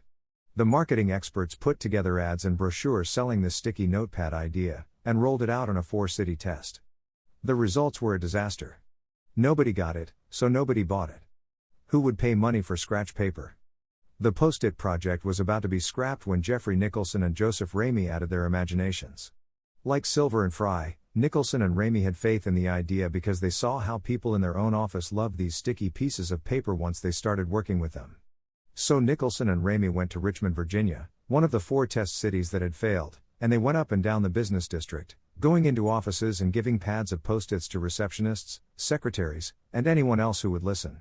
Whereas 3M's conventional marketing machinery had failed, giving Post-its to the people who would actually use them did the trick. Once those Richmond office workers started to use Post-its, it didn't seem like a bad idea at all to pay for scratch paper. They got it and they bought it.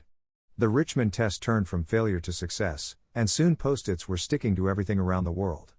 Here is another simple idea that imagination and salesmanship turned into success. This story began with a man whose problem was just the opposite of Spence Silver's. He had something that stuck too well. George de Mestral was a Swiss mountaineer who went hunting one day with his dog. When they got home, they were both covered with burrs.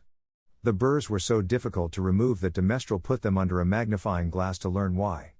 He saw that they were covered with tiny hooks which attached themselves to fur and fabric. That was when the flash hit: if burrs stuck where you didn't want them, why couldn't you put tiny hooks on things so they would stick where you did want them? Like everyone else mentioned in this book, de Mestral had an imaginative idea. But that was just the beginning.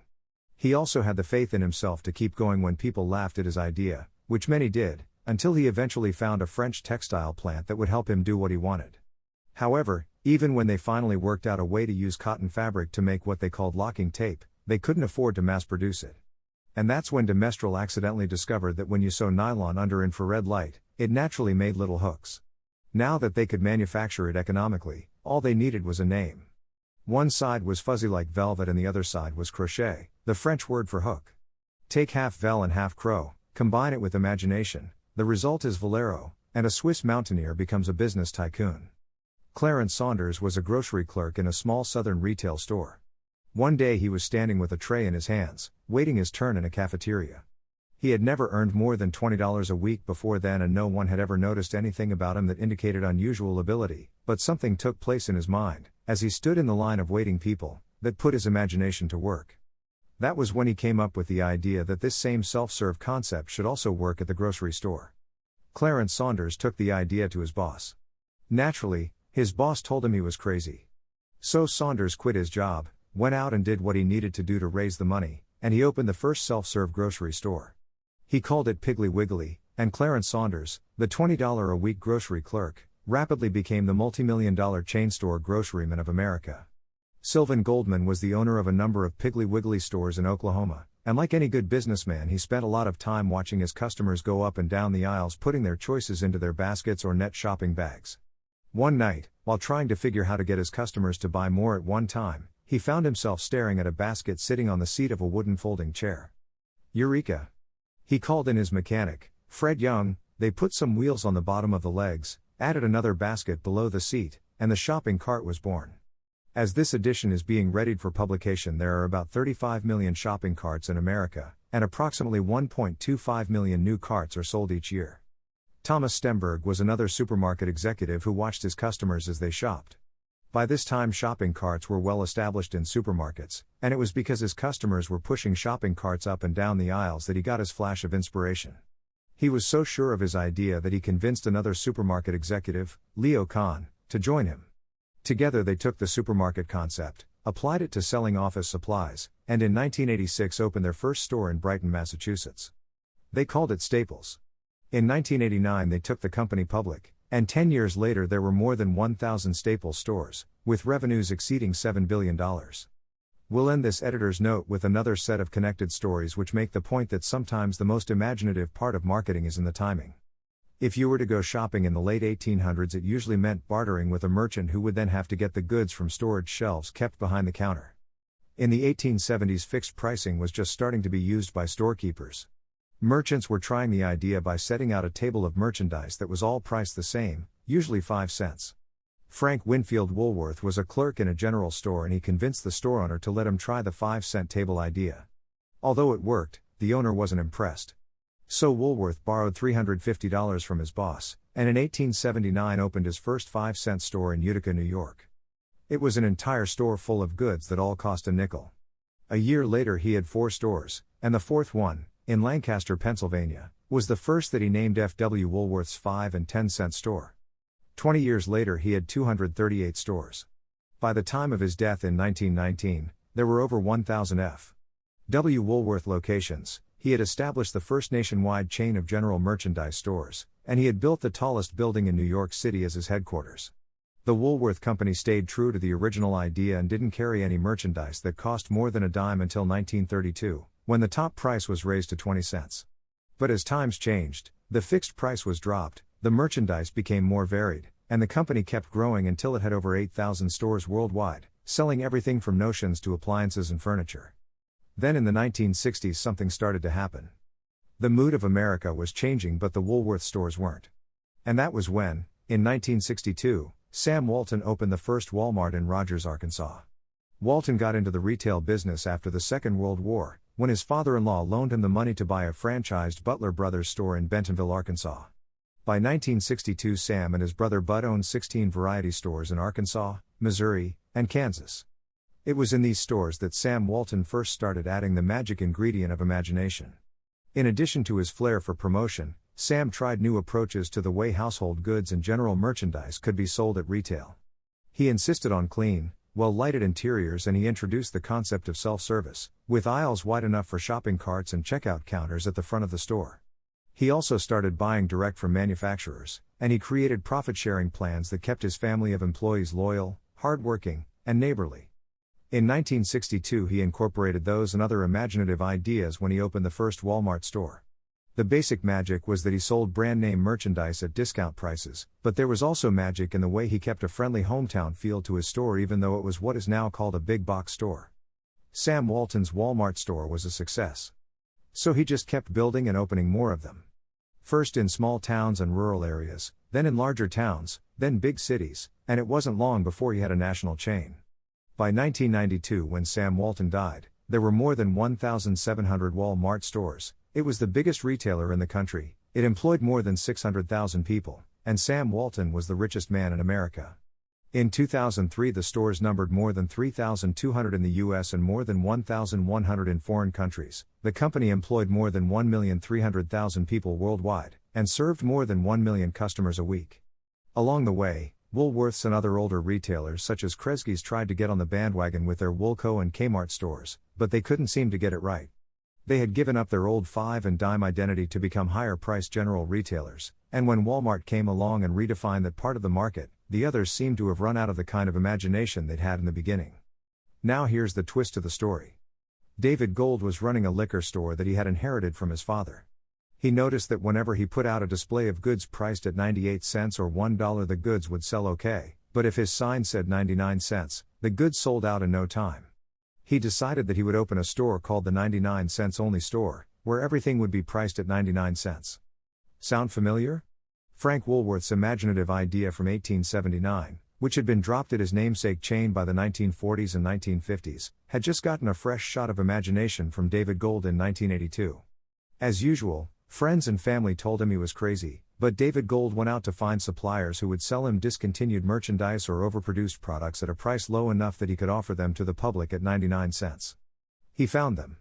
And they even had brand-name products of everything from hardware to pantyhose, cleaning products, motor oil, kitchenware, cosmetics, electronics, toys, canned goods, frozen foods, cookies, fresh fruit, even gourmet foods, more than 5,000 items that he could sell for 99 cents and still make a profit. David Gold opened his first well-lighted, brightly colored, green and fuchsia, Whitehall store in Inglewood, California, in 1982. By 2003 he had 142 stores in California, Nevada, and Arizona, and he was listed on the Forbes 400 as having earned a personal fortune estimated at more than $650 million. As Napoleon Hill wrote about the creation of Piggly Wiggly, where in this story do you see the slightest indication of something that you could not duplicate? The plan, which made millions of dollars for its originator, was a very simple idea that anyone could have adopted, yet considerable imagination was required to put the idea to work in a practical sort of way. The more simple and easily adapted an idea is, the greater its value, as no one is looking for ideas that are involved with great detail or are in any way complicated. Imagination is at the center. This chapter on imagination can be thought of as the center of this course. Just as all the telephone wires lead to the exchange office for their source of power, every other lesson of the course leads to this lesson and makes use of the principle upon which it is based. The materials out of which you build your definite chief aim are assembled and combined in your imagination. Self-confidence and initiative and leadership must be created in your imagination before they can become a reality, for it is in the workshop of your imagination that you will put the principle of autosuggestion into operation in creating these necessary qualities. Just as the oak tree develops from the germ that lies in the acorn, and the bird develops from the germ that lies asleep in the egg, so will your material achievements grow out of the organized plans that you create in your imagination. First comes the thought, then organization of that thought into ideas and plans, then transformation of those plans into reality. The beginning, as you will observe, is in your imagination. You will never have a definite purpose in life, you will never have self-confidence, you will never have initiative and leadership unless you first create these qualities in your imagination and see yourself in possession of them. The imagination is both interpretative and creative in nature. It can examine facts, concepts, and ideas, and it can create new combinations and plans out of these. Editors note some of the most successful companies get started when an entrepreneur, drawing on his or her education, experience, and observations, takes an idea from one source and gives it a new application. That is exactly what happened with Ruth Handler. She and her husband, along with another partner, had started a small manufacturing company which had evolved into toy manufacturing. The success of their business depended on coming up with new toy ideas. Watching her young daughter at play, Ruth Handler noticed that she was fascinated with cutout books that featured teenage girl or career women paper dolls that she could cut out clothes for. She also knew that little girls loved to play dress-up in grown-up clothes. These ideas, drawn from Ruth Handler's education, experience, and observations, synthesized themselves in her imagination and came together as a new idea. Ruth Handler announced that they should make a lifelike teenage girl doll. Not a paper doll but a real, three-dimensional, grown-up doll with a woman's figure, and they could also make grown-up clothes to fit so that girls could play dress-up with the doll. In honor of the source of inspiration, Ruth Handler named the new doll after her daughter, Barbie. As obvious as it seems now, until Ruth Handler, no one had the imagination to make and market a doll that looked like a woman. And certainly no one had ever made endless collections of tiny women's fashions for a doll to wear. Mary Kay Ash took the idea of women running their own businesses and added the idea of door-to-door sales.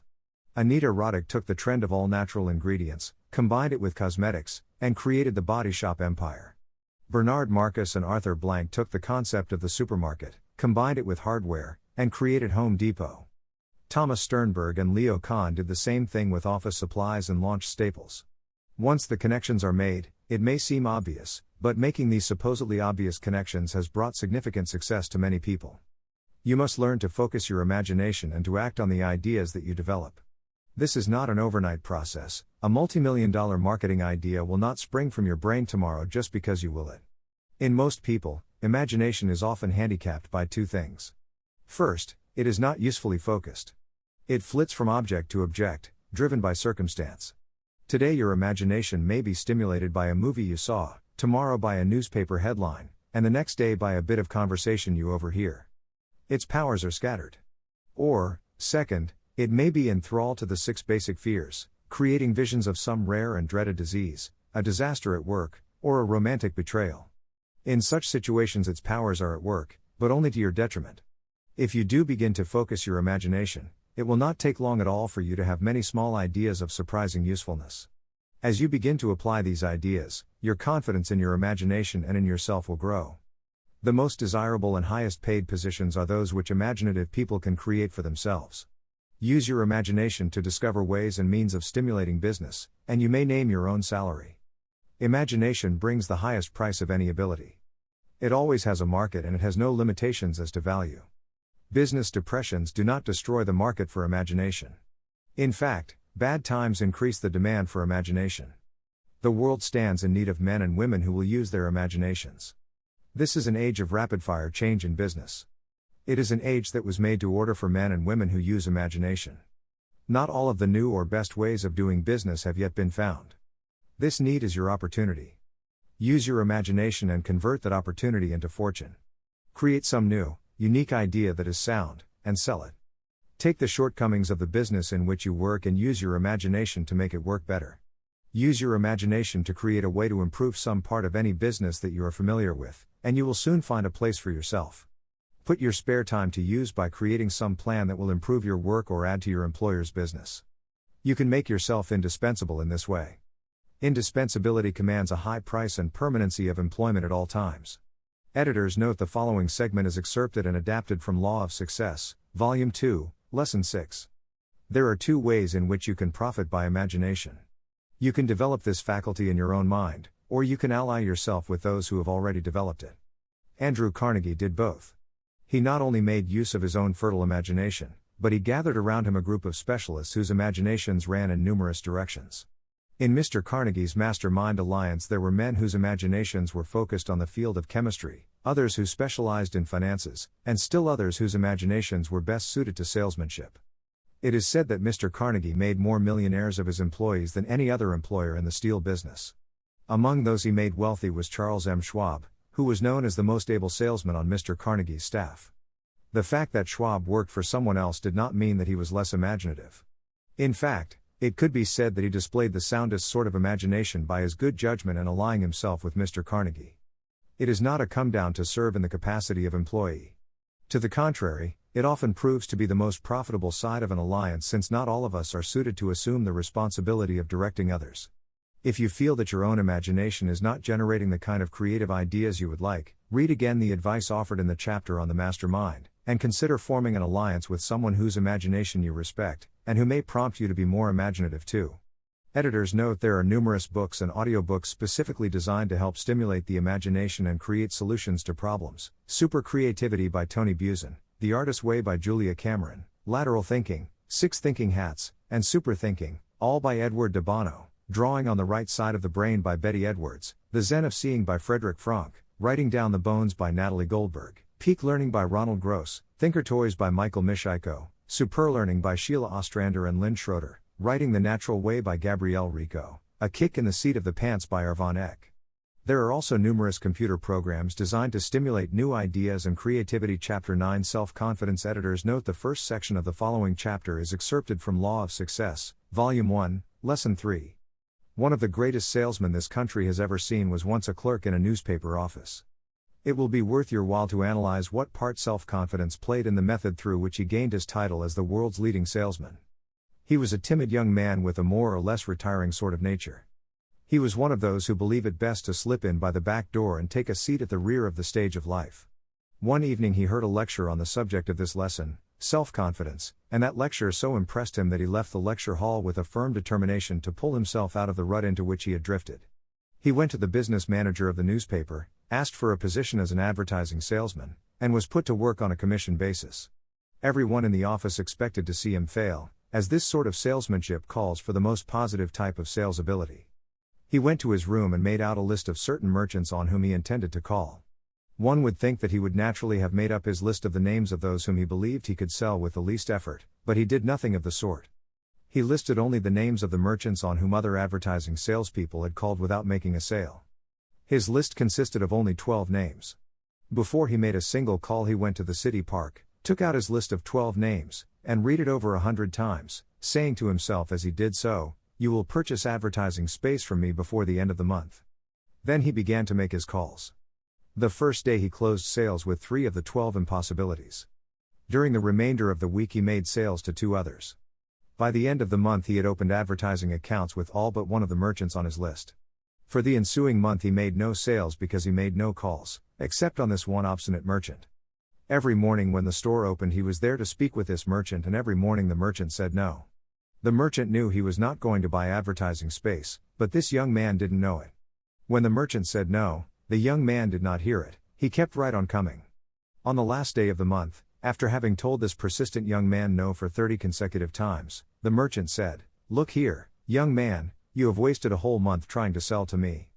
What I would like to know is why have you wasted your time?"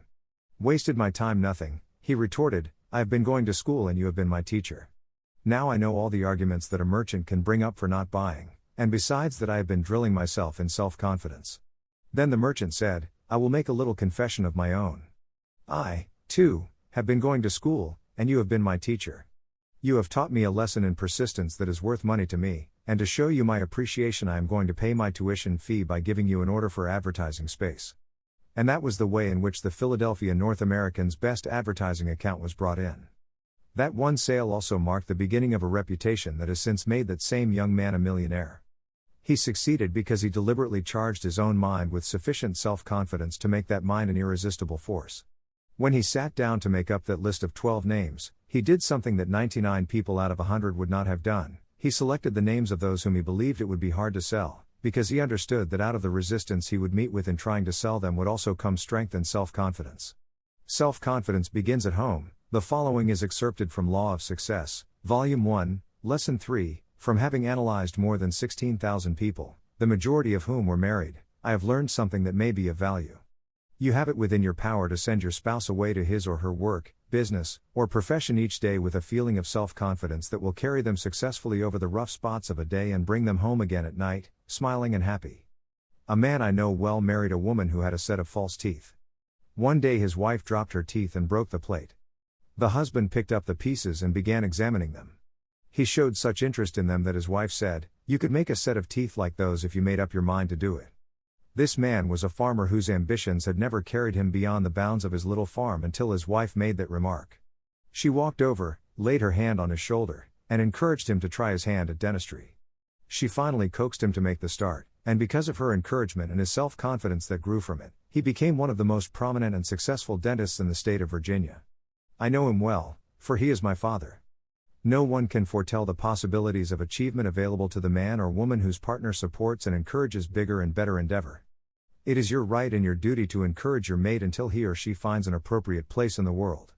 You can induce your mate to put forth greater effort than can any other person in the world. Make him or her believe that nothing within reason is beyond reach, and you will have rendered a service that will go a long way toward winning the battle of life. One of the most successful men in his line in America gives entire credit for his success to his wife. When they were first married, she wrote a creed which he signed and placed over his desk. This is what it said: I believe in myself. I believe in those who work with me. I believe in my employer. I believe in my friends. I believe in my family. I believe that God will lend me everything I need with which to succeed if I do my best to earn it through faithful and honest service. I believe in prayer, and I will never close my eyes in sleep without praying for divine guidance, to the end that I will be patient with other people and tolerant with those who do not believe as I do. I believe that success is the result of intelligent effort and does not depend upon luck or sharp practices or double-crossing friends, fellow men, or my employer. I believe I will get out of life exactly what I put into it, therefore I will be careful to conduct myself toward others as I would want them to act toward me. I will not slander those whom I do not like. I will not slight my work no matter what I may see others doing. I will render the best service of which I am capable because I have pledged myself to succeed in life, and I know that success is always the result of conscientious and efficient effort. Finally, I will forgive those who offend me because I realize that I shall sometimes offend others and I will need their forgiveness. Signed. The woman who wrote this creed was a practical psychologist of the first order. With the influence and the guidance of such a marriage partner, any man or woman could achieve noteworthy success. Analyze this creed and you will observe how freely the personal pronoun is used. It starts off with the affirmation of self-confidence, which is perfectly appropriate. You could not make this creed your own without developing the positive attitude that would attract people who would aid you in your struggle for success. This would be a splendid creed for every salesperson to adopt. Mere adoption, however, is not enough. You must practice it. Read it over and over until you know it by heart. Then repeat it at least once a day until you have literally transformed it into your mental makeup. Keep a copy of it in front of you as a daily reminder of your pledge to practice it. By doing so, you will be making efficient use of the principle of autosuggestion as a means of developing self-confidence. Never mind what anyone may say about your procedure. You know that any idea you firmly fix in your subconscious mind, by repeated affirmation, automatically becomes a plan or blueprint that an unseen power uses in directing your efforts toward the attainment of the objective named in the plan. Just remember that it is your business to succeed, and this creed, if mastered and applied, will go a long way toward helping you. If you think you are beaten, you are. The following segment is excerpted and adapted from Law of Success, Volume 1, Lesson 3. Henry Ford made millions of dollars each year because he believed in Henry Ford and transformed that belief into a definite purpose backed with a definite plan. The other machinists who worked with Ford during the early days of his career envisioned nothing but a weekly pay envelope.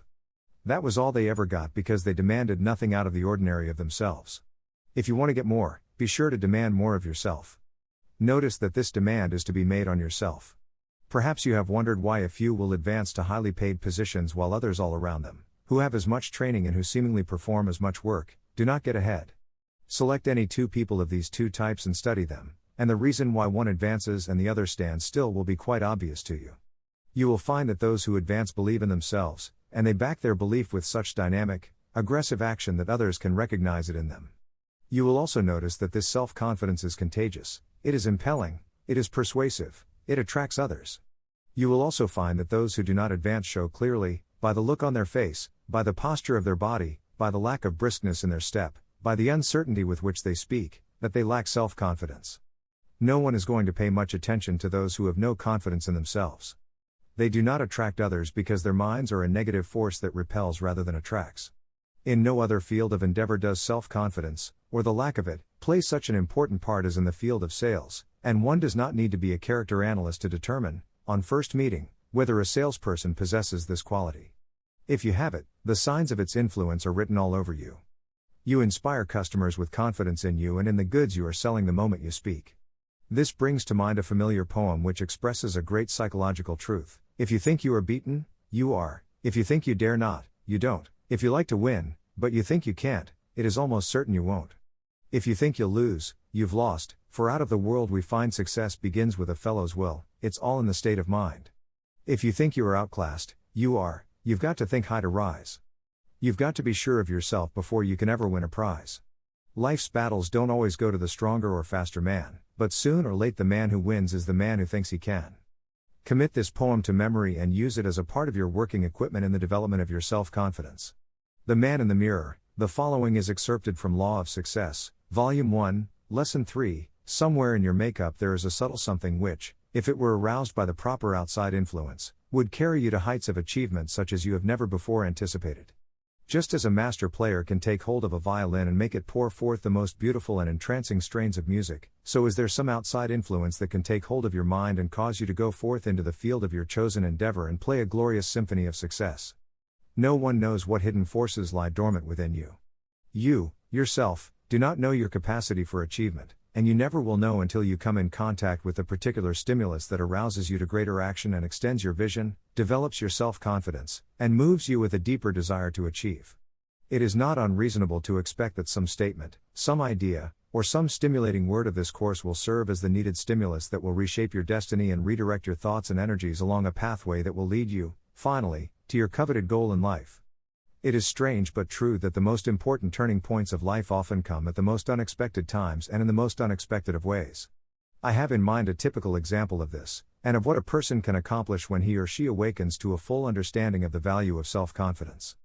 The incident to which I refer happened in the city of Chicago while I was engaged in the work of character analysis. One day a homeless man presented himself at my office and asked for an interview. As I looked up from my work and greeted him, he said, "I have come to see the man who wrote this little book," and he removed from his pocket a copy of a book entitled Self-Confidence, which I had written many years previously. "It must have been the hand of fate," he continued, "that slipped this book into my pocket yesterday afternoon, because I was about ready to go out there and punch a hole in Lake Michigan. I had about come to the conclusion that everything and everybody, including God, had it in for me, until I read this book. It gave me a new viewpoint and brought me the courage and the hope that sustained me through the night. I made up my mind that if I could see the man who wrote this book, he could help me get on my feet again. Now I am here and I would like to know what you can do for a man like me." While he was speaking I had been studying him from head to foot, and I am frank to admit that down deep in my heart I did not believe there was anything I could do for him, but I did not wish to tell him so. The glassy stare in his eyes, the lines of discouragement in his face, the posture of his body, the 10 days' growth of beard on his face, the nervous manner about this man all conveyed to me the impression that he was hopeless, but I did not have the heart to tell him. So I asked him to sit down and tell me his whole story. I asked him to be perfectly frank and to tell me, as nearly as possible, just what had brought him down to the ragged edge of life. I promised him that after I heard his entire story I would then tell him whether or not I could be of service to him. He related his story, in lengthy detail, the sum and substance of which was this: he had invested his entire fortune in a small manufacturing business. When the World War began in 1914, it was impossible for him to get the raw materials necessary for the operation of his factory, and he therefore failed. The loss of his money broke his heart and so disturbed his mind that he left his wife and children and went to live on the streets. He had brooded over his loss until he reached the point at which he was contemplating suicide. After he had finished his story, I said to him, "I have listened to you with a great deal of interest, and I wish that there was something I could do to help you. But there is absolutely nothing." He became as pale as he will be when he is laid away in a coffin. He settled back in his chair and dropped his chin on his chest, as much as to say, "That settles it." I waited for a few seconds, then said, "While there is nothing that I can do for you, there is a man in this building to whom I will introduce you, if you wish, who can help you regain your lost fortune and put you back on your feet again." These words had barely fallen from my lips when he jumped up, grabbed me by the hands, and said, "For God's sake, lead me to this man." It was encouraging to note that he had asked this for God's sake. This indicated that there was still a spark of hope within him, so I took him by the arm and led him out into the laboratory where my psychological tests in character analysis were conducted, and stood with him in front of what looked to be a curtain over a door. I pulled the curtain aside and uncovered a tall mirror in which he saw himself from head to foot. Pointing my finger at the glass, I said, "There stands the man to whom I promised to introduce you. He is the only man in this world who can put you back on your feet again." And unless you sit down and become acquainted with that man, as you never became acquainted with him before, you might just as well go on over and punch a hole in Lake Michigan, because you will be of no value to yourself or to the world until you know this man better. He stepped over to the glass, rubbed his hands over his bearded face, studied himself from head to foot for a few moments, then stepped back, dropped his head, and began to weep. I knew that the lesson had been driven home. I never expected to see him again, and I doubted that the lesson would be sufficient to help him regain his place in the world, because he seemed too far gone for redemption. He seemed to be not only down, but almost out. A few days later I met this man on the street. His transformation had been so complete that I hardly recognized him. He was walking briskly, with his head tilted back. That old, shifting, nervous posture of his body was gone. He was dressed in new clothes from head to foot. He looked prosperous and he felt prosperous. He stopped me and related what had happened to bring about his rapid transformation from a state of abject failure to one of hope and promise. I was just on my way to your office, he explained, to bring you the good news. I went out the very day that I was in your office, a down and out tramp, and despite my appearance I sold myself at a salary of $3,000 a year. Think of it, man, $3,000 a year. And my employer advanced me money enough to buy some new clothes, as you can see for yourself. He also advanced me some money to send home to my family, and I am once more on the road to success. It seems like a dream when I think that only a few days ago I had lost hope and faith and courage, and was actually contemplating suicide. I was coming to tell you that one of these days, when you are least expecting me, I will pay you another visit, and when I do I will be a successful man. I will bring with me a blank check, signed and made payable to you, and you may fill in the amount because you have saved me from myself by introducing me to myself, that self I never knew until you stood me in front of that mirror and pointed out the real me. As he turned and departed into the crowded streets of Chicago, I saw, for the first time in my life, what strength and power and possibility lie hidden in the mind of the person who has never discovered the value of self-reliance. Then and there I made up my mind that I, too, would stand in front of that same mirror and point an accusing finger at myself for not having discovered the lesson that I had helped another to learn. I did stand before that same mirror, and as I did, I then and there fixed in my mind, as my definite purpose in life, the determination to help men and women discover the forces that lie sleeping within them. The book that you hold in your hands is evidence that my definite purpose is being carried out. The man whose story I have related here is now president of one of the largest and most successful concerns of its kind in America, with a business that extends from coast to coast and from Canada to Mexico. Self-confidence formula. The following is excerpted from Law of Success, Volume 1, Lesson 3. We come now to the point at which you are ready to take hold of the principle of autosuggestion and make direct use of it in developing yourself into a positive, dynamic, self-reliant person. Copy the following formula, sign it, and commit it to memory. 1. I know that I have the ability to achieve the object of my definite purpose, therefore I demand of myself persistent, aggressive, and continuous action toward its attainment. 2. I realize that the dominating thoughts of my mind will eventually reproduce themselves in outward, bodily action and then gradually transform themselves into physical reality. Therefore, I will concentrate my mind for 30 minutes daily on the task of thinking of the person I intend to be, by creating a mental picture of this person and then transforming that picture into reality through my actions. 3. I know that through the principle of autosuggestion, any desire that I persistently hold in my mind will eventually seek expression through some practical means of realizing it.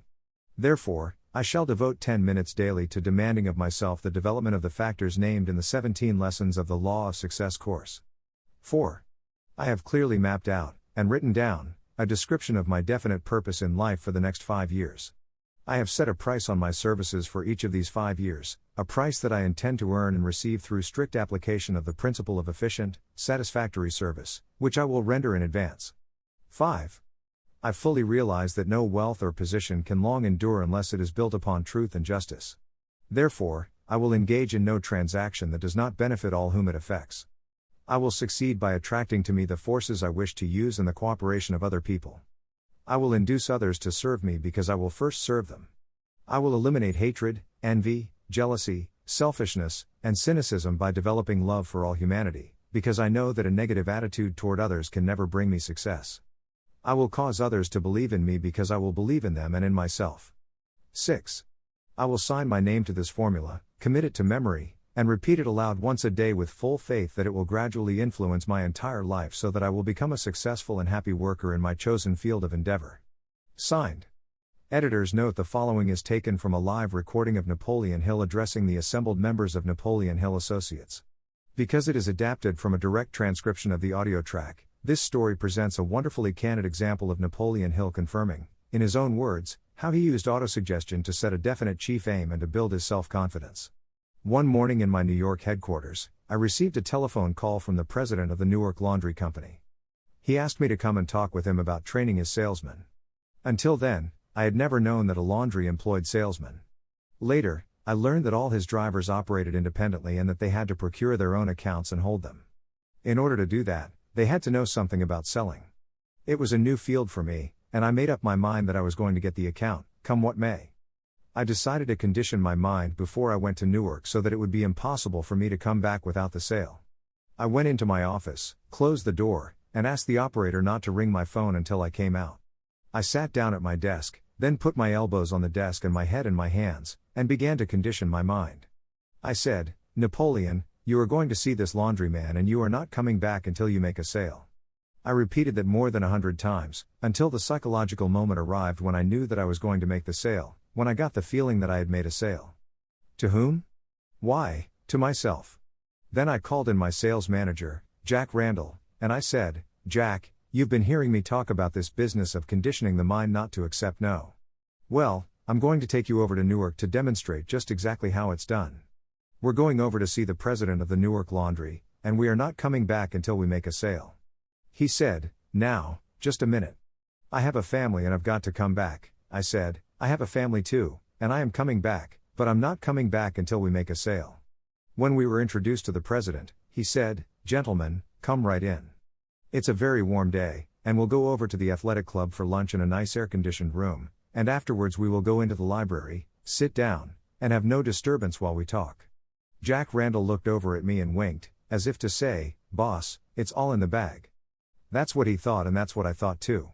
We went over there, and all during the luncheon this gentleman was telling what his problems were and how they came about. Someone had circulated the report among his customers that his work was not sanitary. It had reached the drivers, and they were losing one account after another. While he was talking I was making a plan. I knew what had to be done.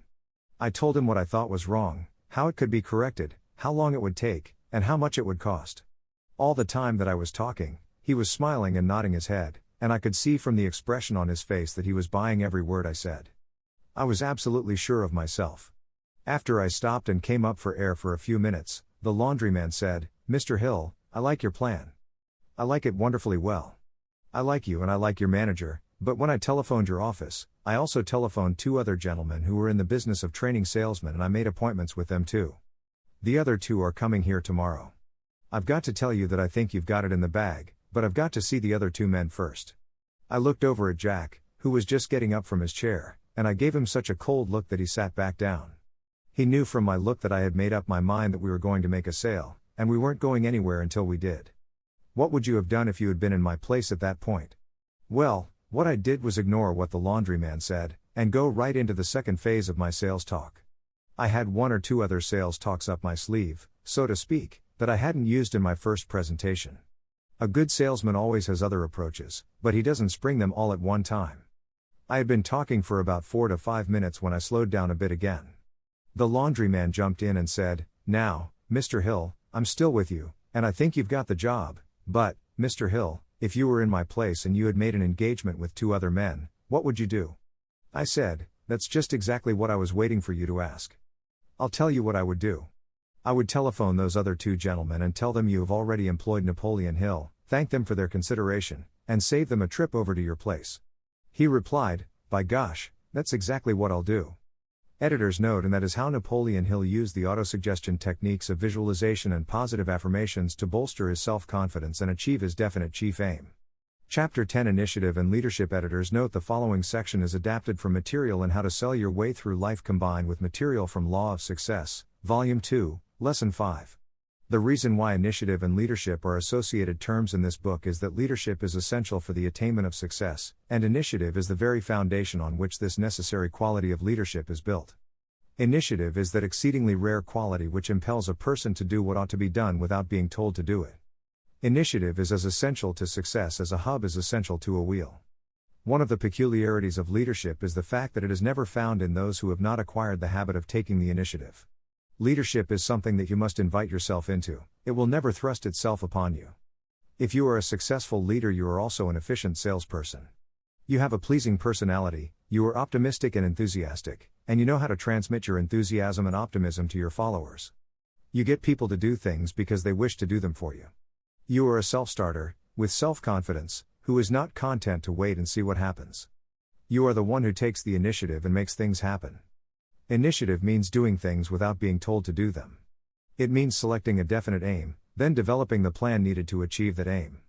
Initiative in action. The following section is excerpted from Law of Success, Volume 2, Lesson 5. In 1916 I needed $25,000, the equivalent, at the beginning of the 21st century, of approximately $500,000, with which to create an educational institution, but I had neither the money nor sufficient collateral with which to borrow it through the usual banking sources.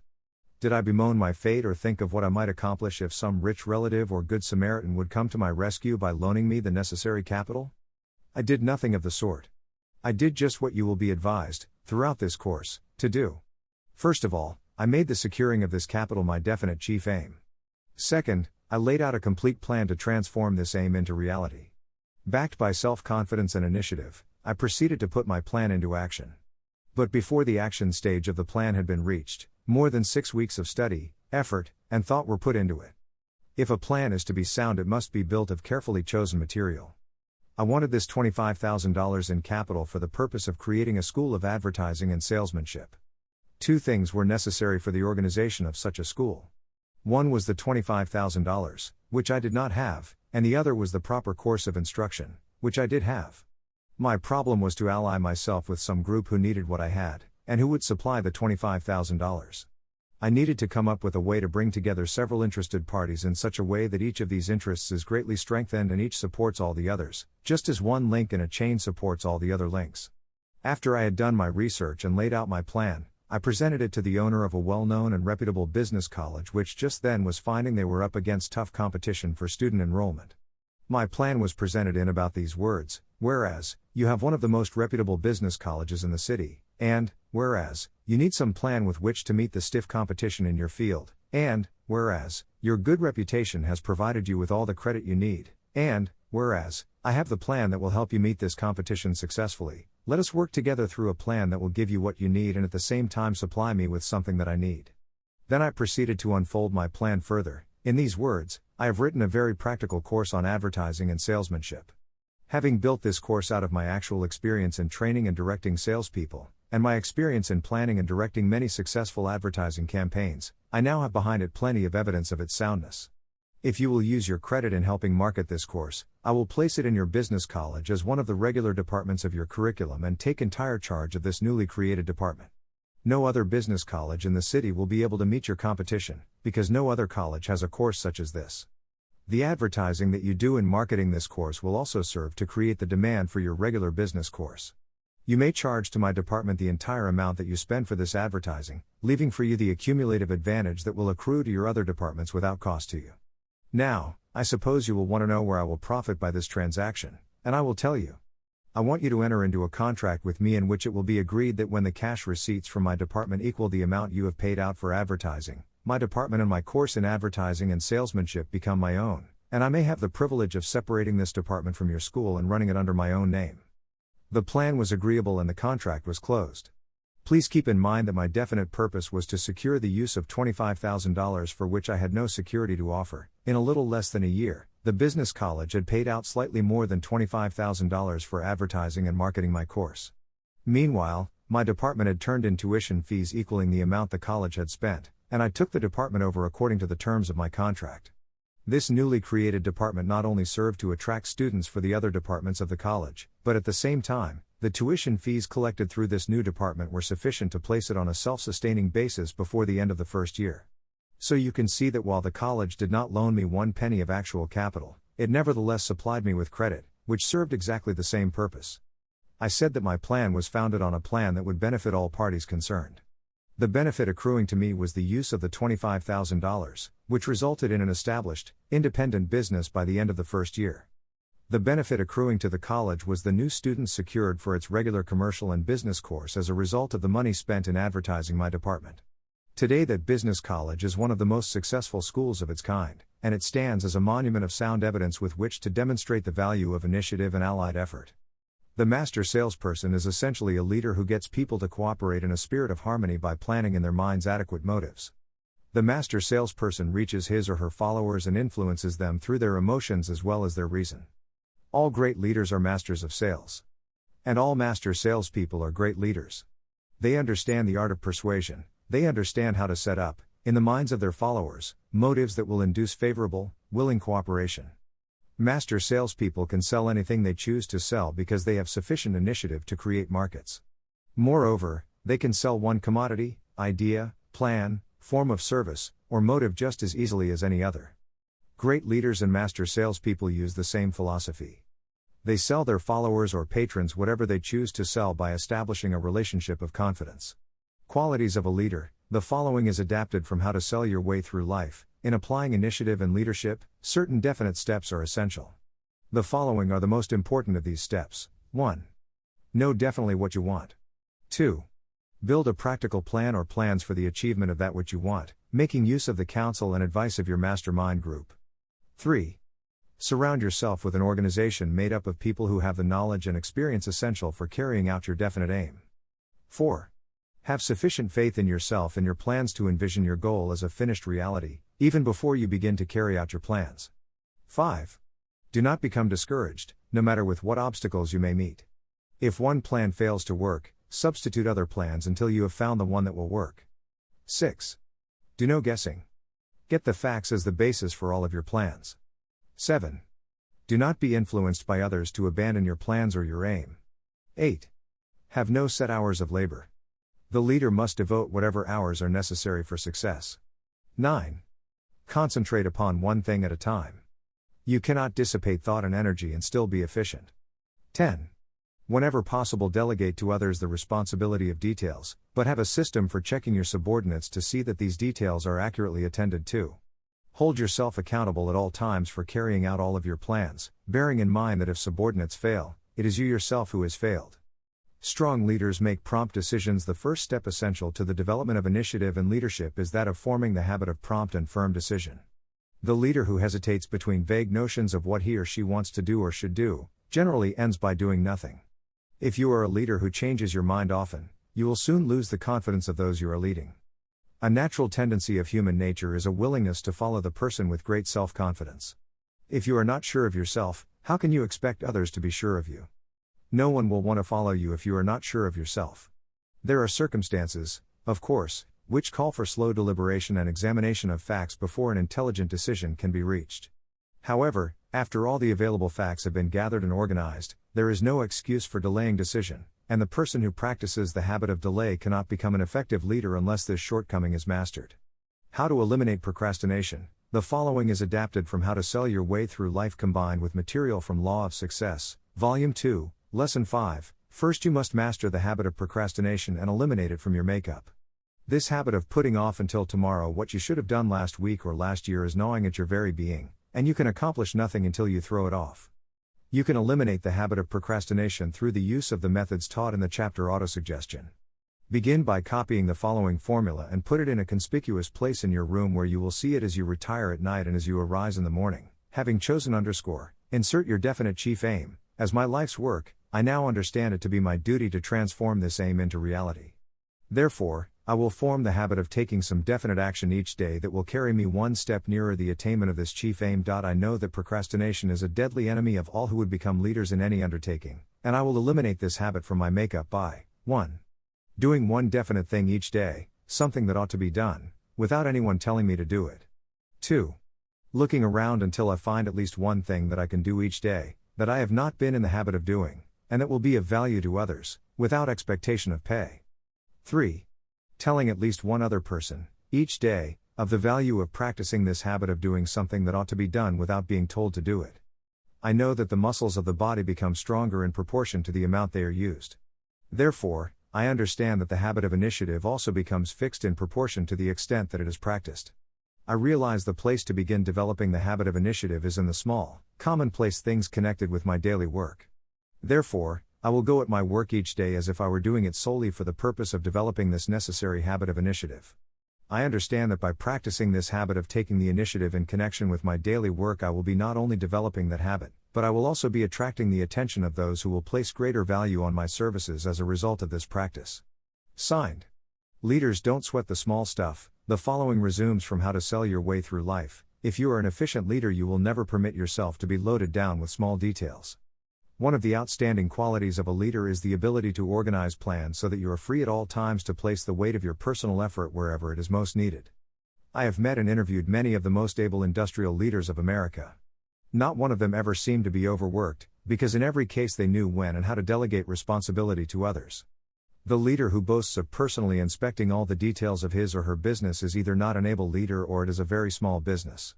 "I haven't had time" is said to be the most dangerous sentence in the English language. Any person who makes such an admission confesses lack of ability as a leader. The real leader has time for everything necessary to successful leadership. The stock excuse to justify not having selected a definite chief aim in life is "I just haven't had time to get around to it." An efficient leader is not necessarily the person who appears to be the busiest, but the one who can efficiently direct and keep large numbers of other people busy. The person who can get things done is much more profitable to a business than the one who actually does the work. There is a mistaken notion that a person is paid for what he or she knows. This is only partly true, and like all other half-truths, it does more damage than an out-and-out falsehood. The truth is that people are paid not only for what they know, but even more for what they do with what they know, or what they can get others to do. Leaders delegate responsibility. If you are a real leader, you not only have self-reliance and courage, but you impart these qualities to your subordinates. When publisher Cyrus H.K. Curtis placed a person in charge of one of his publications, he said, "I am turning this property over to you to be managed and run just exactly as if you had the legal title to it. Make your own decisions, select your own help, create your own policy, lay out your own plans, and then accept the entire responsibility for its success. All I wish to see is a satisfactory balance sheet at the end of the year." Cyrus Curtis was one of the most successful publishers in the world. He was successful because he himself was a great leader, and his leadership was based primarily on his understanding of the principle of delegating responsibility to others. He would not permit his subordinates to shift any responsibility back to him. In this way, he created efficient leaders. You will always do your best work when you feel that you are acting on your own initiative and know that you must assume full responsibility for your actions. Leaders show their initiative. The following is adapted from How to Sell Your Way Through Life combined with material from Law of Success, Volume 2, Lesson 5, The Only Way to Get Happiness is by Giving It Away to Others. The same applies to the development of initiative.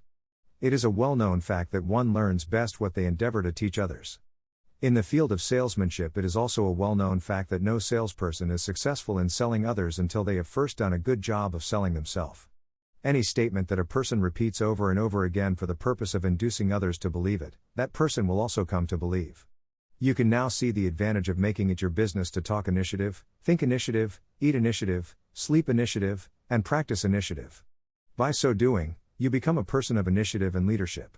People will readily, willingly, and voluntarily follow someone who shows by their actions that he or she is a person of initiative.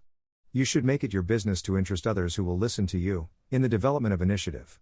It is not necessary for you to give your reasons for doing this, nor will it be necessary for you to announce that you are doing it. Just go ahead and do it.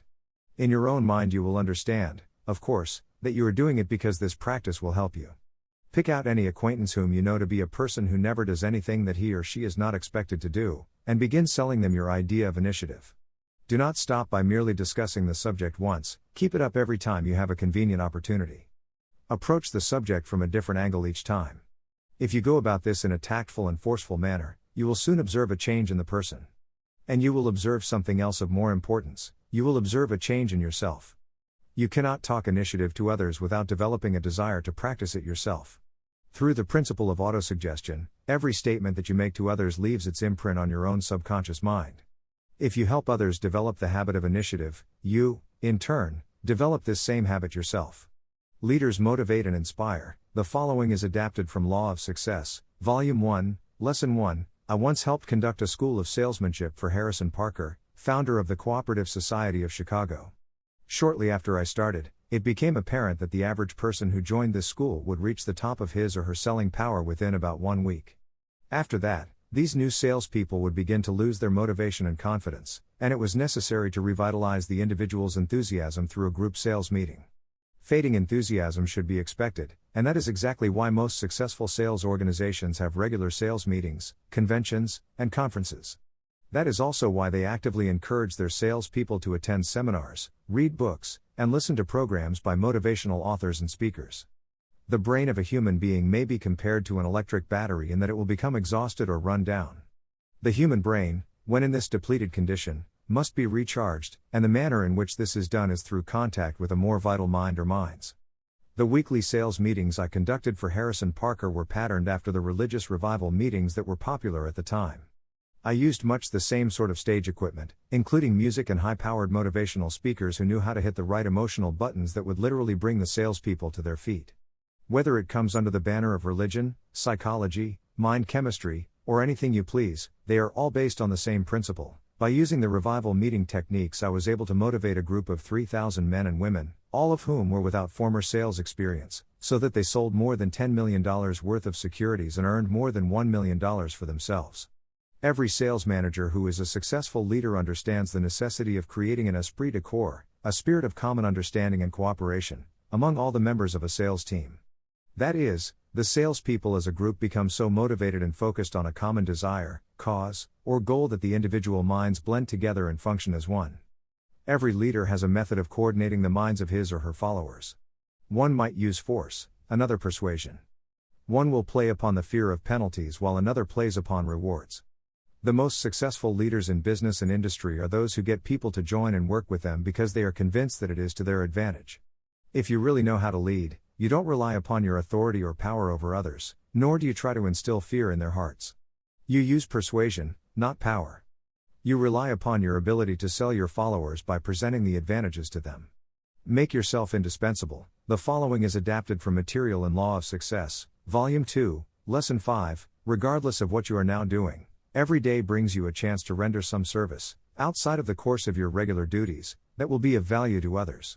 In rendering this additional service of your own accord, you of course understand that you are not doing so with the objective of receiving monetary pay. You are rendering this service because it provides you with ways and means of exercising, developing, and making stronger the aggressive spirit of initiative, a quality which you must possess before you can ever become an outstanding figure in your chosen field. I employ a woman who opens, sorts, and answers much of my personal mail. She began in my employ more than 3 years ago. At that time her duties were to take dictation. Her salary was about the same as what others receive for similar service.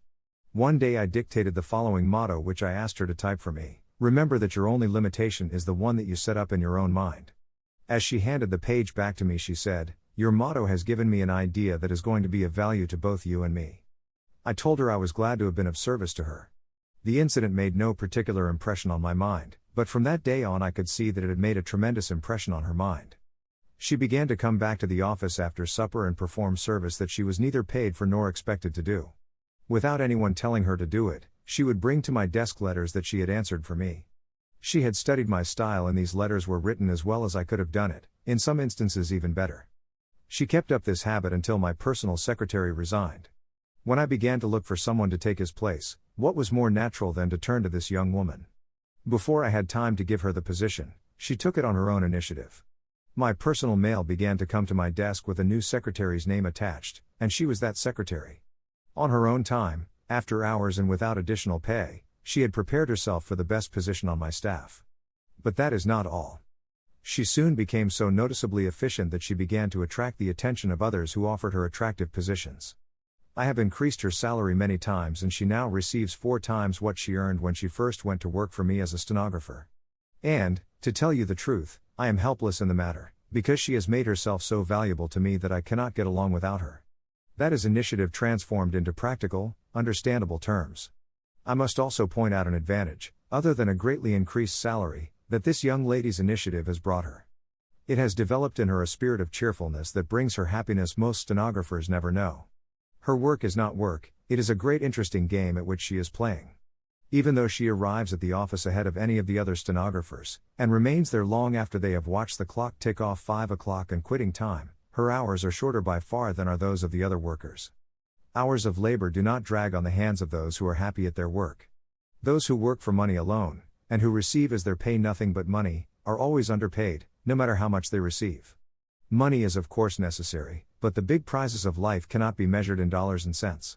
No amount of money could possibly be made to take the place of the happiness and joy and pride that belong to the person who digs a better ditch, sweeps a cleaner floor, or cooks a better meal. Every normal person loves to create something that is better than the average. The joy of creating a work of art is a joy that cannot be replaced by money or any other form of material possession. Leaders inspire initiative in others. The following resumes the adapted material from How to Sell Your Way Through Life. We do well that which we love to do, and fortunate is the leader who has the good judgment to assign all of their followers the roles that harmonize with this law. Regardless of who you are, or what your definite chief aim may be, if you plan to attain the object of your chief aim through the cooperative efforts of others, you must set up in the minds of those whose cooperation you seek a motive strong enough to ensure their full, undivided, unselfish cooperation. When you do, you will be empowering your plans with the law of the mastermind. Editors note the following segment is excerpted and adapted from Law of Success, Volume 2, Lesson 5. 18 years ago I made my first trip to the little town of Lumberport, West Virginia. At that time the only means of transportation leading from Clarksburg, the largest nearby center, to Lumberport was either the Baltimore and Ohio Railroad or an interurban electric line which ran within 3 miles of the town. If you chose the trolley it meant you had to arrange for someone to pick you up or you'd have to walk the 3 miles to town. Upon my arrival at Clarksburg I found that the only train going to Lumberport before noon had already gone, and not wishing to wait for the later afternoon train, I made the trip by trolley, with the intention of walking the 3 miles. On the way down, the rain began to pour, and those 3 miles had to be navigated on foot through deep yellow mud. When I arrived at Lumberport my shoes and pants were muddy and my disposition was none the better for the experience. The first person I met was V.L. Horner, who was then cashier of the Lumberport Bank. In a rather loud tone of voice I asked of him, "Why do you not get the trolley line extended from the junction over to Lumberport so that your friends can get in and out of town without drowning in mud? Did you see a river with high banks, at the edge of town, as you came in?" he asked. I replied that I had seen it. "Well," he continued, "that's the reason we have no streetcars running into town. The cost of a bridge would be about $100,000 and that is more than the company owning the trolley line is willing to invest. We have been trying for 10 years to get them to build a line into town." "Trying?" I queried. "How hard have you tried?" "We have offered them every inducement we could afford, such as free right-of-way from the junction into the town, and free use of the streets, but that bridge is the stumbling block. They simply will not pay the expense. Claim they cannot afford such an expense for the small amount of revenue they would receive from the 3-mile extension." Right then the principles of success began to come to my rescue. I asked Mr. Horner if he would take a walk over to the river with me, that we might look at the spot that was causing so much inconvenience. He said he would be glad to do so. When we got to the river I began to take inventory of everything in sight. I observed that the Baltimore and Ohio Railroad tracks ran up and down the river banks, on both sides of the river, and that the county road crossed the river on a rickety wooden bridge, both approaches to which had to cross over several railroad tracks because the railroad company had its switching yards at that point. While we were standing there, a freight train blocked the road to the bridge and several teams of horses stopped on both sides of the train, waiting for an opportunity to get through. The train kept the road blocked for about 25 minutes. With this combination of circumstances in mind, it required little imagination to see that 3 different parties could be interested in the building of the bridge such as would be needed to carry the weight of a streetcar. It was obvious that the Baltimore and Ohio Railroad Company would be interested in such a bridge, because that would remove the county road from their switching tracks. It could also save them a possible accident on the crossing, to say nothing of much loss of time and expense in cutting trains to allow the wagon teams to pass. It was obvious that the county commissioners would be interested in the bridge, because it would raise the county road to a better level and make it more serviceable to the public. And of course the street railway company was interested in the bridge, but it did not wish to pay the entire cost. All of this passed through my mind as I stood there watching the freight train being cut for the traffic to pass through. A definite chief aim took place in my mind. Also a definite plan for its attainment. The next day I got together a committee of townspeople, consisting of the mayor, councilmen, and some of the leading citizens, and called on the division superintendent of the Baltimore and Ohio Railroad Company at Grafton. We convinced him that it was worth 1/3 of the cost of the bridge to get the county road off his company's tracks. Next we went to the county commissioners and found them to be quite enthusiastic over the possibility of getting a new bridge by paying for only 1/3 of it. They promised to pay their 1/3 providing we could make arrangements for the other 2/3. We then went to the president of the traction company that owned the trolley line at Fairmont, and made him an offer to donate all the rights of way and pay for 2/3 of the cost of the bridge, providing he would begin building the line into town promptly. We found him receptive also. 3 weeks later a contract had been signed between the Baltimore and Ohio Railroad Company, the Monongahela Valley Traction Company, and the county commissioners of Harrison County, providing for the construction of the bridge, 1/3 of its cost to be paid by each. Just 2 months later, the right-of-way was being graded and the bridge was underway. And 3 months after that, the streetcars were running into Lumberport on regular schedule. This incident meant much to the town of Lumberport, because it provided transportation that enabled people to get in and out of the town without undue effort. It also meant a great deal to me, because it served to introduce me as one who got things done. 2 definite advantages resulted from this transaction.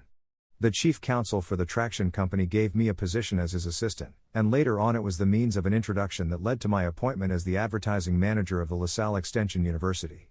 Lumberport, West Virginia, was then and still is a small town, and Chicago was a large city and located a considerable distance away, but news of initiative and leadership has a way of taking on wings and traveling.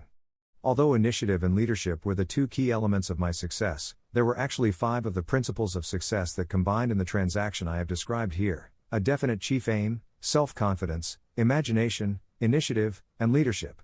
Going the extra mile, or doing more than paid for, also entered, somewhat, into this transaction, because I was not offered anything and, in fact, did not expect pay for what I did.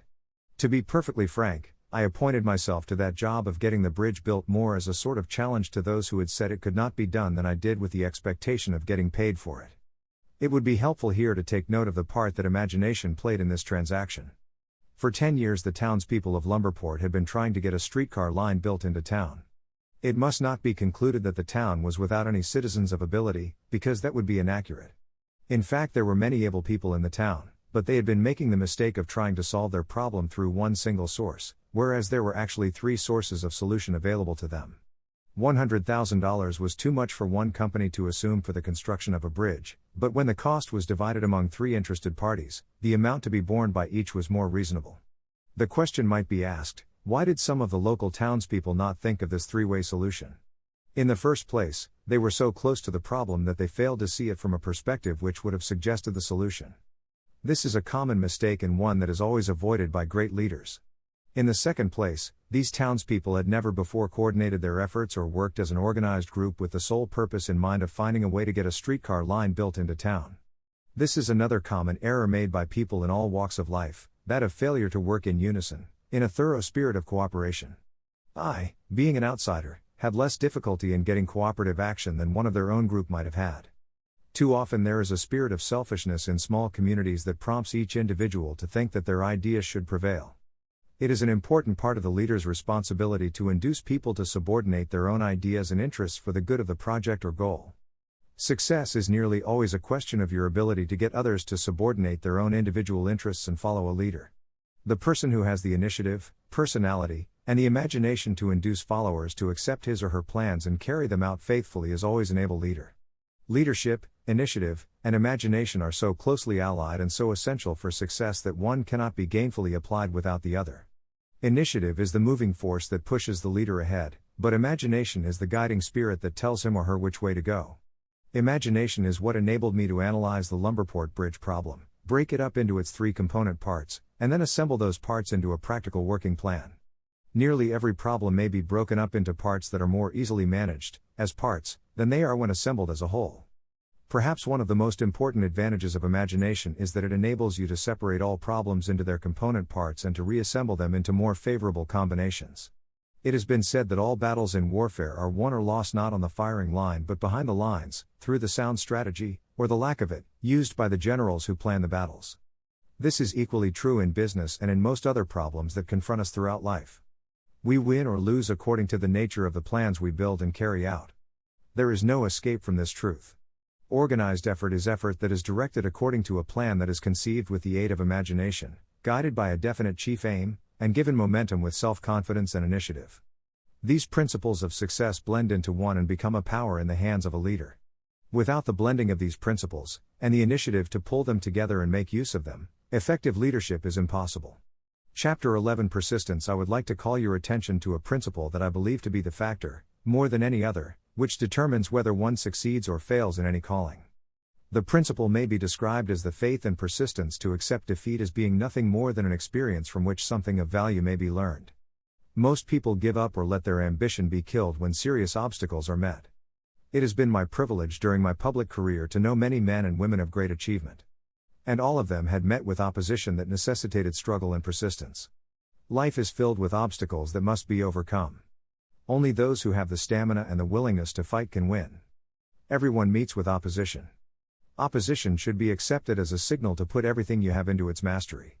When defeat comes, as it will, accept it as a hurdle that has been placed in your way for the purpose of training you to jump higher.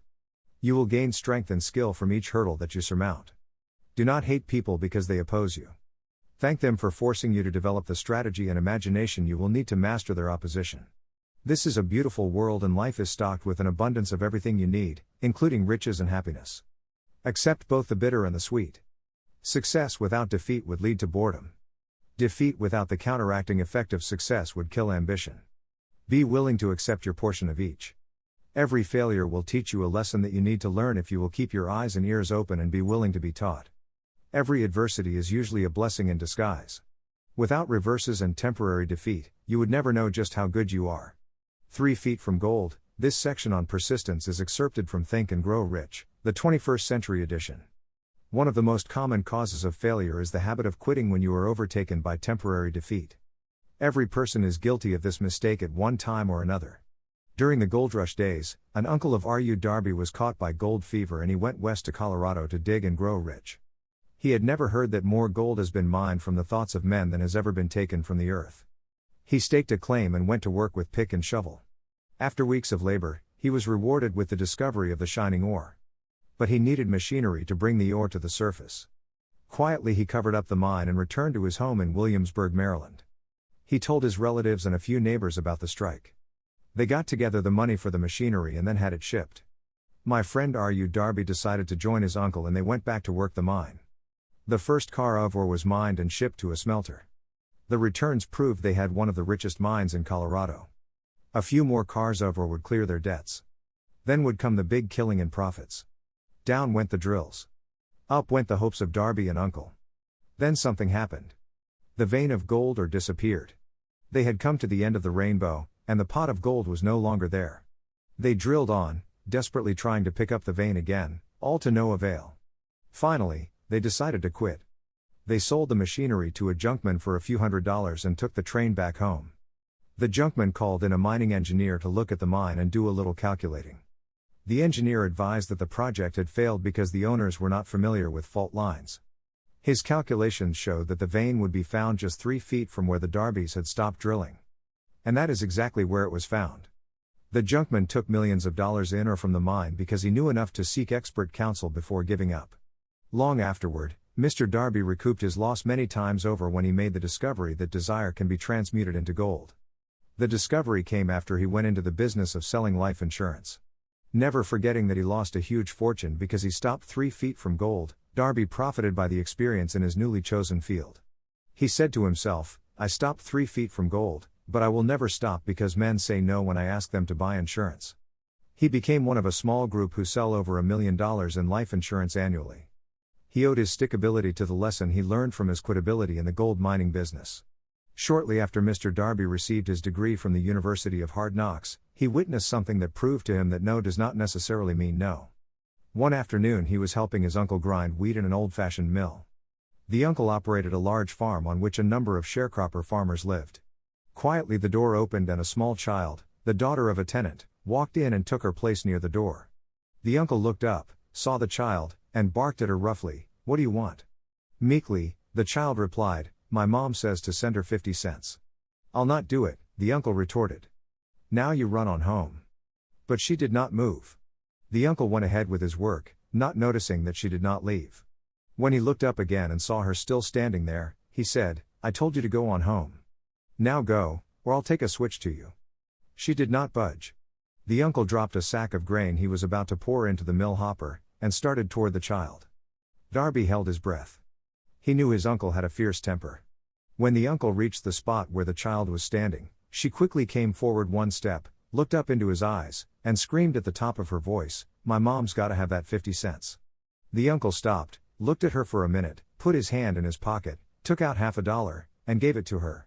The child took the money and slowly backed toward the door, never taking her eyes off the man whom she had just conquered. After she had gone, the uncle sat down on a box and looked out the window into space for more than 10 minutes. He was pondering, with awe, over the whipping he had just taken. Mr. Darby was also doing some thinking. That was the first time in all his experience that he had seen a child deliberately master an adult. How did she do it? What happened to his uncle that caused him to lose his fierceness and become as docile as a lamb? What strange power did this child use that made her master of the situation? Strangely, the story of this unusual experience was told to me in the old mill, on the very spot where the uncle took his whipping. As we stood there in that musty old mill, Mr. Darby repeated the story, and finished by asking, "What can you make of it? What strange power did that child use that so completely whipped my uncle?" Then he mentally retraced his 30 years as a life insurance salesman. As he did so, it became clear that his success was due, in no small degree, to the lesson he had learned from that child. Mr. Darby pointed out, every time a prospect tried to bow me out, without buying, I saw that child standing there in the old mill, her big eyes glaring in defiance, and I said to myself, I've got to make this sale. The better portion of all sales I have made were made after people had said no. Before success comes in anyone's life, that person is sure to meet with much temporary defeat and, perhaps, some failure. When defeat overtakes a person, the easiest and most logical thing to do is to quit. That is exactly what the majority of people do. More than 500 of the most successful people this country has ever known told me their greatest success came just one step beyond the point at which defeat had overtaken them. Failure is a trickster with a keen sense of irony and cunning. It takes great delight in tripping you just when success is almost within reach. Editors note Napoleon Hill-s creed, "Every failure brings with it the seed of an equivalent success," was the inspiration for entrepreneur and motivational speaker Wayne Allen Root to write his book The Joy of Failure. Published in the late 1990s, it not only tells Wayne's personal story of using his failures as stepping stones to success, but he also recounts stories from other successful people which prove that the rich and famous only got to be rich and famous because of what they learned from their failures. People such as Jack Welch, the hugely successful CEO of General Electric, who, early in his career failed dramatically when a plastics plant for which he was responsible blew up. Billionaire Charles Schwab was a failure at school and university, flunking basic English twice due to a learning disability, and then failed on Wall Street more than once, before he thought of the idea that grew to make him very rich indeed. Sylvester Stallone, Bruce Willis, Oprah Winfrey, Bill Clinton, Stephen Jobs, Donald Trump, and a host of other equally well-known achievers all had to fail in order to learn the lessons that ultimately made them successes. Every one of them has been a failure, but none of them was defeated. Charles F. Kettering, who patented more than 200 inventions including the automobile ignition, the spark plug, Freon for air conditioners, and the automatic transmission, said, "From the time a person is 6 years old until he graduates from college, he has to take 3 or 4 examinations a year. If he flunks once, he is out. But an inventor is almost always failing. He tries and fails maybe 1,000 times. If he succeeds once, then he's in." These two things are diametrically opposite. We often say that the biggest job we have is to teach a newly hired employee how to fail intelligently. We have to train him to experiment over and over and to keep on trying and failing until he learns what will work. Failures are just practice shots. The following segment is adapted in part from a transcription of the video program The Master Key to Success and from the Napoleon Hill Foundation's publication Believe and Achieve. One of the best examples of finding the seed of an equivalent benefit in failure is the story of a man of whom you may have heard, and I have no doubt that you've eaten some of the food he produced and marketed throughout the nation as the result of an adversity which would have stopped most men cold. The man was Milo C. Jones, who owned a farm near Fort Atkinson, Wisconsin. Although he was a hard worker and his physical health was good, he seemed unable to make his small farm yield more than the bare necessities of life. Then he suffered a stroke and was stricken down with double paralysis, which deprived him of the use of every portion of his body except his brain. He was put to bed by his relatives who believed him to be a helpless invalid. For weeks he remained unable to move a single muscle. All he had left was his mind, the one great power he had drawn upon so rarely because he had earned his living by the use of his brawn. Out of this sheer necessity he discovered the power of his mind and began to draw upon it. Jones called his family together and told them, "I can no longer work with my hands, so I have decided to work with my mind. The rest of you will have to take the place of my hands." In this hour of his greatest adversity, Milo C. Jones used his mind, took possession of it for the first time in his life, perhaps, and out of that mind came the idea that would yield him a huge fortune. He told his assembled family that this year they were going to start planting every acre of the farm they could spare in corn, then start raising pigs with that corn, slaughter the pigs while they are young and tender, and convert them into sausage. The family went to work, and in a few years the trade name of Jones' Little Pig Sausages became a household byword throughout the nation. Jones was the first to raise hogs specifically for producing premium sausage. Prior to this innovation, sausage had always been thought of as a byproduct. The Jones Company was also the first in its field to rely heavily on mail-order sales and on an aggressive national advertising program to promote its products. Milo C. Jones lived to see himself earn a multi-million-dollar fortune from the same farm which previous to his misfortune had yielded him only a scant living. Isn't it strange that so often people have to be cut down by failure and defeat before they learn they have minds capable of mastering all of their problems? Isn't it strange that Jones did not discover the little pig sausage idea while he had a sound body? Take your own persistence inventory. Persistence is a state of mind, therefore it can be cultivated. Like all states of mind, persistence is based upon definite causes, among them these: 1. Definiteness of purpose.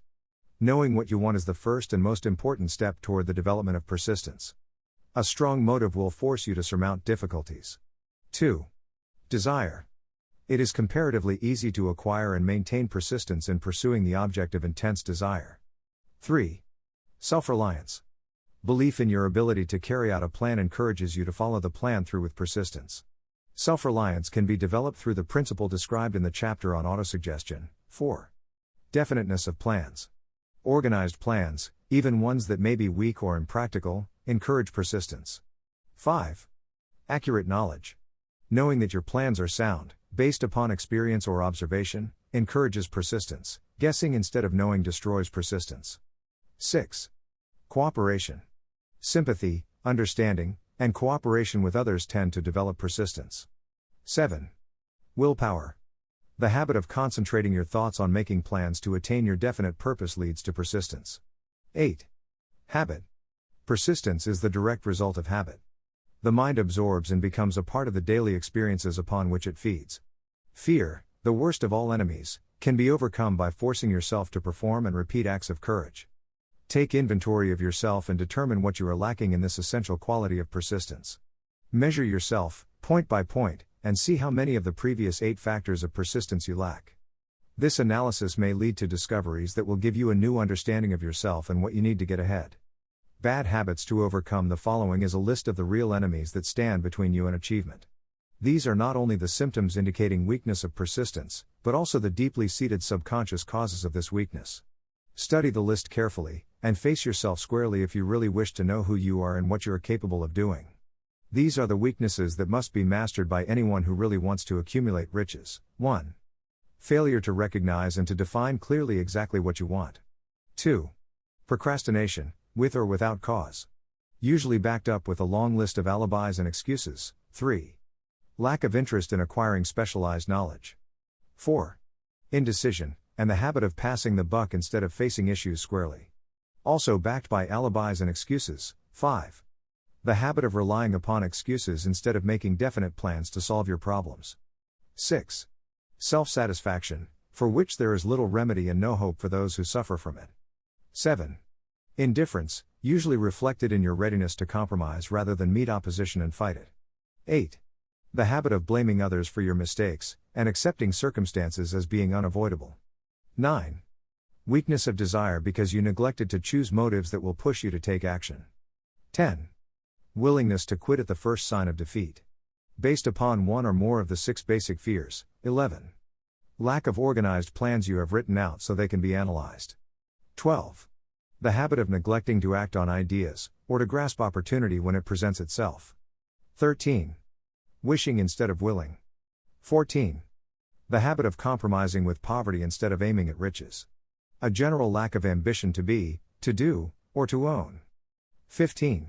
Searching for all the shortcuts to riches, trying to get without giving a fair equivalent. Usually reflected in the habit of gambling, or trying to drive unfair bargains. 16. Fear of criticism, resulting in failure to create plans and put them into action, because of what other people might think, do, or say. This is one of your most dangerous enemies, because it often exists in your subconscious mind and you may not even know it is there. The fear of criticism. The majority of people permit relatives, friends, and the public at large to influence them so that they cannot live their own lives because they fear criticism. Many people make mistakes in marriage but stay married, because they fear criticism. Millions of people neglect to go back and get an education after having left school, because they fear criticism. Countless numbers of men and women permit relatives to wreck their lives in the name of family duty, because they fear criticism. People refuse to take chances in business, because they fear the criticism that may follow if they fail. The fear of criticism in such cases is stronger than the desire for success. Too many people refuse to set high goals for themselves, because they fear the criticism of relatives and friends who may say, "Don't aim so high. People will think you're crazy." When Andrew Carnegie suggested that I devote 20 years to the organization of a philosophy of individual achievement, my first impulse was fear of what people might say. His suggestion was far greater than anything I had ever conceived for myself. My first instinct was to create excuses, all of them traceable to the fear of criticism. Something inside of me said, "You can't do it. The job is too big and requires too much time. What will your relatives think of you? How will you earn a living? No one has ever organized a philosophy of success. What right have you to believe you can do it? Who are you, anyway, to aim so high? Remember your humble birth. What do you know about philosophy? People will think you are crazy," and they did. Why hasn't some other person done this before now? Later in life, after having analyzed thousands of people, I discovered that most ideas are stillborn. To grow, ideas need the breath of life injected into them through definite plans of immediate action. The time to nurse an idea is at the time of its birth. Every minute it lives gives it a better chance of surviving. The fear of criticism is what kills most ideas that never reach the planning and action stage. The habit of doing more than paid for. The following is adapted from Material and Law of Success, Volume 3, Lesson 9. A few years ago I was invited to deliver the graduation address before the students of a college. During my address I dwelt at length, and with all the emphasis at my command, on the importance of rendering more service and better service than that for which one is paid. After the address was delivered, the president and the secretary of the college invited me to join them for lunch. While we were eating, the secretary turned to the president and said, "I have just found out what this man is doing. He is putting himself ahead in the world by first helping others to get ahead." In that brief statement he had epitomized one of the most important parts of my philosophy on the subject of success. It is literally true that you can succeed best and quickest by helping others to succeed. Some years ago, when I was in the advertising business, I built my entire clientele by applying the fundamentals upon which this lesson is founded. By having my name placed on the lists of various mail-order houses, I received their sales literature. When I received a sales letter or a booklet or a folder that I believed I could improve, I went right to work and made the improvements, then sent it back to the firm that had sent it to me, with a letter stating that this was but a trifling sample of what I could do, that there were plenty of other good ideas where that one came from, and that I would be glad to render regular service for a monthly fee. Invariably this brought an order for my services. Even on the one occasion when a firm was dishonest enough to appropriate my idea and use it without paying me for it, it still turned out to be an advantage to me. A member of the firm who was familiar with the situation started another business, and as a result of the work I had done for his former associates, for which I was not paid, he hired me at more than double the amount I would have realized from his original firm. Editors note it was Napoleon Hill-s position that if a person performs no more service than that for which the person is being paid, then obviously that person is receiving all the pay that he or she deserves. The following example, adapted from one of Hill's recorded lectures, is one of his favorite stories to illustrate this point. When Charles M. Schwab first came to Andrew Carnegie's attention, Schwab was working as a day laborer in one of Carnegie's steel plants. Mr. Carnegie observed that Mr. Schwab always performed more and better service than that for which he was paid. Moreover, he performed it with a pleasing attitude which made him popular among his fellow workers. Mr. Schwab was promoted from one job to another until he was finally made president of the great United States Steel Corporation, at a salary of $75,000 a year. What's more, on some occasions Mr. Carnegie not only paid Mr. Schwab's salary, but he also gave him a bonus of as much as $1 million. Think of it. Charles M. Schwab, the day laborer, could never have earned that much in his entire lifetime, a salary of $75,000 a year paid to a man who started as a day laborer, plus a bonus of more than 10 times that amount. Why do you suppose Mr. Carnegie paid him that much? When asked, Mr. Carnegie said, "I gave him his salary for the work he actually performed, and the bonus for his willingness to go the extra mile, thus setting a fine example for his fellow workers." Editor's note: the following resumes from How to Sell Your Way Through Life. The habit of giving more service and better service than you are paid to render is absolutely essential to the marketing of yourself and your personal services. Among the many sound reasons for rendering more service and better service than expected are the following. 1. This habit turns the spotlight of favorable attention upon those who develop it. 2. This habit enables you to profit by the law of contrast, since the majority of people have formed the habit of offering as little service as they can get away with. 3. This habit gives you the benefit of the law of increasing returns and ensures against the disadvantages of the law of decreasing returns, eventually enabling you to receive more pay than you would receive without this habit. 4. This habit ensures you preferred employment at preferred wages. This habit develops greater skill, this habit is the last to be removed, and also greater earning ability, and it tends to give you preference over after a layoff. 6. This habit makes you practically indispensable and will prompt your employer to delegate greater responsibilities to you. The capacity to assume responsibility is the quality that brings the highest monetary returns. 7. This habit leads to promotion because it indicates that those who practice it have ability for supervision and leadership not found in those who follow the opposite habit. 8. This habit enables you to set your own salary. If you can't get as much as you deserve from one employer, it may be obtained from the competitors. Every business has either a potential or a real asset known as goodwill. It is an asset without which no business can grow. An individual who renders more service and better service than paid for may also be said to have this goodwill asset. It is generally known as your reputation for efficiency. It is an asset without which you cannot market your personal services to best advantage. The strongest and most attractive selling feature any individual has is the habit of rendering service that is greater in quantity and superior in quality.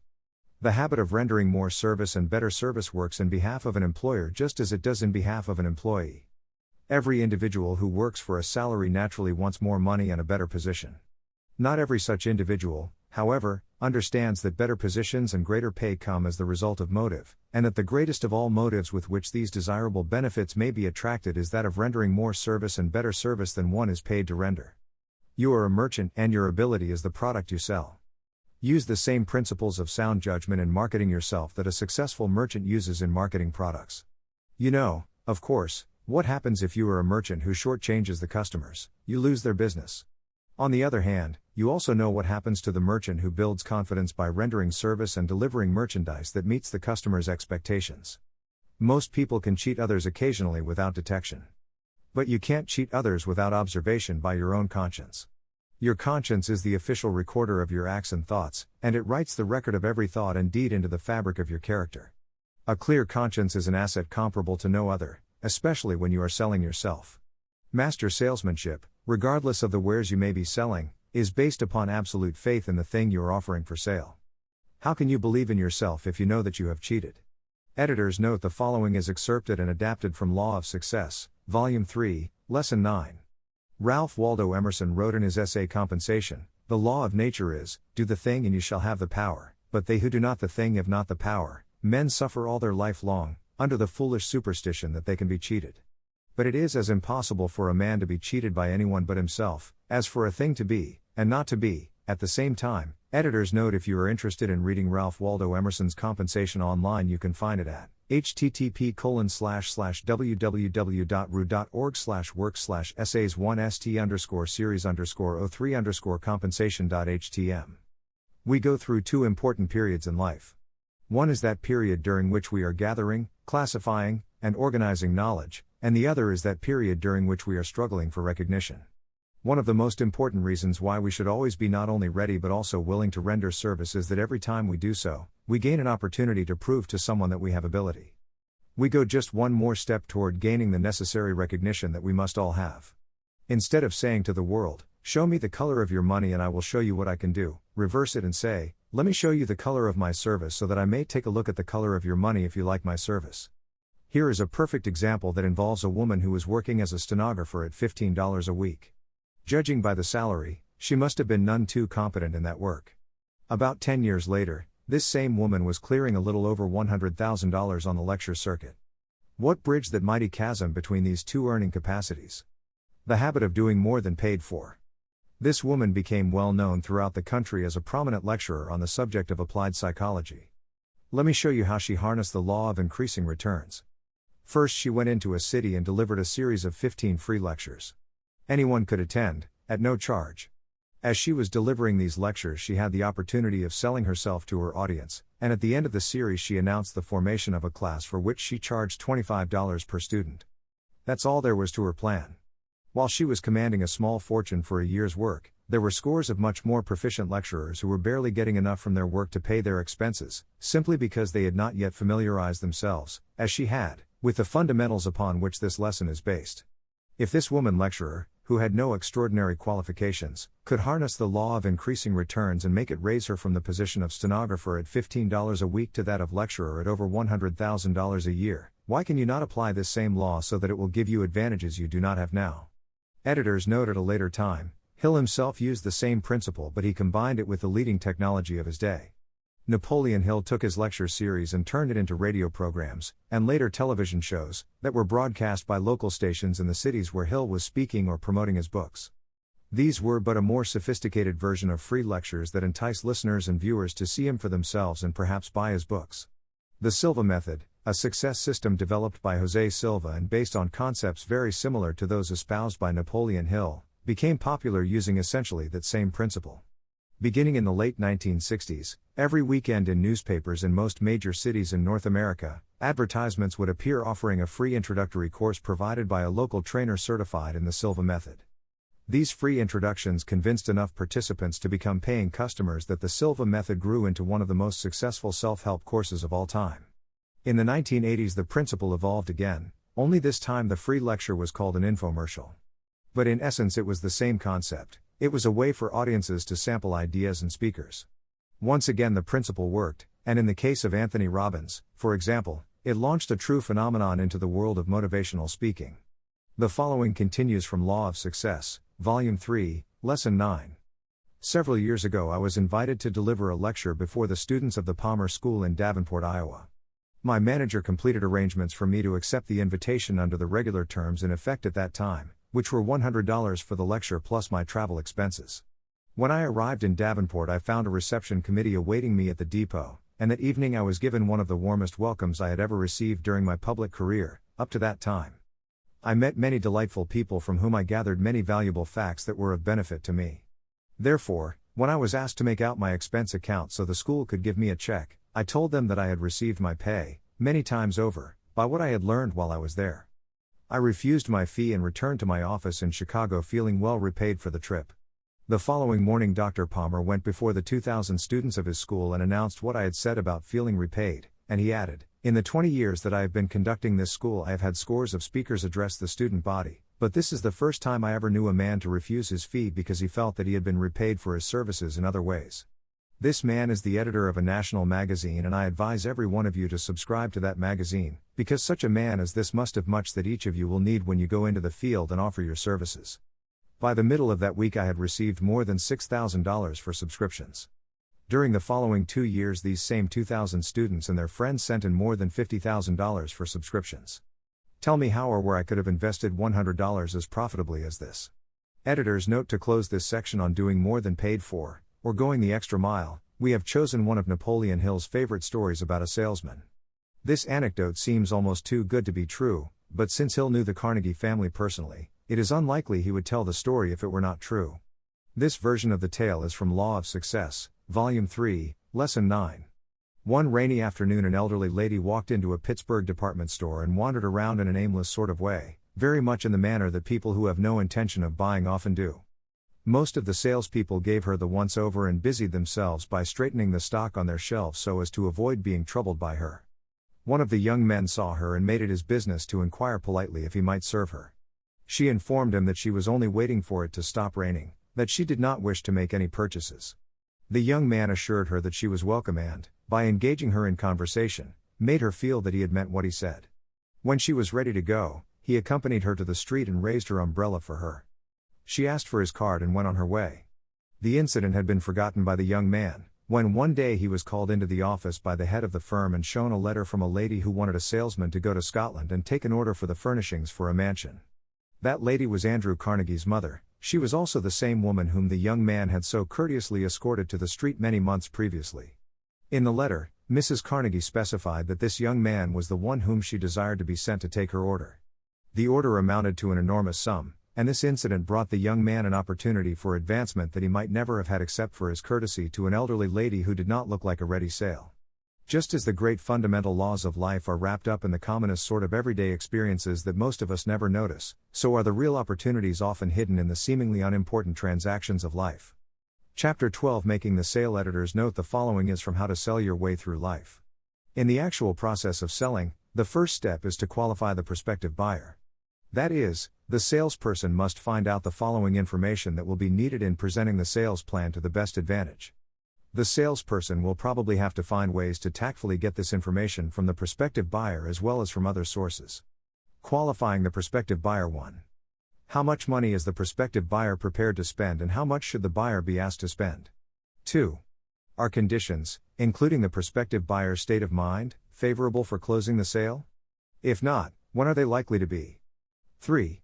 Will the prospective buyer act alone or must some lawyer, banker, spouse, relative, counselor, or other person be consulted before a decision can be reached? If so, who is the person to be consulted and for what specific purpose? 4. If the prospective buyer must consult another person before making a decision, will the buyer permit the salesperson to be present at the consultation? This is highly important. You can't afford for a third person to sit in judgment of you and your wares without being there to present your own case. 5. Does the prospective buyer like to do most of the talking? If so, be sure to give them the opportunity. Every word that a prospective buyer speaks will serve as a clue to what is in the buyer's mind. If the prospective buyer is not inclined to talk freely, ask leading questions that will bring out the desired information. While qualifying the prospective buyer, the salesperson will also learn what excuse or objections are likely to be offered when the closing point has been reached. The following are some of the most commonly used excuses to which practically all prospective buyers resort. 1. The prospective buyer will claim not to have the money. The master salesperson always takes this one with more than the proverbial grain of salt. If you are a sales professional, you have already accurately qualified the prospective buyer, so you know the buyer's financial status and can, therefore, tactfully meet this objection. 2. The prospective buyer may tell the salesperson that he or she does not wish to decide until he or she has talked the matter over with a spouse, banker, lawyer. The master salesperson will tactfully invite the client to permit the salesperson to talk to both the client and the client's advisor together.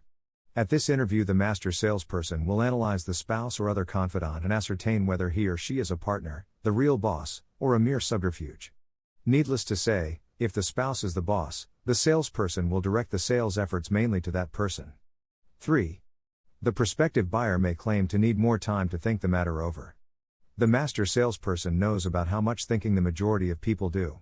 However, the salesperson will use tact in such cases, and will suggest ways and means by which to assist the prospective buyer in the task of thinking.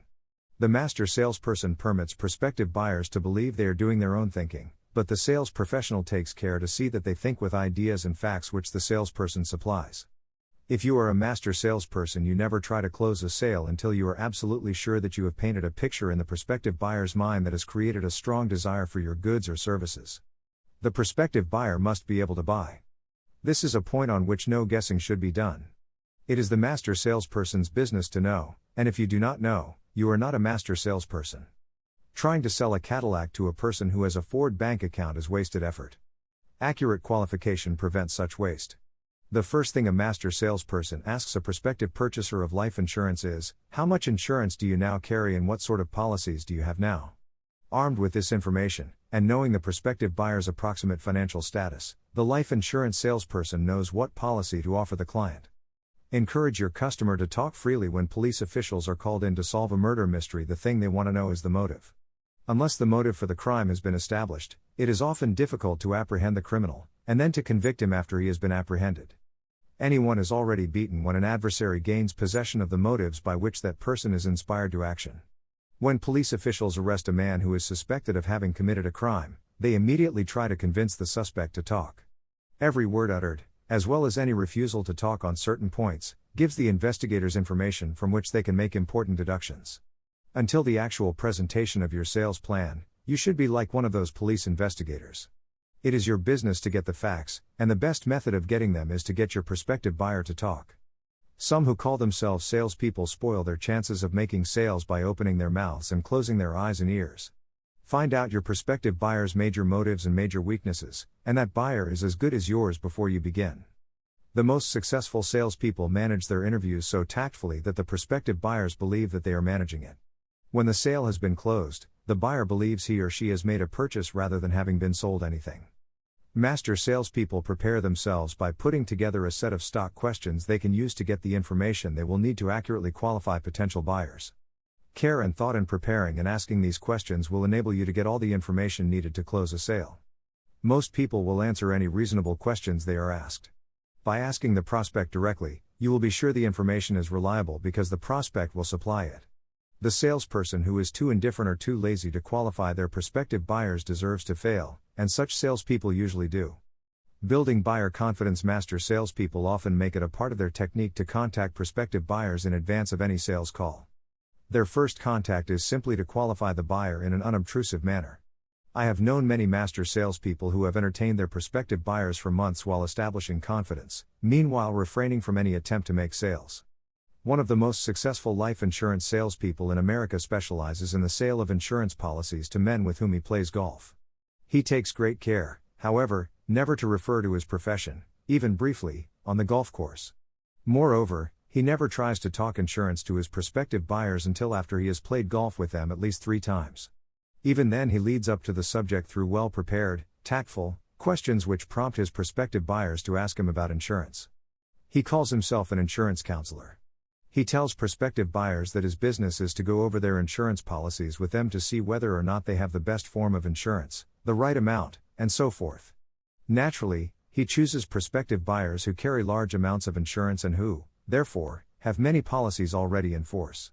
He has made hundreds of sales without asking his prospective buyers to take additional insurance, merely by analyzing their insurance schedules in such a tactful way as to plant in their minds the thought that they need additional insurance of one sort or another. Confidence must be created by the master salesperson in the minds of prospective buyers. If you qualify your prospective buyers properly, you build their confidence while doing so. All of this process of qualifying the prospective buyer must be done before you attempt to close the sale. Practically every sale that is lost after the sales presentation has been made occurs for one of 2 reasons. First, the salesperson has failed to accurately qualify the prospective buyer before making the sales presentation. And second, the salesperson has not properly neutralized the mind of the prospective buyer before trying to close the sale. Neutralizing the buyer's mind after the prospective buyer has been qualified, or during the qualification process before a sale can be made, the customer's mind must be emptied of negative attitude, bias, resentment, and all other conditions unfavorable to the salesperson. The prospective buyer's mind must be cultivated and prepared before the seed of desire can be successfully planted in it. A neutral or favorable prospective buyer has the following. 1. Confidence. The buyer must have confidence in the salesperson and in the goods or services. 2. Interest. The buyer must be reached through an appeal to his or her imagination, and through the interest it aroused in the commodity offered for sale. 3. Motive. The buyer must always have a logical motive for buying. The building of this motive is the salesperson's most important task. No prospective buyer's mind has been neutralized and made favorable until these 3 conditions exist in their mind.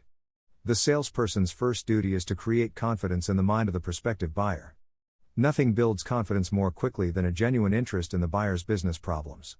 The smart professional salesperson makes a careful analysis of the buyer's business, and the ups and downs the buyer has to face in doing his or her business. The salesperson's second duty in preparing the buyer's mind is to arouse interest in the goods or services to be sold. To arouse interest in your wares, you will have to use imagination, faith, enthusiasm, knowledge of your merchandise, persistence, and showmanship. A neutral mind will be of no advantage to you if you lack the ability to plant in that mind the seed of desire for your merchandise.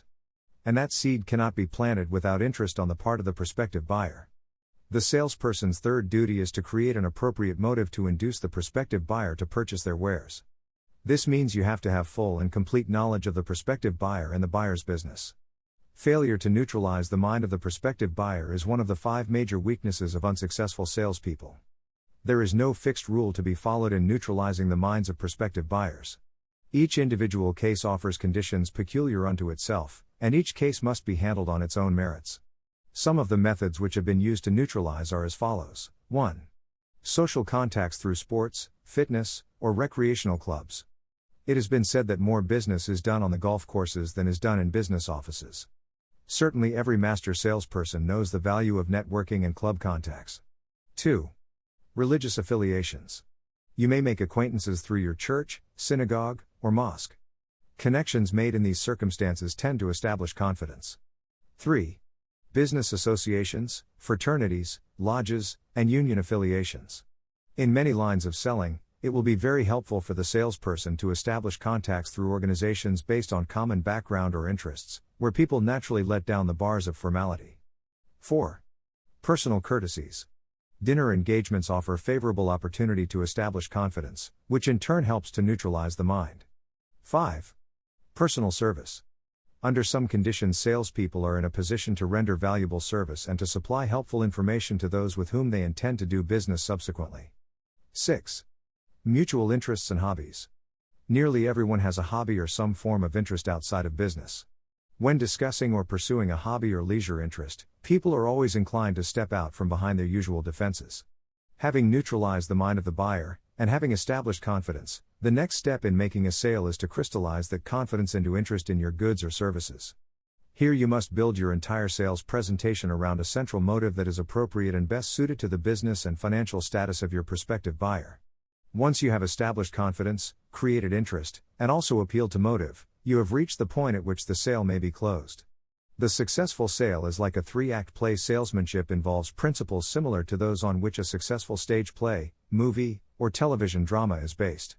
The psychology of selling an individual is closely akin to that which is used by actors in selling an audience. Act 1, Interest. The script that succeeds must have a strong opening act that grabs the attention and arouses the interest of the audience.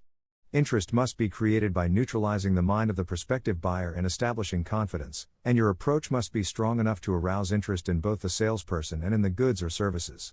If you fall down in this first act, you will experience difficulty, if not impossibility, in making a sale.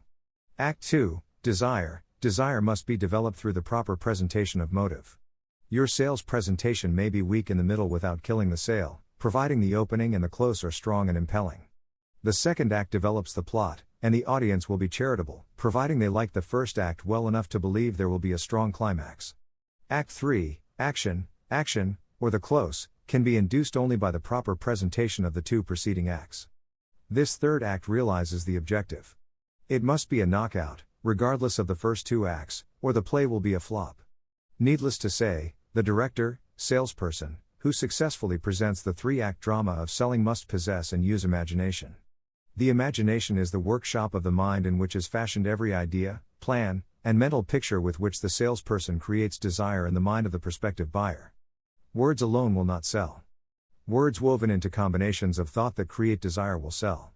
Some salespeople never do learn the difference between rapid-fire conversation that does not end soon enough, and carefully painted word pictures that fire the imagination of the prospective buyer.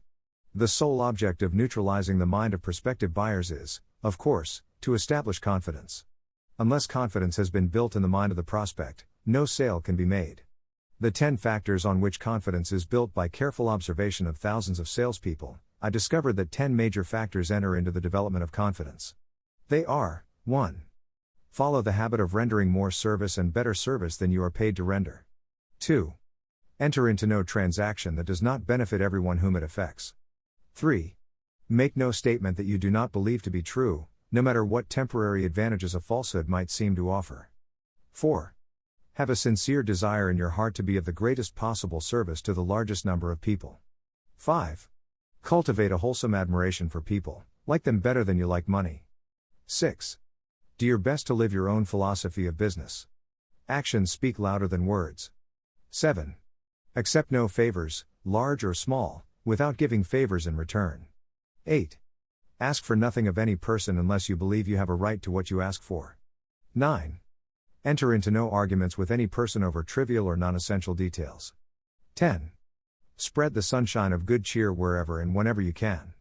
A master can sell anything. A master salesperson can sell a person anything that person needs, if the purchaser has confidence in the salesperson. A master salesperson can also sell a person many things that person does not need, but a master salesperson does not do that. Remember, to be a master salesperson you must play the double role of buyer and seller. Therefore, you must not try to sell any person anything that you yourself would not buy if you were actually in the position of the prospective buyer. Every successful business must have the confidence of its patrons. The salesperson is the intermediary through which this confidence is acquired, or lost. The master salesperson knows the importance of acquiring and holding the confidence of the buyers, so the master salesperson bargains with them as if he or she were the owner of the business. High-pressure methods, exaggerated statements of fact, willful misrepresentation, and innuendo destroy confidence. If you are a salesperson who knows how to build the bridge of confidence to prospective purchasers, you may write your own ticket. Some years ago, when almost everyone wore a hat, I knew a master salesperson who ran a chain of men's hat stores in Chicago. This store gave the guarantee that if the customer found his purchase unsatisfactory, he could bring back the hat, or any part of it, to the store and receive a brand new one in its place with no questions asked. I was informed by the owner of the store that one man had been coming back twice a year, for more than 7 years, and exchanging his old hat for a new one. And you permit him to get away with that? Get away with it? The store owner replied, "Why, man alive. If I had 100 men doing the same thing, I could retire from business with all the money I need, inside of 5 years. Never a day passes that we do not trace sales to the talking done by this man. He is literally a walking and a talking advertisement for us." That statement threw an entirely different light on the subject. I saw that this hat store owner had built an enormous business on an unusual policy which developed confidence. There are 2 major occasions which cause people to talk about a business: when they think they have been cheated, and when they have received fairer treatment than expected. All people are like this. They are impressed by the law of contrast. Anything unusual or unexpected, whether it impresses favorably or unfavorably, makes a lasting impression. The art of closing a sale. The closing of a sale is said to be the most difficult part of the entire transaction. That is not true, however, if the groundwork has been properly laid. As a matter of fact, the climax of a sale is a mere detail if a sale has been properly made.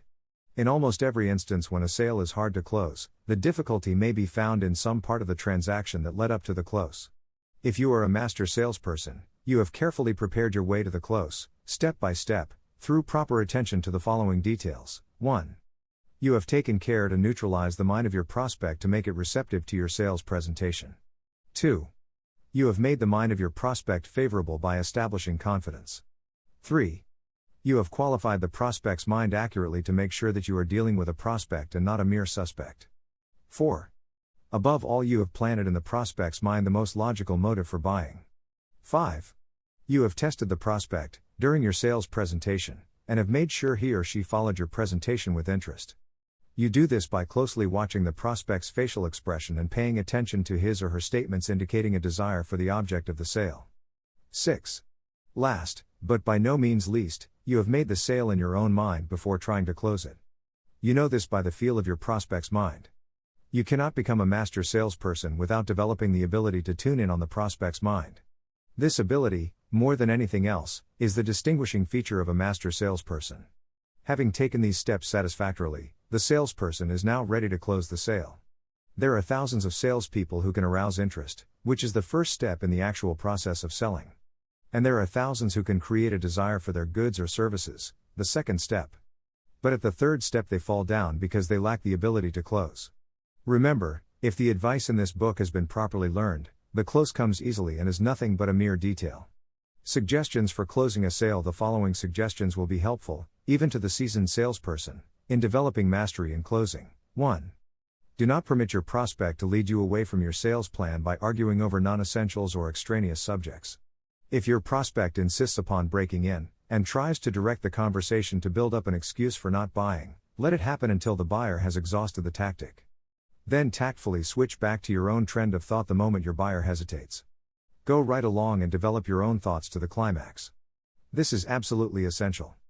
Either the salesperson or the prospect dominates. It makes a great difference to the salesperson which one does the dominating. 2.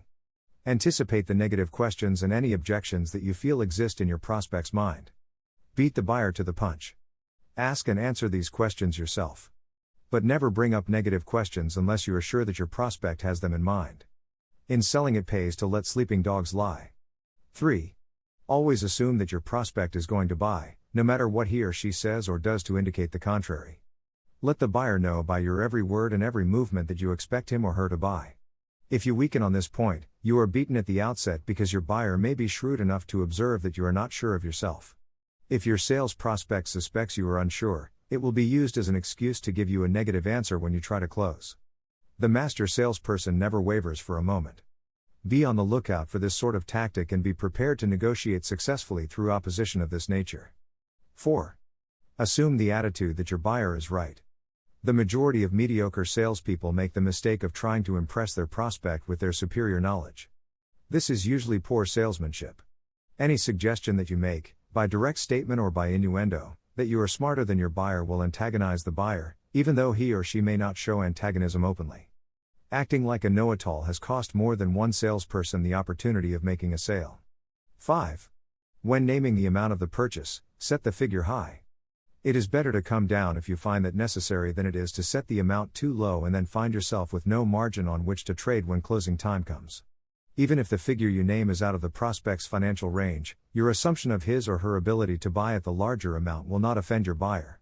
If, however, you make the mistake of underestimating your buyer's financial ability, you may offend. It has happened many times. 6. Use the question method to encourage your prospect to give you information about the points upon which you intend to build your sales presentation. Then refer to those points as the buyer's own ideas. This is among the most effective of sales tactics, since the buyer will naturally uphold any statement that he or she has made, or thinks they have made. 7. If your prospect wants to consult a banker, lawyer, spouse, or some valued advisor, congratulate the buyer on good judgment and caution. But you must then tactfully begin to plant the idea that while bankers may know the money-lending business, lawyers may understand the technicalities of the law, and wives or husbands or friends may be well-informed and loyal, the fact still remains that no one of them is apt to know as much about the goods or services you are offering as you yourself know. You have all the facts, while others don't have the time or sufficient interest to get the inside information. You might also subtly plant the thought in the prospect's mind that he or she knows their own mind and their own business better than any other person. 8.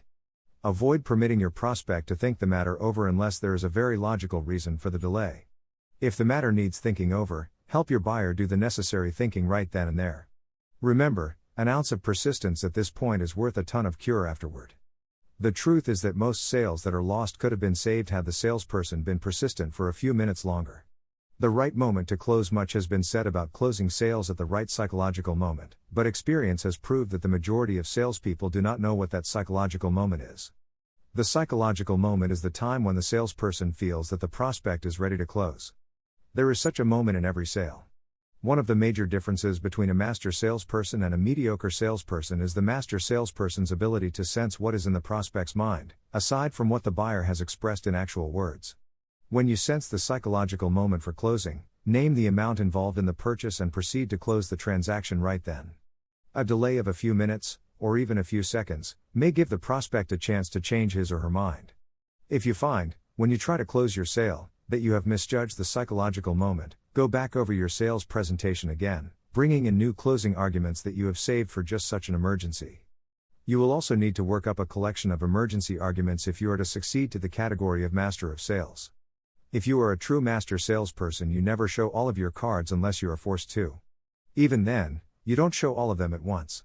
Always hold some back, just in case you have to make a secondary sales presentation to get the order. The psychological moment for closing is something the salesperson usually has to sense, although there are times when that moment is obvious from the statements of the prospect or from body language and facial expression.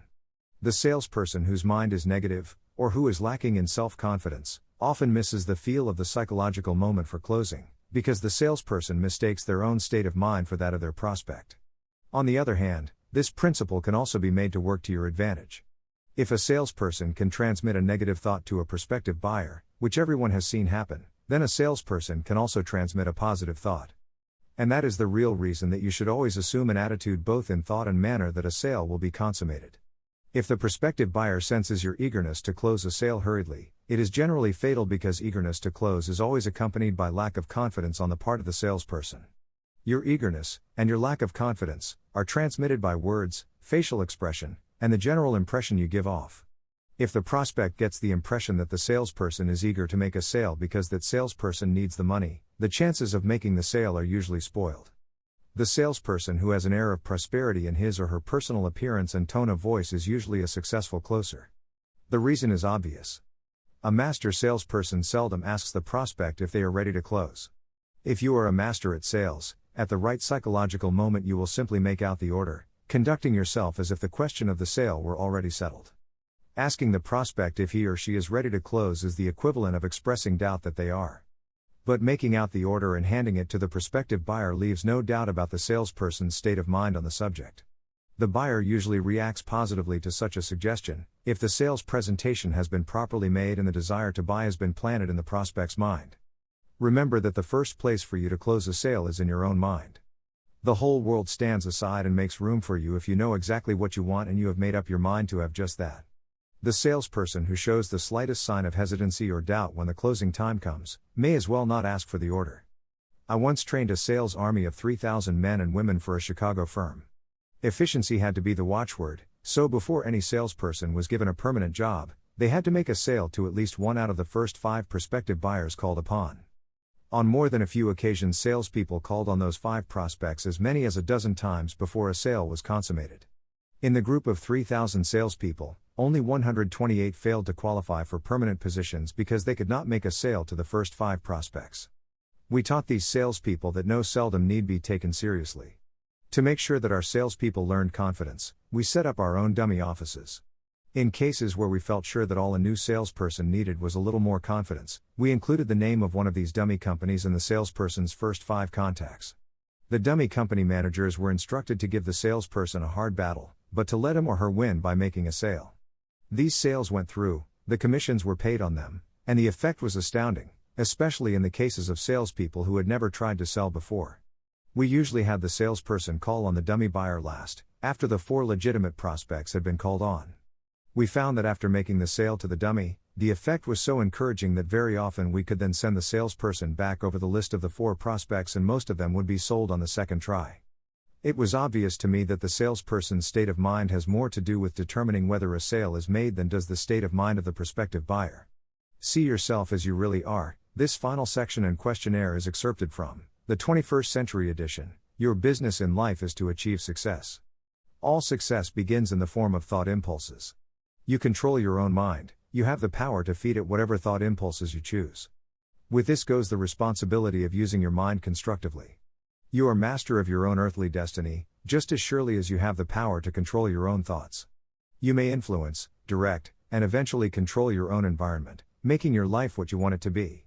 The following list of questions is designed to help you see yourself as you really are. You should read through the list now, then set aside a day when you can give adequate time to go through the list again and thoroughly answer each question. When you do this, I advise that you read the questions and state your answers aloud so you can hear your own voice. This will make it easier for you to be truthful with yourself. Self-analysis questions: do you complain often of feeling bad, and if so, what is the cause? Do you find fault with other people at the slightest provocation? Do you frequently make mistakes in your work, and if so, why? Are you sarcastic and offensive in your conversation? Do you ever deliberately avoid associating with anyone, and if so, why? Do you suffer frequently with indigestion? If so, do you know the cause? Does life seem futile and the future hopeless to you? Do you like your occupation? If not, why not? Do you often feel self-pity, and if so, why? Are you envious of those who excel you? To which do you devote the most time, thinking of success or of failure? Are you gaining or losing self-confidence as you grow older? Do you learn something of value from all mistakes? Are you permitting some relative or acquaintance to worry you? If so, why? Are you sometimes excited about life, and at other times in the depths of despondency? Who has the most inspiring influence upon you, and for what reason? Do you tolerate negative or discouraging influences that you could avoid? Are you careless of your personal appearance? If so, when and why? Have you learned how to ignore your troubles by being too busy to be annoyed by them? Would you call yourself a spineless weakling if you permitted others to do your thinking for you? How many preventable disturbances annoy you, and why do you tolerate them? Do you resort to alcohol, drugs, cigarettes, or other compulsions to quiet your nerves? If so, why do you not try willpower instead? Does anyone nag you, and if so, for what reason? Do you have a definite major purpose, and if so, what is it and what plan do you have for achieving it? Do you suffer from any of the 6 basic fears? If so, which ones? Have you developed a method to shield yourself against the negative influence of others? Do you use autosuggestion to make your mind positive? Which do you value most, your material possessions or your privilege of controlling your own thoughts? Are you easily influenced by others, against your own judgment? Has today added anything of value to your stock of knowledge or state of mind? Do you face squarely the circumstances that make you unhappy, or do you sidestep the responsibility? Do you analyze all mistakes and failures and try to profit by them, or do you take the attitude that this is not your duty? Can you name 3 of your most damaging weaknesses? What are you doing to correct them? Do you encourage other people to bring their worries to you for sympathy? Do you choose, from your daily experiences, lessons or influences that aid in your personal advancement? Does your presence have a negative influence on other people as a rule? What habits of other people annoy you most? Do you form your own opinions, or do you permit yourself to be influenced by other people? Have you learned how to create a mental state of mind with which you can shield yourself against all discouraging influences? Does your occupation inspire you with faith and hope? Are you conscious of possessing spiritual forces of sufficient power to enable you to keep your mind free from all forms of fear? Does your religion help to keep your mind positive? Do you feel it your duty to share other people's worries? If so, why? If you believe that birds of a feather flock together, what have you learned about yourself by studying the friends whom you attract? What connection, if any, do you see between the people with whom you associate most closely and any unhappiness you may experience? Could it be possible that some person whom you consider to be a friend is, in reality, your worst enemy because of his or her negative influence on your mind? By what rules do you judge who is helpful and who is damaging to you?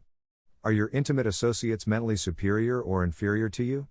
How much time out of every 24 hours do you devote to your occupation, sleep, play, and relaxation, acquiring useful knowledge, plain wasted time? Who among your acquaintances encourages you most, cautions you most, discourages you most? What is your greatest worry? Why do you tolerate it? When others offer you free, unsolicited advice, do you accept it without question or do you analyze their motive? What, above all else, do you most desire? Do you intend to acquire it? Are you willing to subordinate all other desires for this one?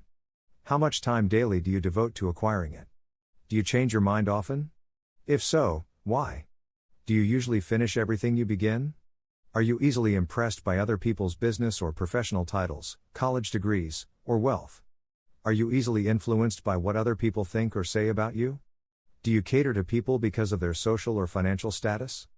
Whom do you believe to be the greatest person living? In what respect is this person superior to yourself? How much time have you devoted to studying and answering these questions?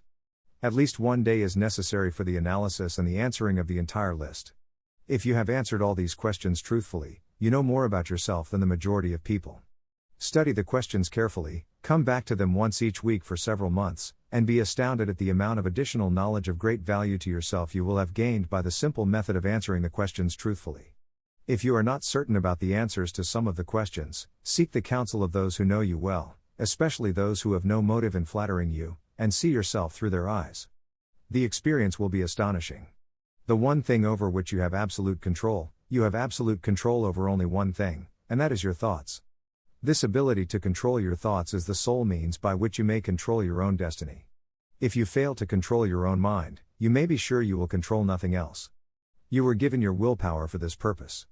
Highroads Media Incorporated is the publisher of more books and audiobooks by Napoleon Hill than any other publisher in the world. Other titles available: Revised and Updated Think and Grow Rich, the 21st Century Edition, hardcover, Law of Success, the 21st Century Edition leather-bound, gilt-edged collector's editions. Think and Grow Rich, single volume, Law of Success, available in 4 volumes, audiobooks available on CD. Selling You. Abridged audiobook, Selling You. Unabridged audiobook, Think and Grow Rich, unabridged and abridged audiobook editions, Think and Grow Rich, Instant Motivator, original audiobook, Law of Success, 4-volume unabridged audiobook set, Your Right to Be Rich, unabridged audiobook, Napoleon Hill-s Keys to Success, unabridged and abridged audiobooks, Believe and Achieve, abridged audiobook, The Richest Man in Babylon and the Magic Story, original audiobook, A Lifetime of Riches, The Biography of Napoleon Hill, abridged audiobook. For more information about Napoleon Hill books and audiobooks, contact Highroads Media Incorporated, 6 Commerce Way, Arden, North Carolina 28704, telephone 323-822-2676, fax 323-822-2686, email highroadsmedia@sbcglobal.net. Visit us at our website, www.highroadsmedia.com.